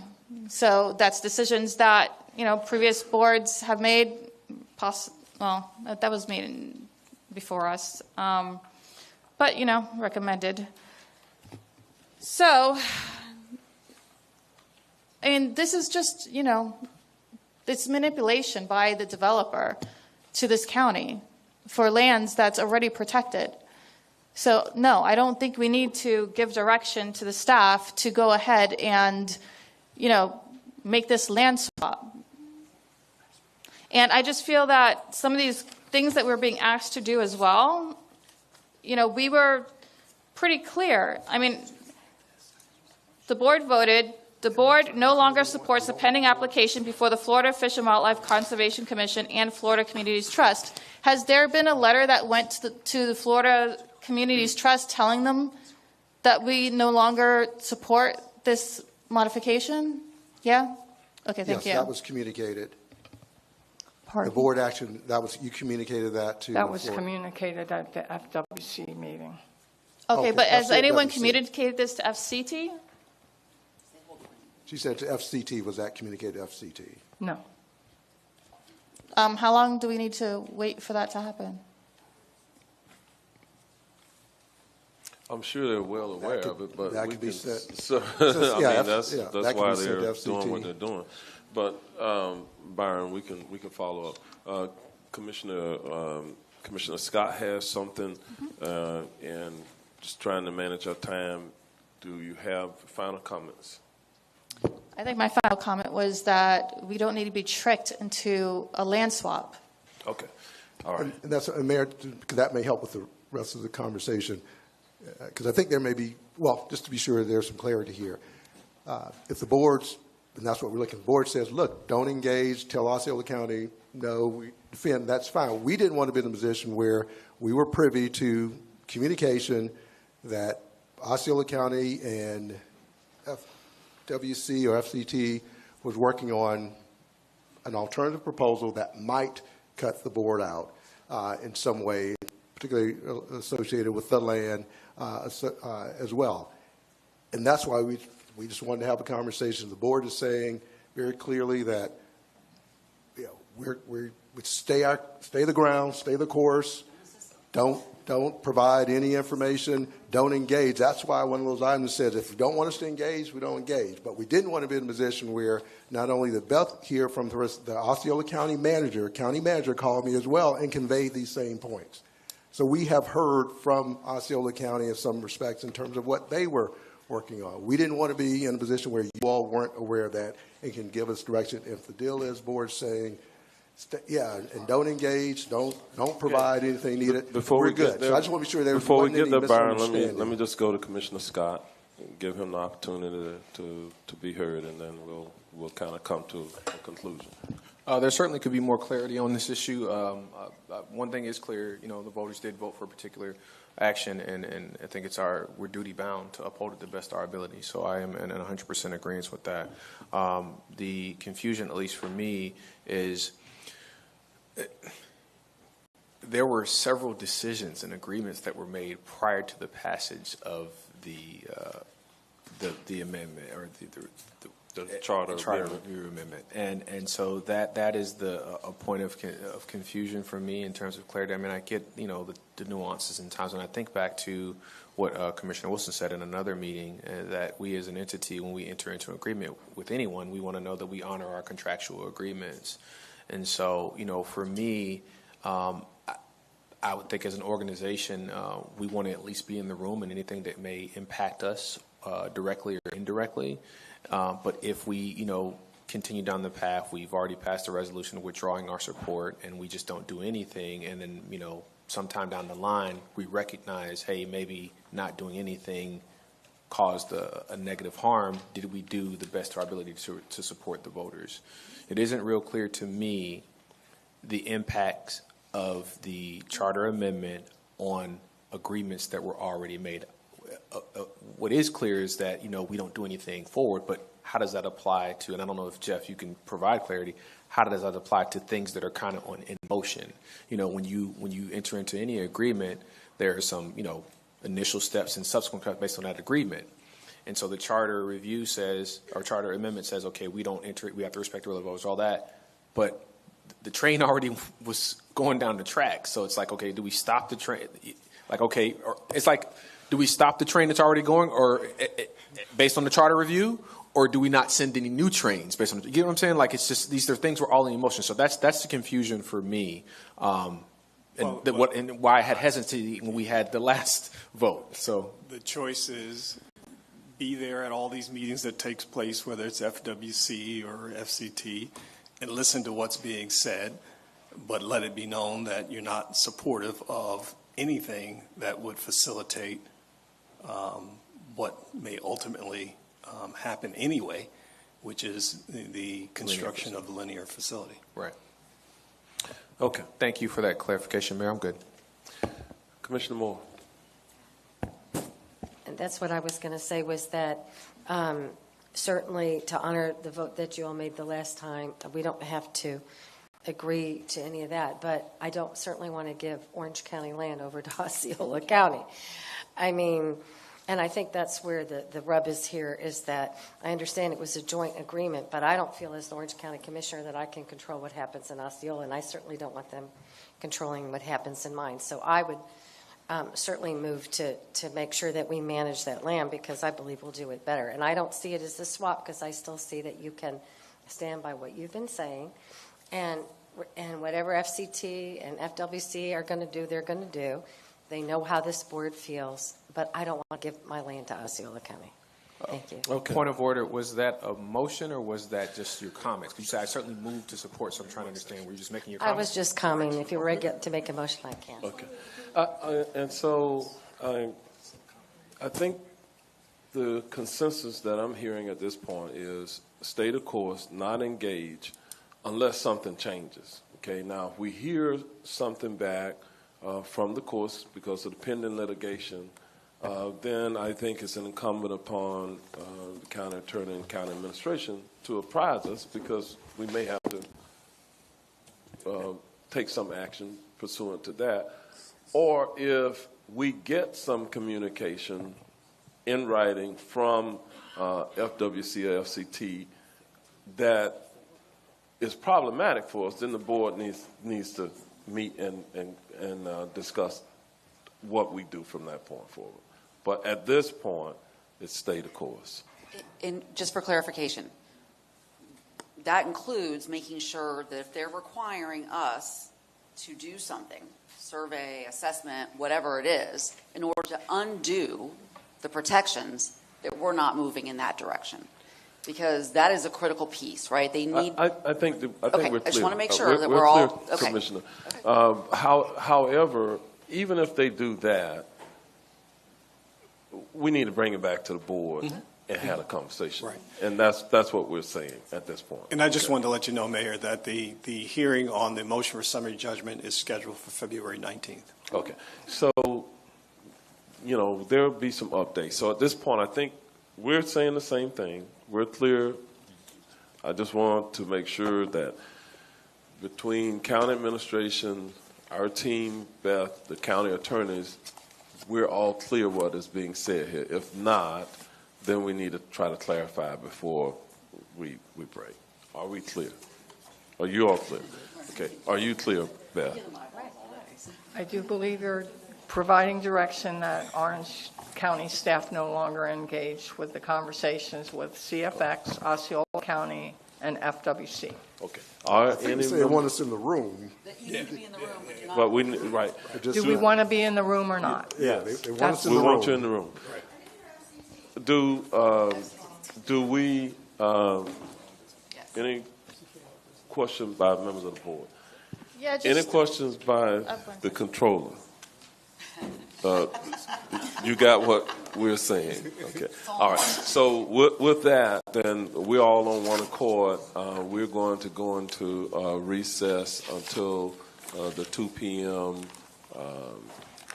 Afternoon portion of the board meeting. So we're in recess. Thank you.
All right, good afternoon, everyone. Welcome back to the February 6, 2024 Orange County Board of County Commission meeting. We're in the afternoon portion of our meeting at this time after a brief recess. We're going to start with our Planning and Zoning Commission recommendations, and with that,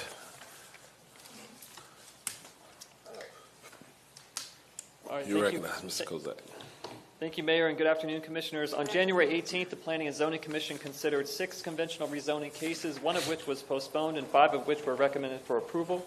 We have not received any appeals. We have received 1 request from Commissioner Uribe to pull item RZ 2401121. The address is 1601 Jessamine Avenue, and schedule the item for a public hearing. Therefore, the action requested is to approve the January 18th Planning and Zoning Commission recommendations with the exception of RZ 2401121, and staff is available for any questions. All right, thank you, Mr. Kozak. With the exception of the item that has been pulled, is there a motion for approval? So moved, Uribe. We have a motion by Commissioner Uribe, second by Commissioner Gomez-Cordero. All in favor, let it be known by saying aye. Aye. Opposed, no. And the motion passes, and it is unanimous. Thank you. With that, we're going to move forward on our agenda now to the public hearing portion of our meeting, and we have several petitions to vacate. We'll start with item A1. We'll open the public hearing on this item, and we're going to call on Ms. Susan Usak, our Deputy Director of Public Works, to frame this item, and with that, you're recognized. Thank you, Mayor. This is a petition to vacate PTV 23-05-018 from Gloria Sibley. The petitioner requests that Orange County vacate a portion of a 4-foot wide by approximately 65-foot long drainage easement that lies near the west property line of a residential lot located in the Brighton Woods subdivision containing approximately 260 square feet, and this is a correction to what was advertised. The property lies north of Billinghurst Place and west of Billinghurst Court. The petitioner wishes to vacate to add land to the property for future development. The Real Estate Management, Roads and Drainage, and Environmental Protection Divisions have no objection to this request. All utility providers have also no objection. Approval of this request will have no adverse effect on Orange County, and staff has no objection to this request. All requested action is approval of PTV 23-05-018, and the parcel is located in District 3. I'm here to answer any questions. All right, thank you. With that, do we have any, is the applicant present on this item first? Would you like to make any comments? Would you like to make any comments? Okay, she's waving on any comments. So with that, do we have any members of the public present who wish to be heard on this item? No speakers for this item, Mayor. All right, then we'll close the public hearing portion. We'll go to the District Commissioner for a potential motion. Commissioner Uribe, you're recognized. Motion for approval. Second, Gomez. We have a motion and a second. All in favor, let it be known by saying aye. Aye. Opposed, no. Motion passes, and it is unanimous. Commissioner Bonilla, were you here in time to actually vote on that? Yes. Okay. Then the record will reflect she was here. All right. We'll go to the next item, A2. We'll open this item, a petition to vacate for public hearing. And once again, we'll have the Deputy Director of Public Works, Ms. Susan Usak, frame this item. With that, you're recognized. Thank you. This is a petition to vacate PTV 23-06-023 from Brittany Huff, Dulando Screening and Awning Incorporated, on behalf of Roger D. Miller. The petitioner requests that Orange County vacate a 4.5-foot wide by approximately 45.5-foot long portion of a utility easement that lies near the northern property line of a residential lot located in the Hidden Springs subdivision containing approximately 205 square feet. This was a correction to what was advertised. The property lies north of Pine Springs Drive and east of Dr. Phillips Boulevard. The petitioner wishes to vacate to add land to the property for future development. Real Estate Management and Environmental Protection Divisions have no objection to this request. All utility providers also have no objection. Approval of this request will have no adverse effect on the county. Staff has no objection to this request, and the requested action is approval of PTV 23-06-023. The parcel is located in District 1, and I'm here to answer any questions. All right, thank you very much. Is the applicant on this item present? Would you like to come forward and offer any comments? She said no, she's going to waive. Then we'll go to any public comments. No speakers on this item, Mayor. All right, then we'll close the public hearing on this item. The district commissioner, Commissioner Wilson, unfortunately had to leave, so I'm going to move this item. Is there a second? Second, you read me? We have a motion and a second. All in favor say aye. Aye. Opposed, no. Motion passes, and it is unanimous. We'll move to the next item on our agenda, and this is item B4, shoreline alteration. I'll open the public hearing on this item, and we're going to ask Mr. Tim Hall to come forward on this item. Mayor? This is Mayor, B4. apologize. Did I miss We one? missed A3, Okay, sorry. which is also another PTV. I was moving quickly, huh? All right. He's ready. All right. We're going to back up to item A3. I'll open the public hearing on this item. We're going to have Susan Usak, our Deputy Director from Public Works, frame this item as well. Right. This last one is a petition to vacate PTV 23-10-041 from Ganesh Ramamurthy and Rachel Morris. The petitioner requests that Orange County vacate a portion of a 30-foot wide by approximately 630-foot long drainage easement that lies along the west property line of a vacant residential lot located in Wedgefield community. The property lies south of Quinlan Street and east of Dallas Boulevard. The petitioner wishes to vacate to add land to their property for future development. The Real Estate, Management, Engineering, Roads and Drainage, Environmental Protection Divisions have no objection to this request. Ranger Drainage District has also provided a letter of no objection to the request. Approval of this request will have no adverse impact to Orange County, and our requested action is to approve PTV 23-10-041, and this parcel is located in District 5. I'm here to answer any questions. All right, thank you. Is the applicant on this item present? If so, would you like to come forward, Mr. Ramamurthy? Okay, no comments? All right, then are there members of the public present who wish to be heard on this item? No speakers for this item, Mayor. All right, then we'll close the public hearing on this item. Commissioner Bonilla, would you like to offer a motion on this item? So moved. Second. All right, we have a motion by Commissioner Bonilla, second by Commissioner Uribe. All in favor, let it be known by saying aye. Aye. Opposed, no. The motion passes, and it is unanimous. All right, now we'll move to item B4, and this is a shoreline alteration and dredge. We'll open up this item. Mr. Tim Hall is going to come forward from our Environmental Programs Administration to frame this item. And with that, Mr. Hall, you're recognized. Thank you, and good afternoon, Mayor, Commissioners. Today I'm presenting shoreline alteration dredge and fill permit number SADF 23-10-028 for the applicant Douglas Tuttle Andrews Revocable Trust for the construction of a replacement seawall. Here's a location map. The subject properties are shaded in red here and are located at 9670 and 9684 Kilgore Road on the southeastern shoreline of Lake Sheen. Here's an aerial photograph of those subject properties outlined in yellow. Here's a photo of existing conditions. You can see there's an existing wooden seawall that is in poor condition and in need of replacement. EPD staff did not find a SADF permit for this wall. However, it appears it was authorized through a building permit in 1997 and built sometime between 97 and 99. Due to the fact that there is a building permit for the wall and its age, no enforcement action has been taken for lack of an SADF permit. Here is the site plan. The applicant's proposing to construct approximately 360 feet of vinyl seawall directly in front of the wooden wall. The seawall on the site plan shown here in red and purple will include two 10-foot long returns, one on either end of the wall. There are no existing seawalls on either adjacent property. However, there are other properties with seawalls on Lake Sheen. Based on prior board direction, riprap and plantings are required for new seawalls and replacement seawalls. Therefore, the applicant will be installing riprap and native plantings waterward of the replacement wall. And where there are some existing cypress knees, only limited riprap will be placed by hand in those areas to avoid damaging or burying the cypress knees. Here's a cross-section of the plan. In accordance with Chapter 33, Article 4, and the review criteria and conditions of issuance therein, notification of the public hearing was sent to property owners within 500 feet of the project. EPD received no objections to the request.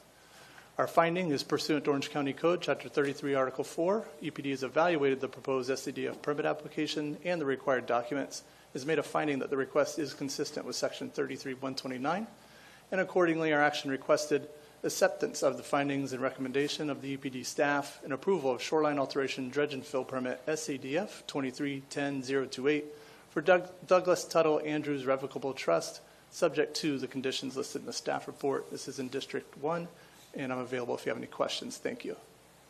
All right. Is the applicant present? Would you like to make any comments? She's saying no. With that, do we have members of the public present who wish to be heard on this item?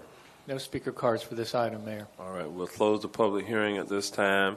And again, Commissioner Wilson could not be here this afternoon, so I move the requested item. Second, Gomez. A second by Commissioner Gomez-Cordero. All in favor say aye. Aye. Opposed, no. Motion passes, and it is unanimous. With that, we'll move now to the next item on our agenda, and this is item C5. And we'll open the public hearing on this item, and we're going to ask Mr. Joe Kunkel, the Director of our Public Works Department, to frame this item. Mr. Kunkel, you're recognized. Thank you, Mayor. Public hearing C5 is a substantial change to the Wedgefield 10 lot addition, Block 40 preliminary subdivision plan.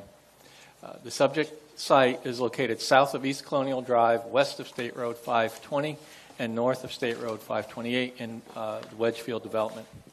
The request is to subdivide the 2.15-acre subject property into 4 single-family residential lots. The property is designated low-density residential, as shown on the future land use map, and is zoned R1A, single-family dwelling district. The aerial shows the surrounding properties are developed with single-family residential and then a park to the north. Here is the PSP showing the proposed 4 lots. The recommended action is to make a finding of consistency with the comprehensive plan and approve the Wedgefield 10-lot addition, Block 40 PSP, subject to the conditions listed under the DRC recommendation in the staff report. Mayor and Commissioners have been briefed on this request. This case is in District 5, and staff is available for questions. Thank you, Mayor. All right. Thank you, Mr. Kunkel. With that, is the applicant on this item present? And if so, would you like to come forward and offer any comments? They're saying no at this time. With that, do we have members of the public present who wish to be heard on this item? No speaker cards for this item, Mayor. All right. Then we'll close the public hearing on this item, and we'll go to the District Commissioner for a potential motion. Commissioner Bonilla. I'd like to move to continue this. Second. Okay, there's a motion for continuance, and there's a second. What's the date? In 2 meetings from now? We'll look to staff for a potential date. Mayor, can you announce the seconder, please? It's The seconder was on this motion. On this item, Commissioner Gomez-Cordero. Thank you.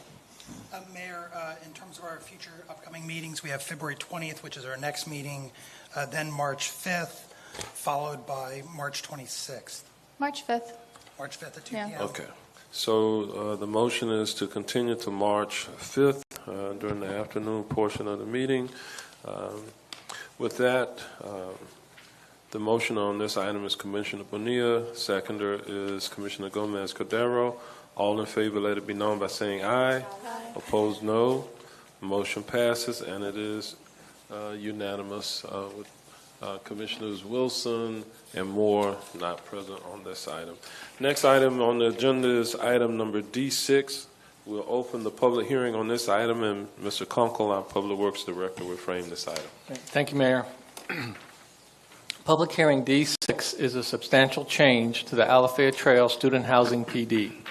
This item was continued from the January 9th board meeting. The subject property is located on Alafaya Trail, north of East Colonial Drive and south of Laconatosa Trail.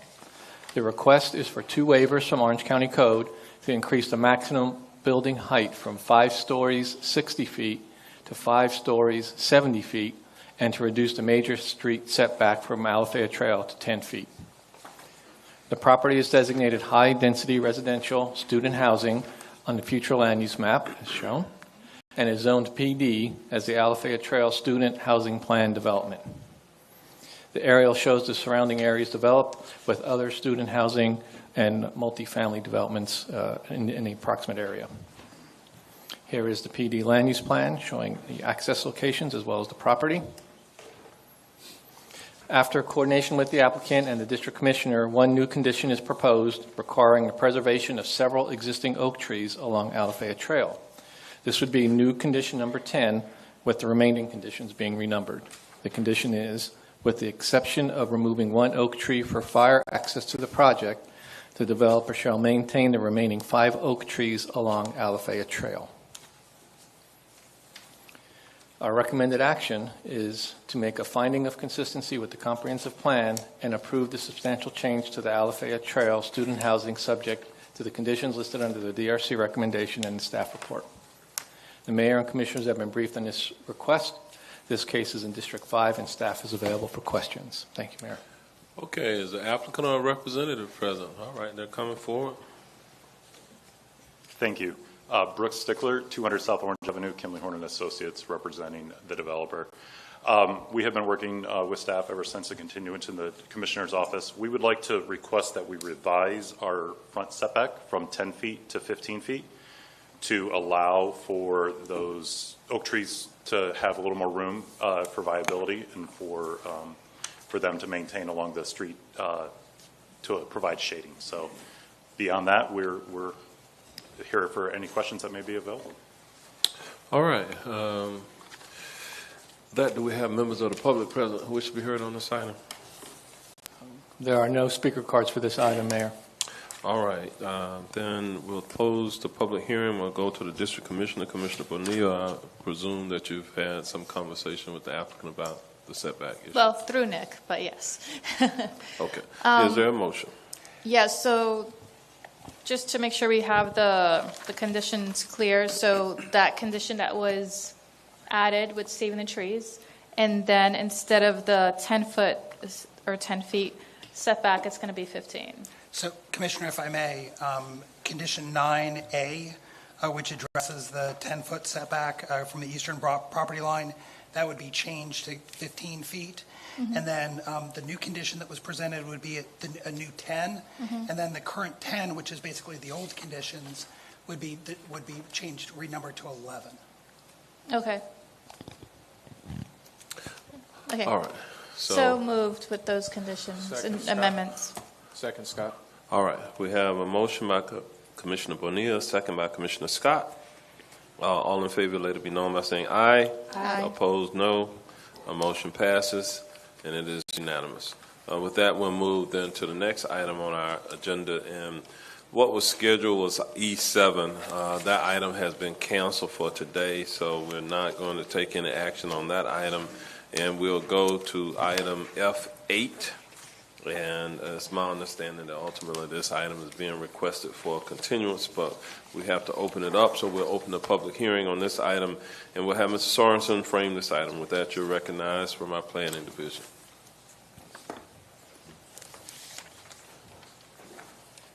Thank you, Mayor. Good afternoon, Commissioners. This next item, F8, this is a request to change the future land use for both properties. There's 2 properties involved in this request, from low-density residential to commercial, as well as a rezoning request for the property located at 109 Lake Rose Drive only from C3 to C2 restricted. And this is located in District 6. Again, these are the properties. This is an aerial of the subject property showing at the corner of Old Winter Garden Road and Lake Rose, as well as on the east side of Lake Rose Drive. Again, this is another breakdown of how these requests are split out. So 8516 Old Winter Garden Road is just for the future land use map amendment only from low density residential to commercial. 109 Lake Rose Drive includes that future land use map amendment request, as well as a rezoning request from C3 to C2 restricted. Again, this is a future land use map, LDR for both properties, proposed commercial for both properties. Zoning currently is C1 for the property that's at the corner of Old Winter Garden Road and Lake Rose Drive. No changes proposed there. The C3 property that's on east of 109 Lake Rose Drive is proposed for C2 restricted. These are the 2 restrictions that are proposed. No billboards and pole signs, and a 50-foot landscape buffer from all adjacent residential property lines, including the residential properties east of the Paxton Road right-of-way.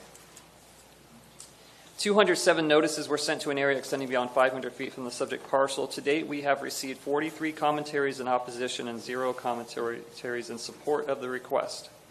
A community meeting was held on November 15th with 16 residents in attendance. Residents expressed concerns for incompatibility, noise, traffic, and truck deliveries. And this is a breakdown of the Planning and Zoning Commission recommendation.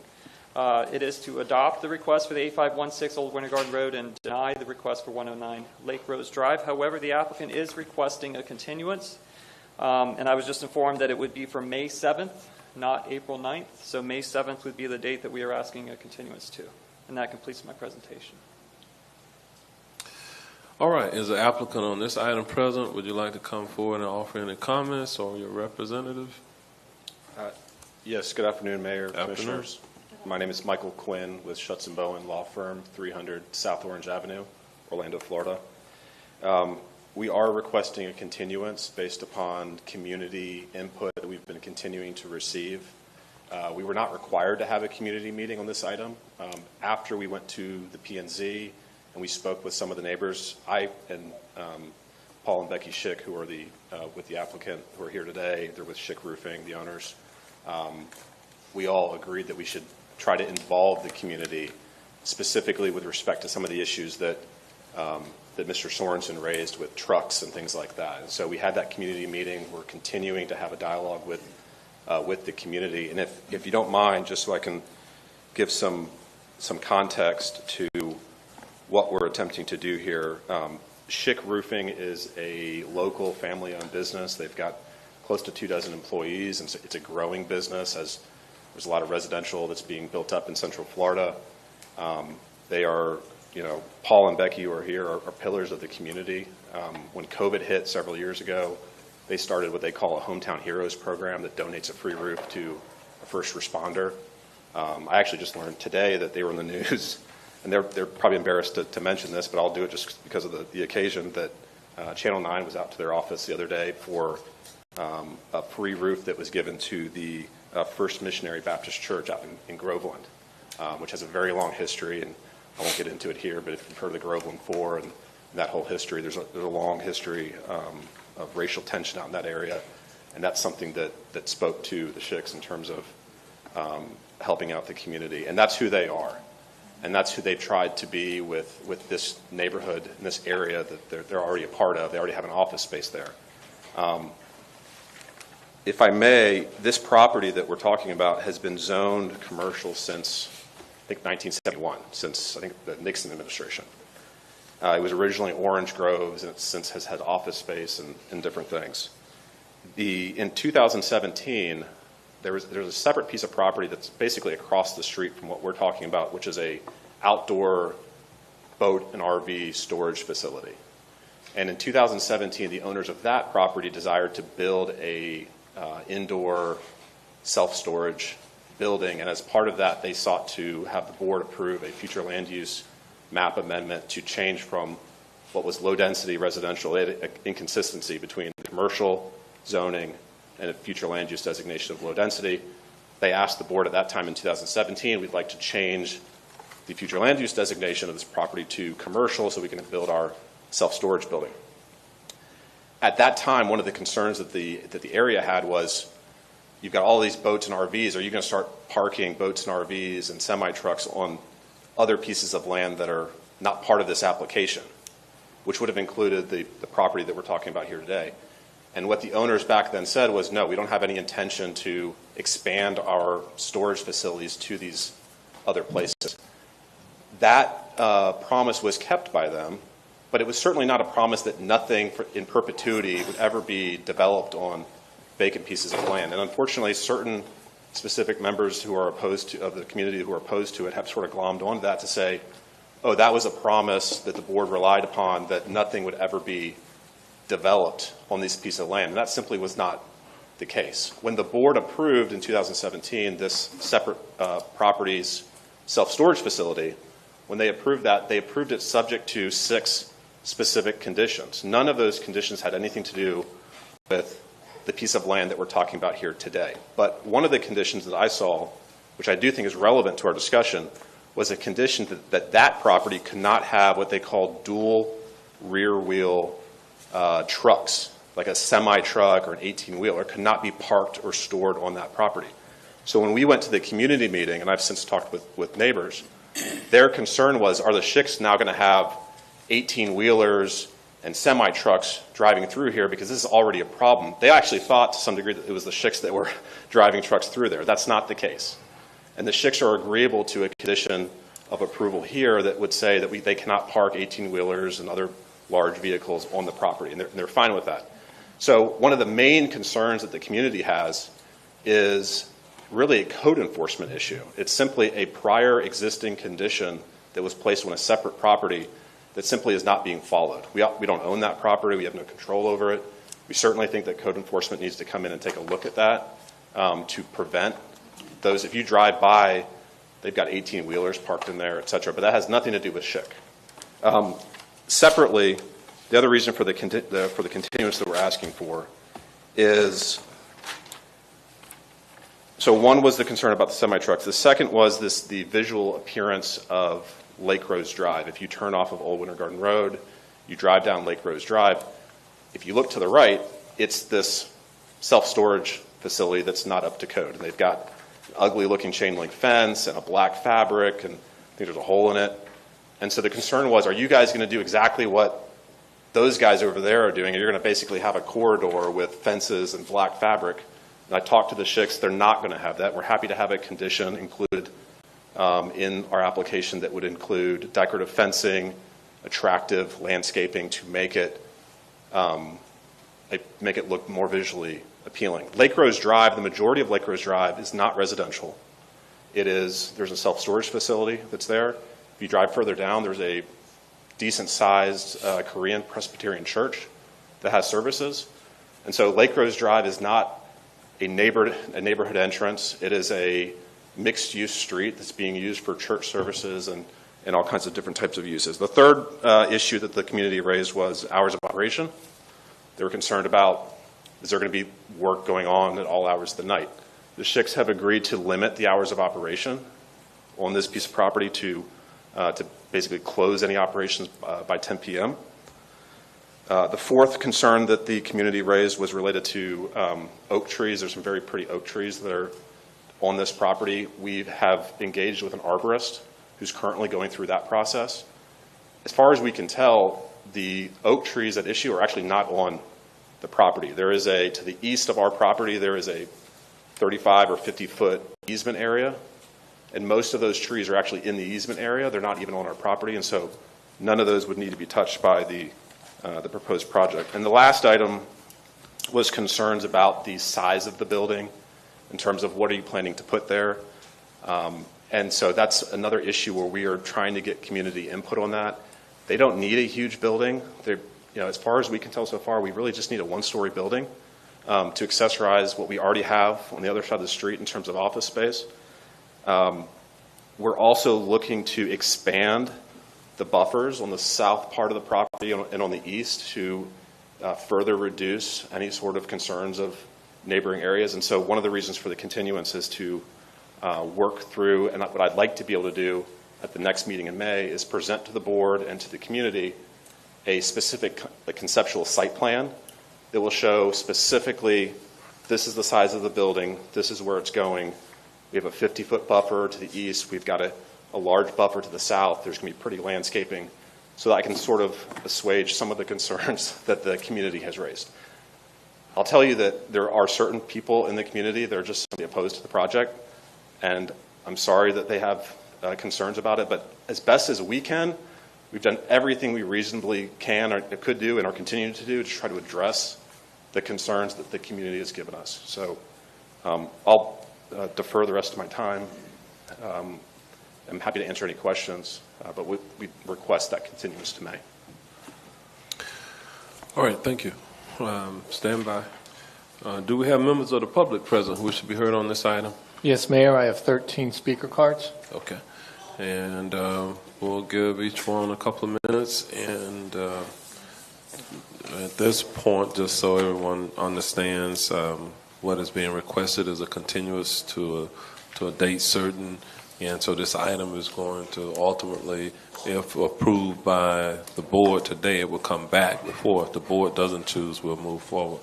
So depends on Commissioner Scott and his will at this point. So with that, we can start with the speakers. All right, thank you, Mayor. The first three speakers I have are Dennis Wells, Abigail Warshin, and Margarita Wells. If you can approach the podium, you'll have 2 minutes each.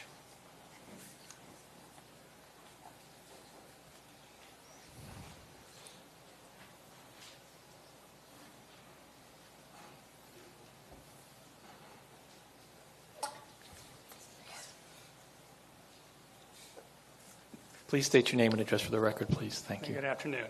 My name is Dennis Wells, and I live at 294 Milam Drive. And I just come up here to oppose this continuance. We're at the previous meeting, and then we went to the Schicks neighborhood community. Now we're here again. They know that the community is 100% pretty much against this proposal. So I would like to deny the continuance. Any questions? No questions. All right. We'll move to the next speaker. Hi, my name is Abby. I grew up on 266 Mileham, and I currently live in 143 Mileham with my husband. I've grown up in the neighborhood, and I was also raised in the same house that my father was raised in. The neighborhood is very special to me. I have a lot of neighbors that are family to me. In fact, one of my neighbors actually married my husband and I. This neighborhood is very important to us. It's changed over the years, and I understand change is inevitable, but it's to the point now where we are concerned about traffic that's going through our neighborhood. People don't want to walk their dogs as much anymore because of the traffic going through. People don't, with their toddlers, riding bikes, pushing strollers, things like that. I worry about the future of my own children when we have children in the neighborhood. I want them to be able to go down and be able to see their grandparents without worrying about traffic in the neighborhood and things like that. This is a subject that's very important to me and my husband. My husband wasn't able to take off work, but I made sure that I had time to be able to come home or be able to come here to speak on it. Hopefully I don't have to come back here again, but I will if need be. And something that's very important to our neighborhood. That is a very busy entrance and exit out of our neighborhood. My husband and I leave from that entrance and exit every morning. There already is a lot of traffic that goes out of there, and a lot of people depend on that area as well. But thank you. So I did get Abby, but I don't know if I got the last name. Worsham. Okay, thank you very much. All right, we'll move to the next speaker. Hi. Margarita Wells, 294 Mileham Drive. I've been a teacher for 29 years, and I retired in 2012. And just to give a little example of, how things work, this is the second time I've been here, and plus we've already been to another meeting. When we came here the first time, we were supposed to, give our rules about different things. And then we had another community meeting where we met, and it's been since August to now. That's almost 6 months that this has been going on. Now, if I were a teacher in a classroom and I was going to give a test or have something going on in my classroom, I would give notes out, and then after 2 weeks, we would go, the children would study, the parents would work with them, everything would be going on. And then when it's time for the test, they come in and they take it. Well, this is now 6 months. I have to give results on a test in a day. Now, I understand you can't do that here, but this application still must either pass or fail. You keep going down the road, it is not going to change. You can say anything you want about it, but it's not going to change. The test will be given on that particular day. So a continuance only serves to limit the public participation in this. And as I say, this has gone on too long. I think it's time for us to figure out what we're going to do on this. And I appreciate your thoughts on this. Thank you. All right. Thank you, Ms. Wells. Thanks for those 29 years of teaching. Oh, let me tell you, they were fun. I bet it was. All right. Next speaker, please. The next three speakers are Mark Richards, Candace Richards, and Tim McCarthy.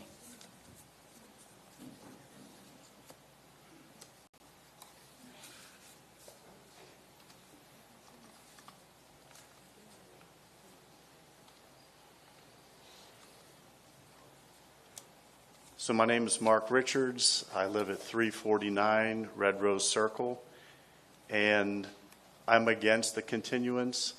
We've already stated the fact that numerous times this subject has come up. It's not going to change in my mind. I'm totally against it. All right, thank you, sir. Next speaker, please. Hi, my name is Candace Richards. I live at 349 Red Rose Circle. I'm against the continuance. As was mentioned, it's been going on for a while. The proposed property is going to be right behind my property, right in my backyard. So I appreciate your consideration in this regard. Thanks. All right, thank you, Ms. Richards. Next speaker. Hello, my name is Tim McCarthy. I'm at 250 Mileham Drive. Thank you for your time today. I'm against the continuance too. I'm with Mrs. Wells. There's no point in pushing this down the road. We weren't able to close a gap at our community meeting, and it's not going to happen. So, no matter what the petitioners want to do, it doesn't fit with our neighborhood. It just doesn't fit, and it's not meant to be there. So, thank you. So, Mr. McCarthy, I'm just going to probe just a bit there. Is there no commercial project in your mind that would fit with the neighborhood? No, there is not. Okay. There were houses on this property for many, many years. This is a historic neighborhood. I don't know that it's classified that way, but it was platted probably in the 40s. And we have generations of people that still live in their houses here. We've been there for 35 years, and we're one of the younger ones. So as far as families go, generations. So we've been impacted by this storage building, which, the history of it is it was a citrus harvesting company, which fit well with the neighborhood. It was zoned properly, and that's what the process was. But the zoning allowed this multi-story commercial building, and now, we don't mind the office building. We don't mind the shicks running their business out of there. But to convert the rest of that property across the street that used to have houses on it and is directly next to other houses which are behind it, and Mr. Richter, who may speak or not, he's right next to it also. And then the rest of us would have to run that gauntlet to get to our houses. No, there's no way that I would consider having anything commercial on that little slice of property. All right, I just wanted to understand your position. Sometimes when you say no, there's nothing. I just want to understand what you were saying there. Thank you. Thank you. All right, we'll move to the next speaker, please. The next three speakers are Robin Pruitt, John Conley, and Ronald Vaughn.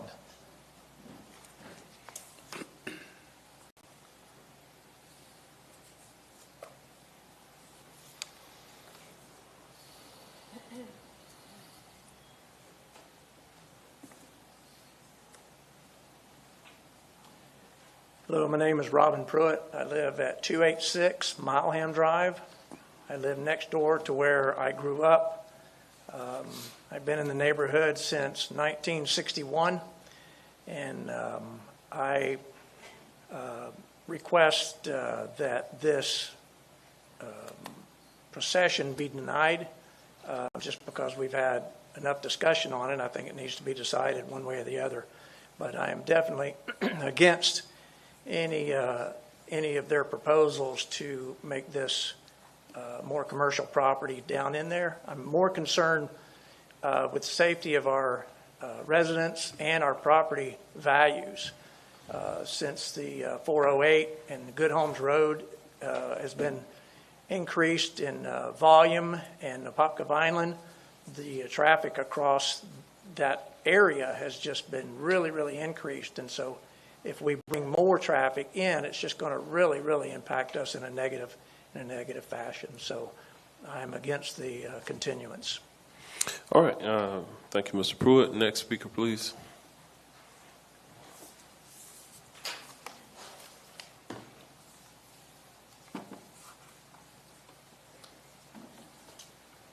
Good afternoon. My name is John Conley, 170 Mileham. I'm against this continuance. The Planning and Zoning Commission voted in recommendation in August. This application was supposed to then be heard in September. The second planner quit on us. We now are on our third planner for this. In November, they decided to listen to the residents at a community meeting, but nothing changed. It's now in January. It was a vacation delay. Now it's February. It has been properly and legally noticed. There's no legal requirement for any of us to attend, but we are all here. I am opposed to this continuance, and I do have more on legal basis when the meeting does start for the hearing. All right. Thank you, Mr. Connolly, for your comments. We'll move to the next speaker. My name's Ronnie Vaughn. I live at 282 Mileham Drive, and I oppose the continuance of this. All right. Thank you, Mr. Vaughn.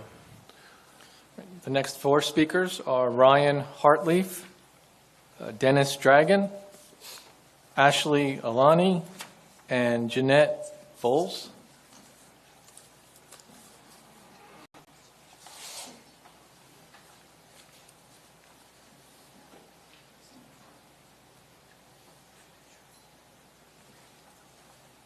Mr. Hartleaf, please state your name and address for the record, please. Yeah, I'm Ryan Hartleaf. I live at 244 Mileham Drive, and I have been there for now 7 or 8 years in total, living in the neighborhood, and raised our now adult children, and now we have grandkids that come over to visit. And as a resident of this area, Lake Rose Drive, where they're proposing converting it from low-density residential, which is its future use designation, to commercial, it doesn't fit, and there's some reasons I just wanted to share. I've never been to one of these before, so, but I feel like stating some things just from our perspective as residents.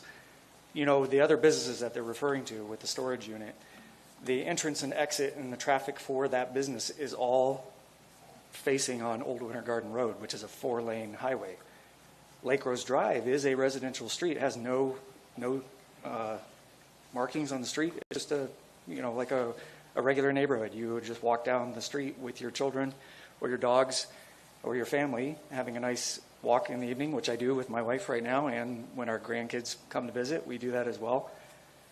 It would be the only commercial business on Lake Rose Drive, which is a residential street, a residential entrance.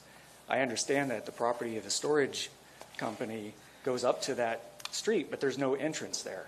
So you don't have any traffic from the storage place on Lake Rose Drive.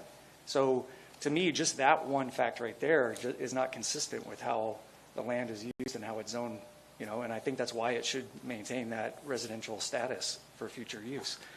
But it does affect us. We're all 100% opposed to it. I can go into a lot of other reasons, but I'm worried about my time here, and I had a whole list of notes to share, but I think that's a big one. The other one is just we have 42 residences that are affected. If you just use the average median value of the property, I mean, where it's about 18 million, just using the median, forget that we have lakefront property that's more valuable. And then if you compare that to the value of time goes quickly. It does. Yeah. Mr. Hartley. So just the got taxpayer it. difference. All right, so we'll go to the next speaker. My name is Dennis Dragon, 133 Lake Rose Drive. I've lived there for 37 years with my wife. Actually, it's 38 now. And I am definitely opposed to a postponement. We've already, this whole room full of people here that came today all had to put their time aside to be here. And it's the second time we've been in this building. As was mentioned, we went to a community meeting over at Frangus Elementary. There's really nothing new. Even if there was other proposals that were brought to light, it still would not fit within our community. Thank you. All right, did you say your last name was Dragon? Dragon. Is your wife here today? She is not. Okay. So Kudos to you. You remember how long you lived there with your wife. It's 37, She 38 still loves years, me, right? too. All right, all right, yeah, good. All right, next speaker. Hi, my name is Ashley Allery. I'm at 258 Mileham, and thank y'all for hearing us today. In regards to the Schicks, it's very nice to meet y'all. I'm sure y'all are wonderful people, and we would love to have wonderful people. The reason I'm opposed to the delay, obviously I have a young child, and I'm doing my very best to keep her quiet and this meeting to go as scheduled. In regards to your statement saying that there are multiple commercial properties listed on that drive, as far as the church down the street, it is not a school. The traffic is only... Okay, just excuse talk me. to the board. I apologize. Yes. As far as the commercial properties, they have a church, which has a park, which we continuously hear fits the community. We personally use that park every day after I work. In regards to the street and the flow of traffic, our community does not have sidewalks. So I'm literally on the street with my daughter, my dog, and the stroller, which would not be a problem considering we don't have trucks or vehicles or working people entering the neighborhood at a horseshoe off of Mileham and then circling back to Lake Rose Drive, which is where their proposed property would be.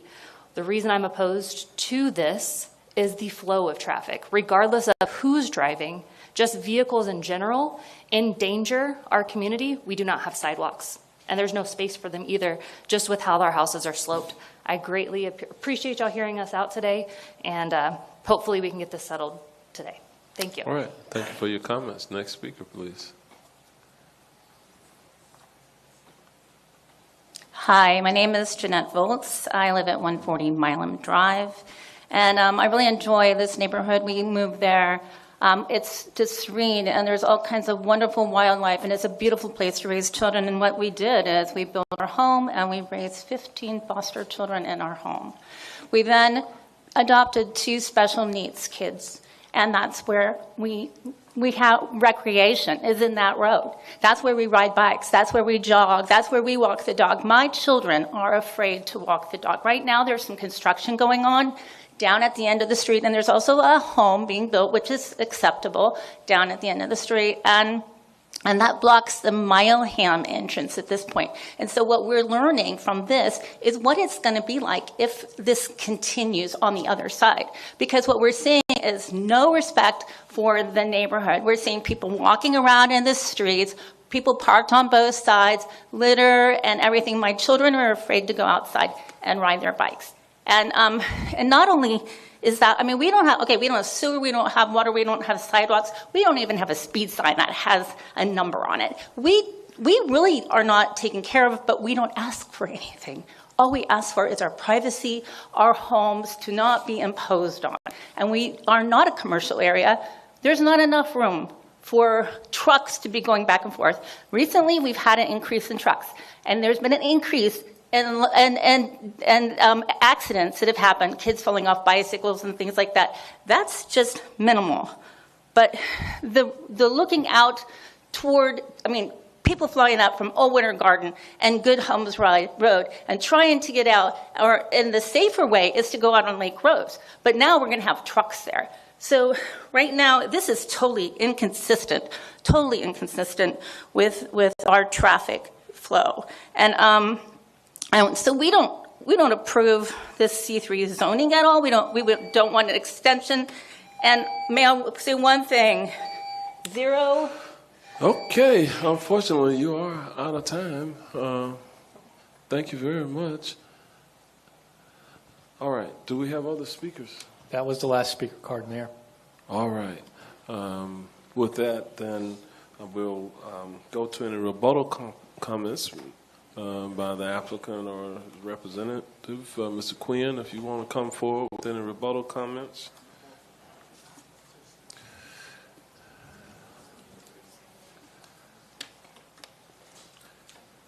Is that, he has 7 minutes and 15 seconds, is that accurate? Yes, Mayor. Okay. I think I saw a speaker card go up in the audience. Was there another speaker from the audience? Did you want to speak during the public comment portion? Okay, then I'm going to ask you to come forward. Though, if there are speakers for public comment remaining before the applicant gives his rebuttal comment, I have to get in the remaining speakers. So we'll recognize you at this time. Just remember your name and address, and you'll have 2 minutes. My name is Richard Richter. I live at 125 Lake Rose Drive. My family has lived on that property since 1957, and we appreciated the visit from Commissioner Scott yesterday. And in living in that area, we've come to appreciate what a great neighborhood it is. My father and mother lived there for many years before they died. But what concerns us now is what I will be looking at the rest of my life, and it might not last that much longer, but I'll be looking at a storage building out of my living room window instead of looking at those beautiful oak trees and the peacocks that are coming out of it every morning. So those are the concerns that many of us in the neighborhood have, that any commercial development will detract from the park-like setting that has been there for so long. And we want to keep in mind, too, that the east side of Lake Rose Drive has always been residential. There has never been commercial property on that side. And previous owners have assured us that no development would ever take place. And we're hoping that they'll stick with that. So we're against any delay in making this happen. Thank you. All right, thank you, Mr. Richter. We'll move to the next speaker. I see no other speakers, Mayor. All right, now, well, okay, okay, there we go. Good afternoon, ladies and gentlemen. My name is Dharamchandra Raghubir. I'm from the Red Rose Circle, the very first house for the entrance. I've been there over 33 years, me and my family. All the speakers, whatsoever they say, and all the comments going against this continuance, I'm against it also. This has caused a lot of problem there, the trafficking and the heavy vehicles, the vibration, shook my house, and rattles all my windows, cost me to put new windows. And for that subdivision, it has become impossible to get out. The traffic flow is massive. You have to sit there and wait, and it's crazy when the speed to make the turn on Old Winter Garden Road, coming from the direction from Good Homes, and to make that right turn on Apopka Vineland. There's too much traffic and too much headaches. We have to keep our windows closed. We cannot conversate in the house. And I will appreciate your consideration of not having this continuance on this constructions. Thank you. Sir, can you restate your name and address for the record, please? My name is Raghubir, 385 Red Rose Circle. I'm from the Roseview Subdivision. All right, thank you very much. Are there any other speakers? Okay, then we'll go to rebuttal comments by the applicant or his rep. Thank you. Real briefly, I agree with the previous speaker that this is a very busy area. If you're familiar with Old Winter Garden Road, we're less than probably a quarter mile from the Good Homes Road 408 interchange. It's a fairly dense and growing area. There's a lot of commercial buildings and land around this area. From what I heard from the people who are here today, first, the majority of people, and maybe almost all of the people, are located on Mileham Drive, which if you look on the map that's on the screen, that is to the west of the property that we're talking about. There's an entrance and exit onto Old Winter Garden Road from Mileham Drive. So for the majority of people who have issue with the project, there wouldn't even be a need to go down and go past Lake Rose Drive when exiting and entering their house. The second point is that There is on Lake Rose Drive, there's considerable traffic, and that's due to the church, and there's also this self-storage. The only substantive comment that I heard, and I was taking notes from the people who spoke, was a concern about the traffic and the heavy trucks. And we have addressed that with our application because we're not going to have heavy trucks, and we've agreed to a condition that would prevent us from parking heavy trucks on the property. That same restriction is already in place for the self-storage lot, and as far as we can tell, they're not abiding by the restrictions that were already in place. So again, as I said earlier, I think this is a code enforcement issue. Has nothing to do with the property that's here. So again, I'd like some additional time because I'd like to be able to present a concept plan, and I'm happy to answer any additional questions. All right, thank you very much. With that, if there are no other comments by the applicant or on the applicant's behalf, we're going to close the public hearing, and I'm going to go to the District Commissioner, Commissioner Scott, for a potential motion or other questions or comments. Commissioner Bonilla. So I'm looking at this area because when I looked at it in the staff report, it doesn't really give you enough information about the area, but when you go in Google Maps and you start going out, and even in this image you can't see it. I thought like that whole street was like a commercial corridor or something, but correct me if I'm wrong, but it seems like this storage space here is surrounded by all residential. So this is an entire residential community with this right in the middle of it. And so I'm looking at the 2017, thank you for whoever passed this in.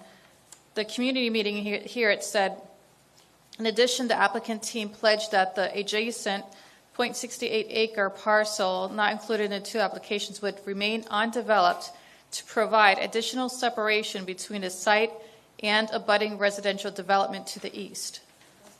So that's this parcel here. So that was supposed to stay. So somehow this didn't get into the conditions according to staff when I talked to them. But it's clear, it's in our records though, for the community meeting that they pledged that this would be undeveloped as a buffer. So this was a condition of getting approval or support from the residents to build this.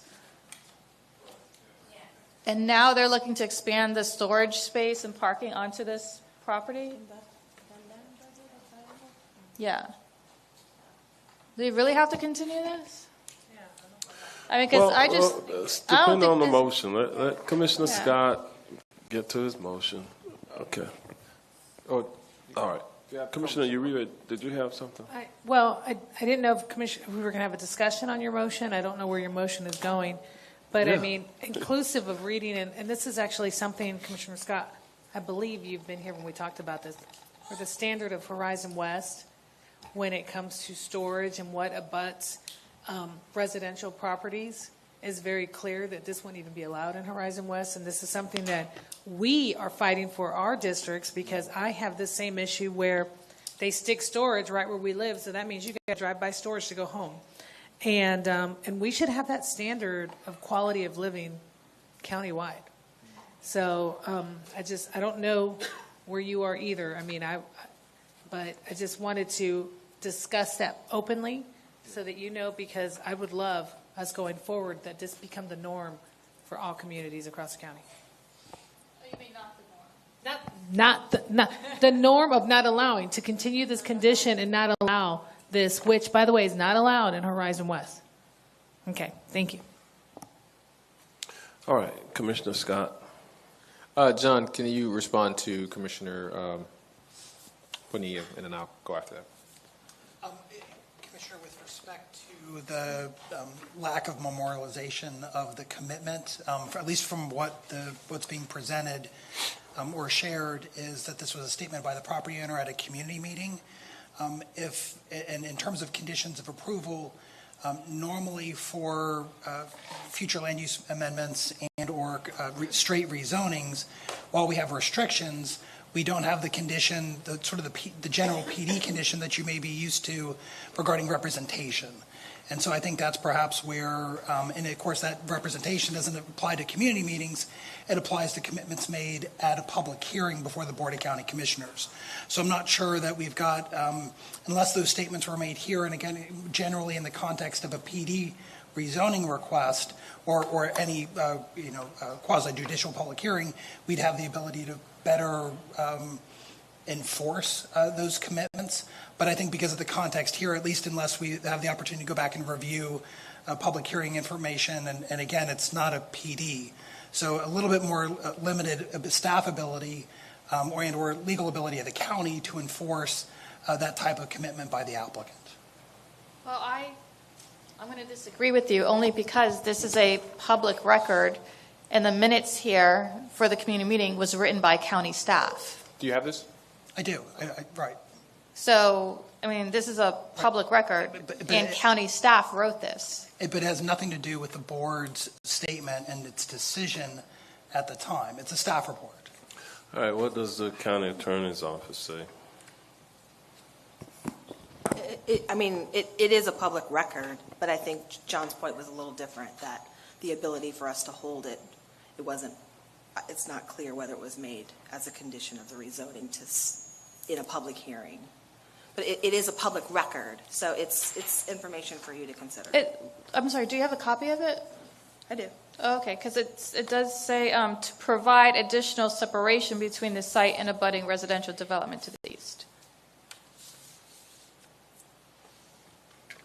I don't disagree that it's a public record. Yeah, but it's, it doesn't state like it's a condition of, but it does state the intent of why it's being done, why it's undeveloped. John's point is that it was not a condition of approval. I don't disagree with you that it's a public statement and a public record. So, as the board, our decision here, though, can be based on this pledge as evidence in a public record.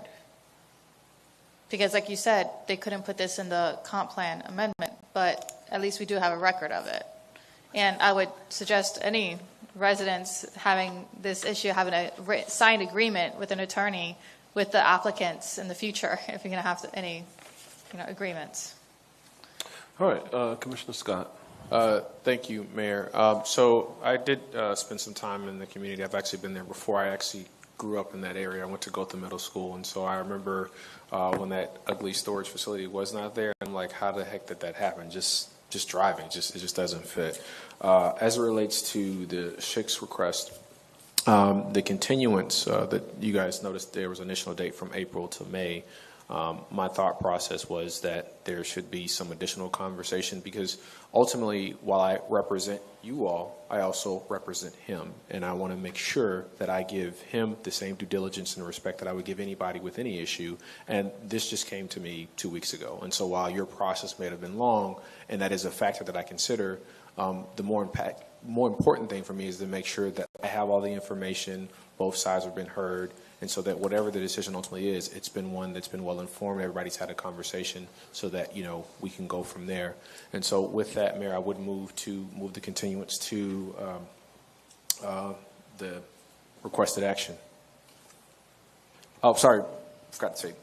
Move the continuance to May 7th with the stipulation that the Schick's and or their council engage in another community meeting, which I'd be happy to facilitate, either at Frangus or at a county facility, which we can do a lot quicker, and have a conversation. That's where I'm at. At 2 p.m. Say again? At 2 p.m. Continuance at 2 p.m., May 7th, 2 p.m. You guys. All right, Commissioner, I think she already spoke. I'm going to first see if there is a second, because it doesn't sound like there is one. So I'm just going to wait. If there is a second, then I have a question. All right. Is there a second? Okay. Motion dies for okay. I will second. Okay, then we have a second. All right. All in favor, let it be known by saying Oh, aye. no, discussion. Okay. So. Can't hear you down there. So the community meeting was held in November 15th, so that was before you were sworn in. Correct. But how, you only heard about this 2 weeks ago?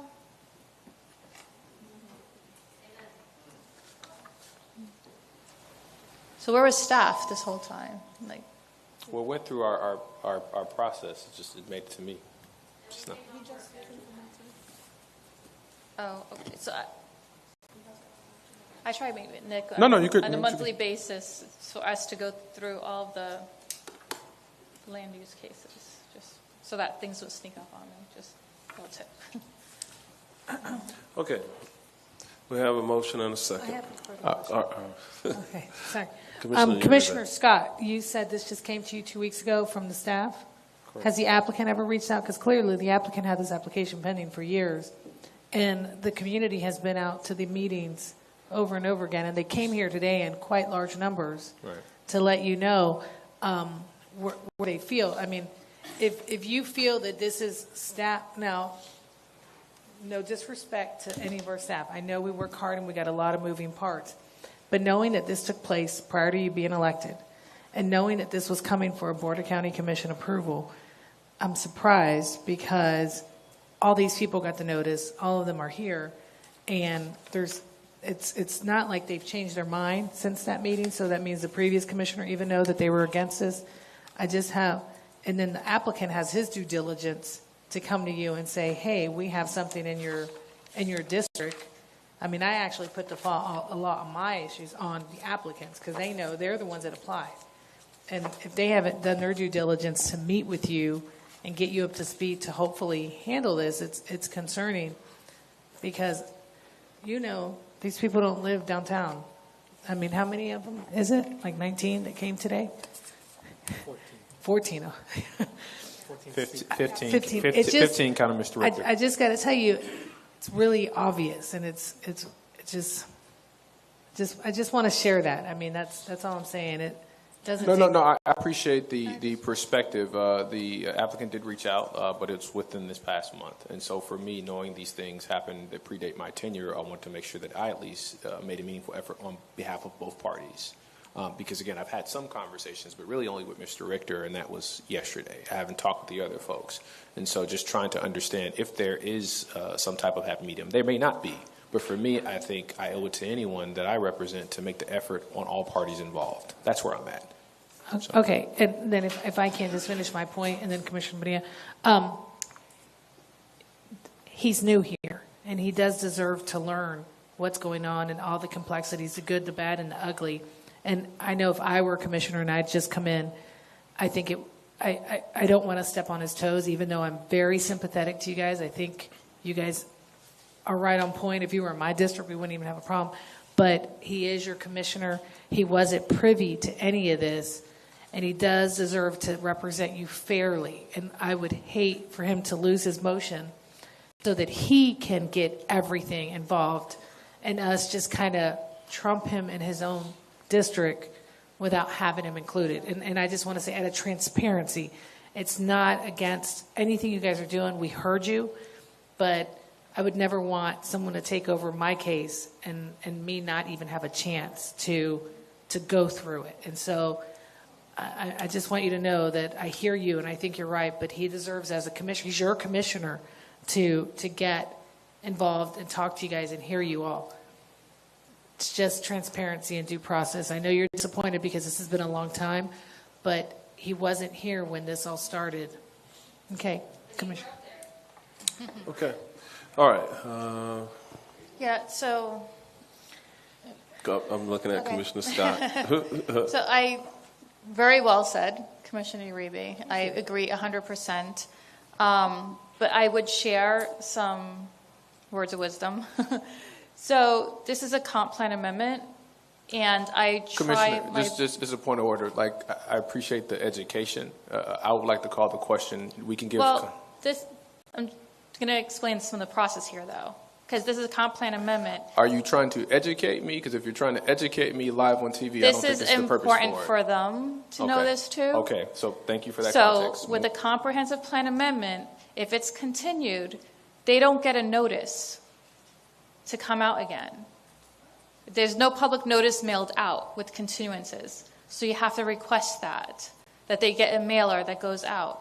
The other thing I want to say is, yeah, it's hard for people to come back out again and again and again. And so I would tell you, if you could just, they had the chance to come out and speak with you and meet with you. And they did they're all here. They did their part. But if you're going to continue this, just make sure that they get their mailer. They will. Yeah.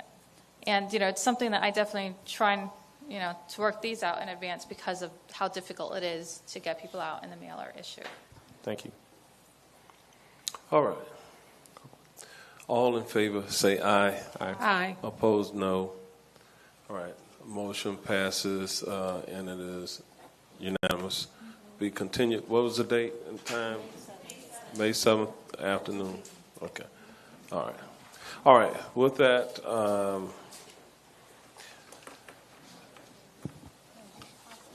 that passes, and it is unanimous. Okay. All right. I don't think we have anything else on the agenda for this afternoon. We do appreciate those of you who took time out of your busy schedules to come. And with that, the meeting stands adjourned.